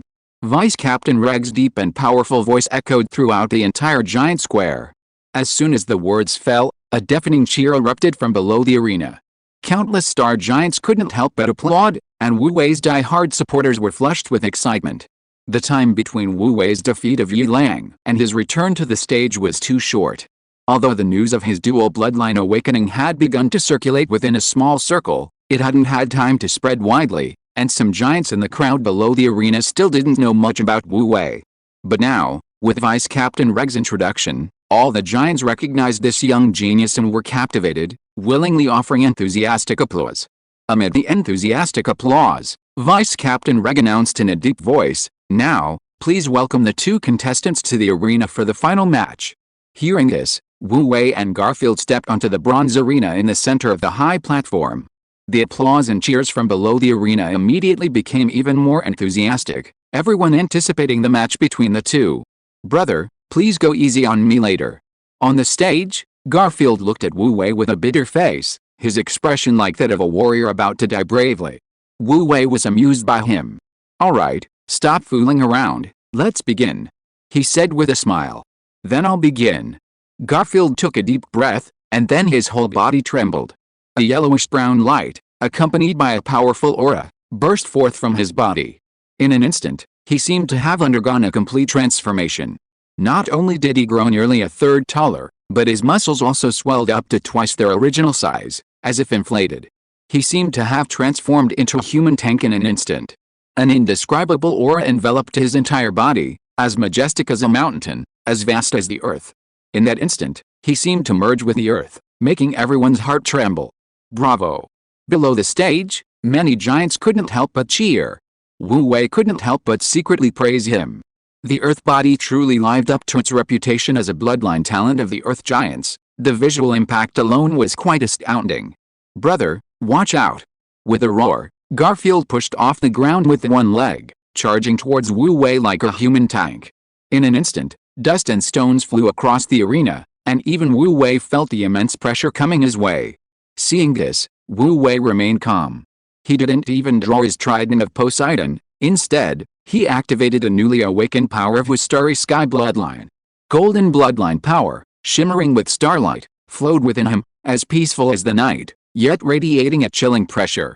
Wu Wei could sense the immense power contained within this bloodline truth, but this power was even more difficult to control than the bloodline power originating from the Lord of the Tides. The slightest touch would cause the heavens and earth to shatter.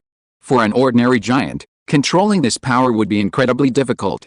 However, this was no challenge for Wu Wei. As the power of his starry sky bloodline was activated, brilliant starlight erupted from his body, instantly forming a silent space behind him, radiating brilliant starlight. At the same time, the brilliant starlight converged, instantly condensing into a suit of armor flowing with starlight on Wu Wei's body.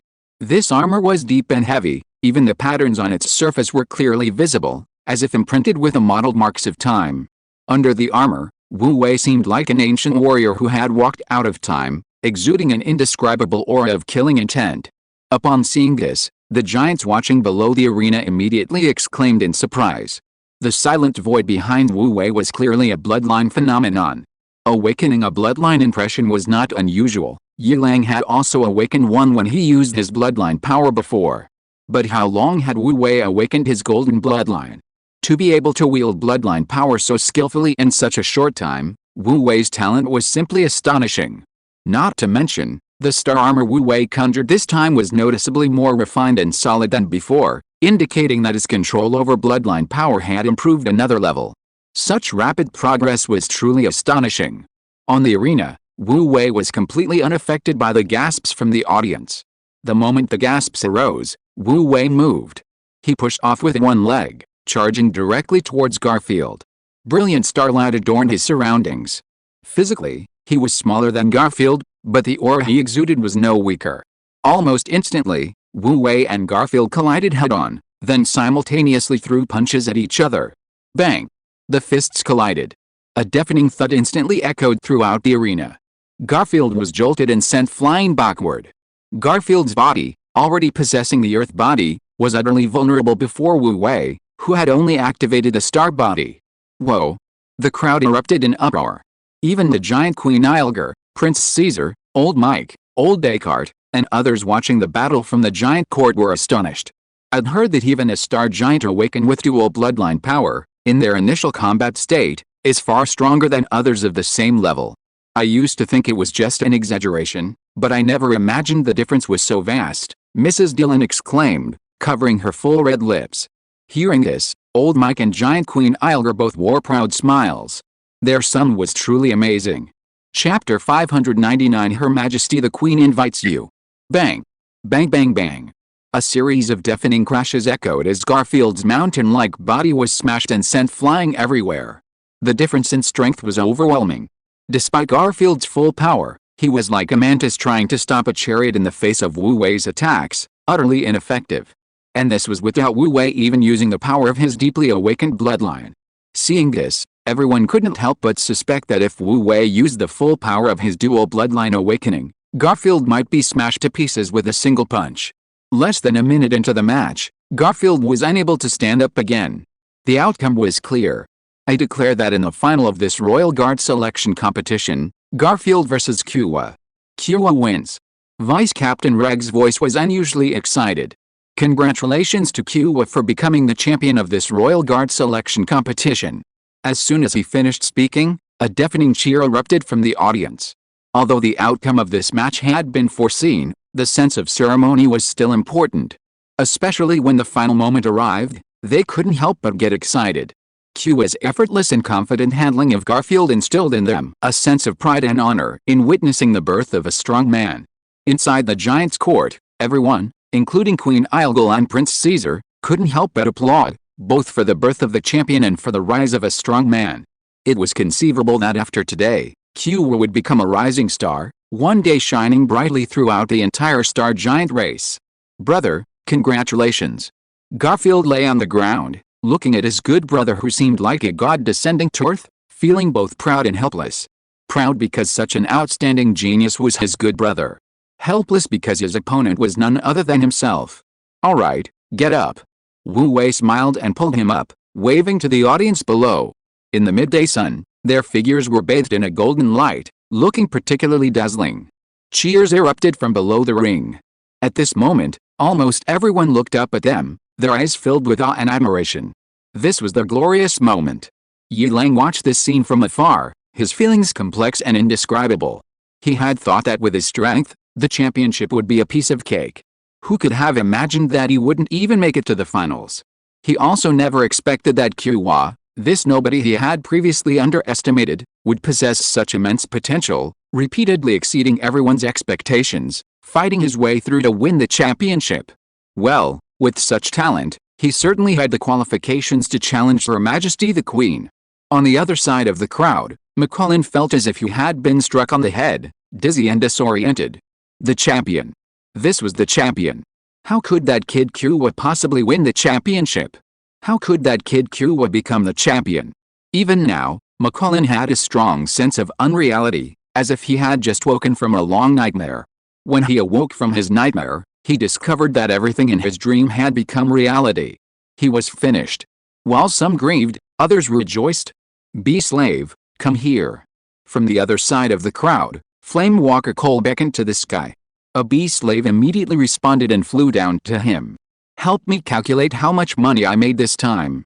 He crossed his arms, trying to maintain a composed expression, but a smile involuntarily spread across his lips. In the crowd, Landon Caro couldn't help but cast an admiring glance at Wu Wei on the stage.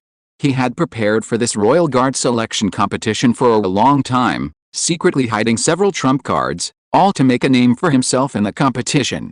He originally thought he would inevitably become the strongest dark horse in the Royal Guard selection competition. But he didn't expect that such a monstrous talent as Kua would appear in this selection competition. Compared to his brilliance, his own small achievements were immediately overshadowed and completely insignificant. However, he didn't feel sorry for himself or resent Wu Wei because of this. On the contrary, he felt quite happy. How fortunate he was to be born in the same era as such a prodigy. Compared to that, everything else was trivial. The applause in the square continued for a full quarter of an hour before finally subsiding. By then, the selection competition for the Royal Guard had finally come to an end. The Giants who had been watching, however, still gathered below the platform, cheering and shouting, unwilling to leave for a long time. The crowd was so dense that it was impossible to move. Wu Wei had no choice but to take turns bowing with Garfield. He didn't know how much time had passed before the crowd finally began to disperse. Seeing this, Wu Wei breathed a sigh of relief and was about to step down when he was stopped by Vice Captain Reg beside him. Don't go yet, Her Majesty the Queen requests your presence. Hearing this, Wu Wei was slightly taken aback. What could the Queen of Giants want with him? Her Majesty the Queen wants to see you. Garfield, who hadn't left yet, perked up at the question. Could it be that she's taken a liking to you and wants to give you a chance to challenge her? Don't be silly. Wu Wei stopped him from talking nonsense, then turned to Vice Captain Reg and asked, what does Her Majesty the Queen want with me? Her Majesty didn't say. You'll find out when you get there. Vice Captain Reg was equally confused. All right then. Wu Wei had no choice but to agree. Vice Captain Reg assigned an inner court guard to lead the way, and Wu Wei followed him off the arena, striding towards the Giants' royal court. By this time, there were far fewer Giants in the plaza, But Wu Wei still attracted a crowd as he passed by. This showed just how popular Wu Wei was. Soon, Wu Wei entered the giant's royal court. As soon as he entered the court, the number of giants watching immediately decreased. The servants inside the court were all busy with their own affairs, and few had the leisure to care about Wu Wei. Wu Wei immediately relaxed a lot and finally had the leisure to observe the situation inside the giant's royal court. This royal court clearly has a very long history, with traces of time visible everywhere inside.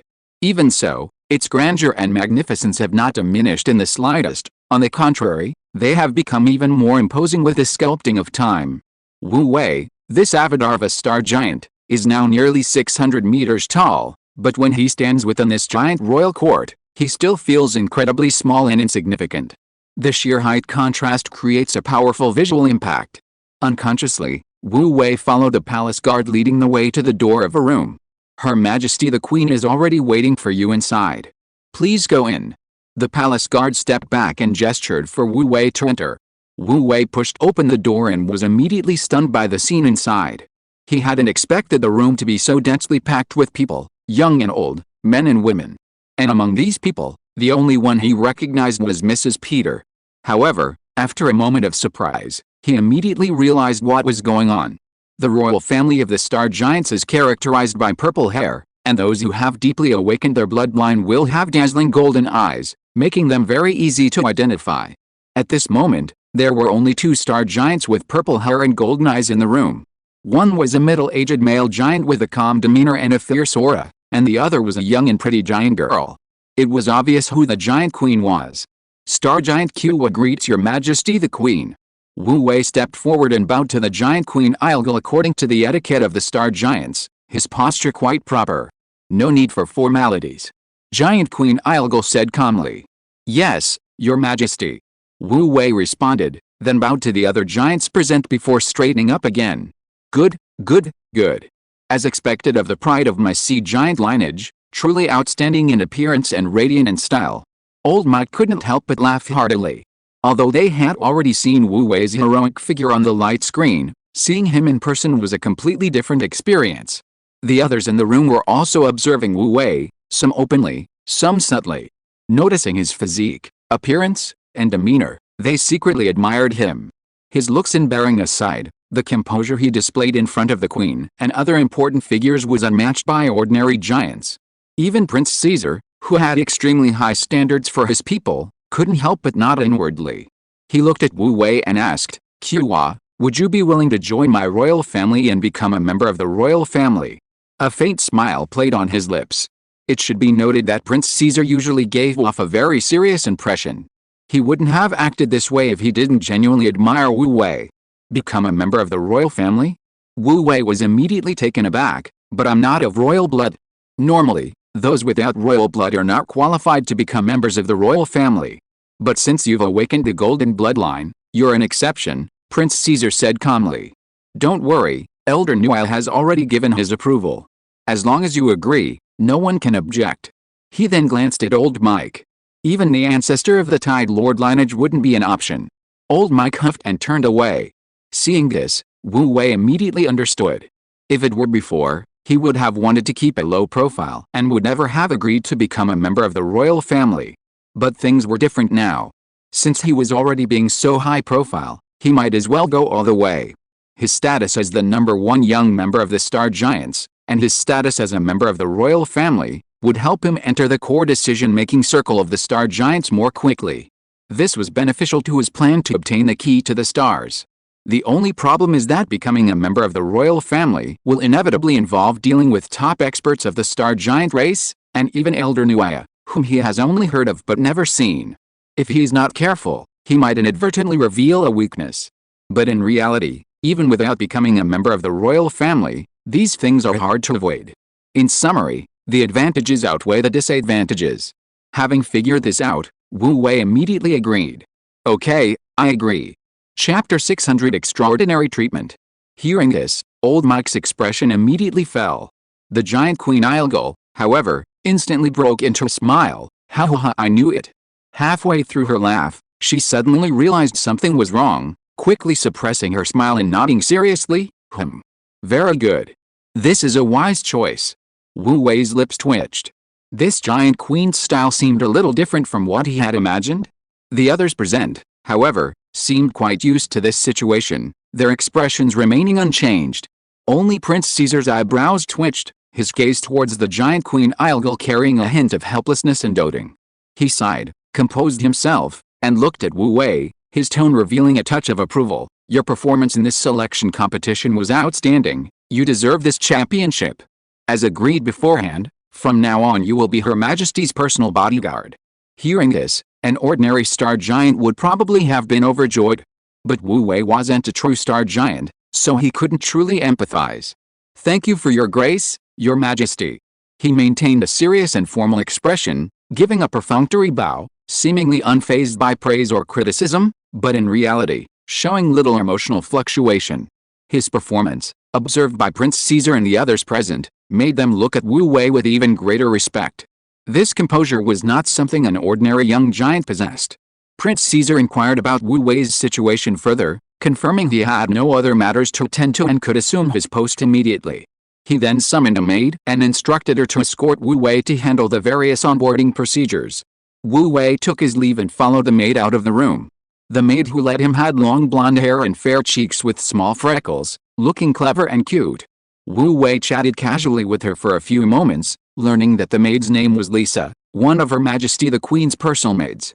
She was only 9,000 years old. According to the age of the star giant race, she wasn't even an adult yet.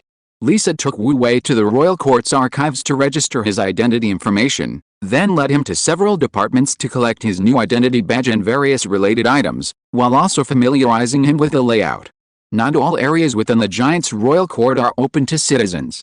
Many important locations, including Her Majesty the Queen's training grounds and study, are shrouded in secret magic. Without the identity badge of the head bodyguard, he might not even be able to enter. The head bodyguard's equipment and clothing need to be custom-made and will take a few days to arrive. For the next few days, you may have to wear your own clothes. In addition, Her Majesty has prepared dormitories for you and the other 7 bodyguards in the palace. You will usually live in the dormitories. If you wish to go out, you need to request leave from Vice Captain Reg, who is in charge of the inner court guards.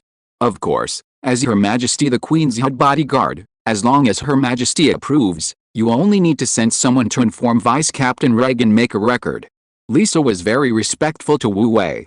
As she led Wu Wei, she chattered on about the position of head bodyguard, explaining the daily duties.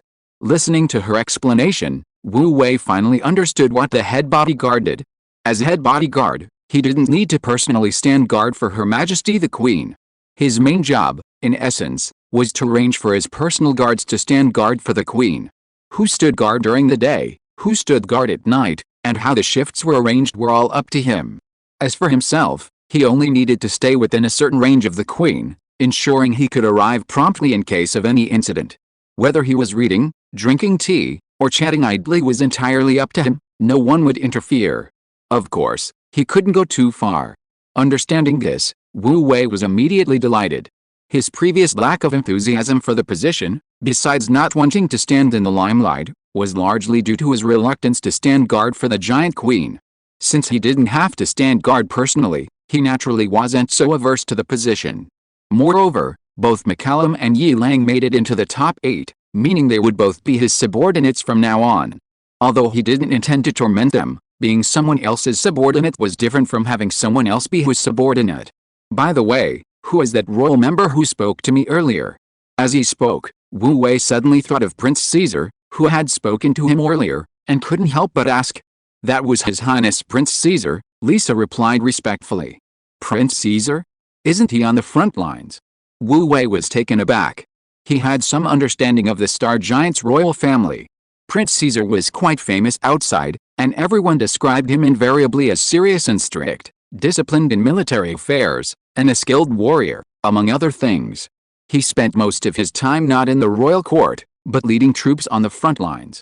For the past few hundred years, the Star Giants and the Divine Realm had been engaged in countless battles, both large and small. Prince Caesar is the commander-in-chief of the Star Giants' forces fighting against the Divine Realm. The situation on the front lines seems to have changed recently. Prince Caesar returned to invite Elder Nuite to come out of seclusion and oversee the front lines, Lisa explained. Changed? Is the front line unstable? Wu Wei asked. No, not at all, Lisa shook her head. It seems to be something happening on the divine realm side. I don't know the specifics. If you're curious, you can ask the soldiers who have returned from the front lines. Wu Wei nodded and made a note of it. The battle between the Star Giants and the Divine Realm directly relates to the ownership of the Star Key. He hadn't paid much attention to it before because he thought a battle between the two races wouldn't be decided in a short time. But now it seems the situation might not be as simple as he imagined. As they spoke, the two arrived deep within the royal court.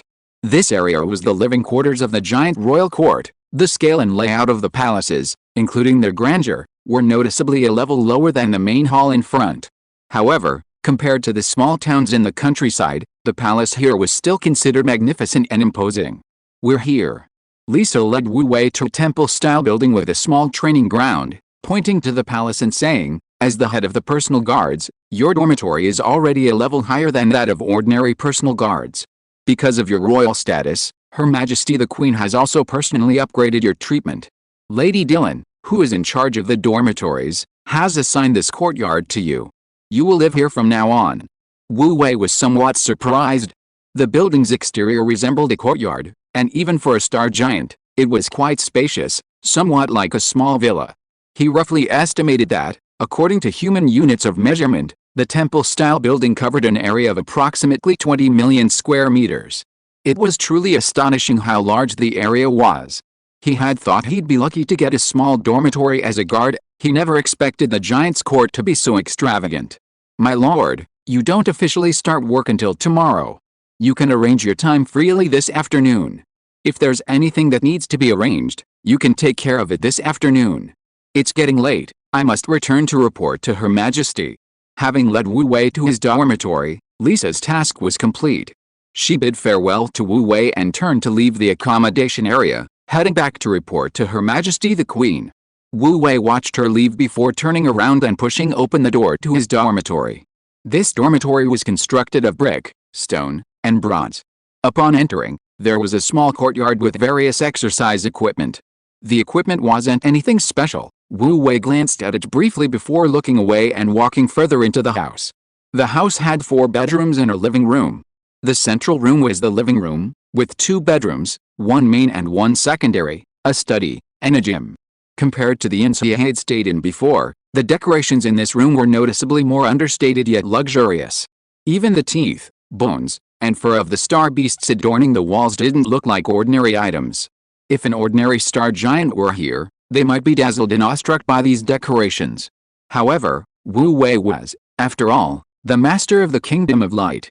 Although the Kingdom of Light didn't yet possess the foundation and strength of a 6th-level civilization, these things weren't enough to move him, given his vision and perspective.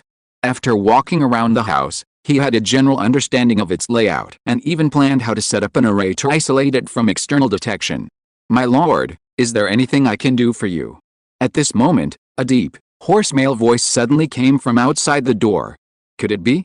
Wu Wei's scalp tingled, and he subconsciously looked towards the door, only to see a bee slave, no bigger than his fingernail, hovering respectfully outside, awaiting his orders. Sure enough. Wu Wei sighed inwardly. The image of the bee servant he encountered in Giant Square had left such a deep impression on him that it still sent shivers down his spine, making him involuntarily associate that hoarse voice with a bee servant. But why would there be a bee servant in his house? Come here, Wu Wei beckoned to the bee servant at the door. My lord, what are your orders? The bee servant quickly flew over, asking Wu Wei respectfully. Who sent you?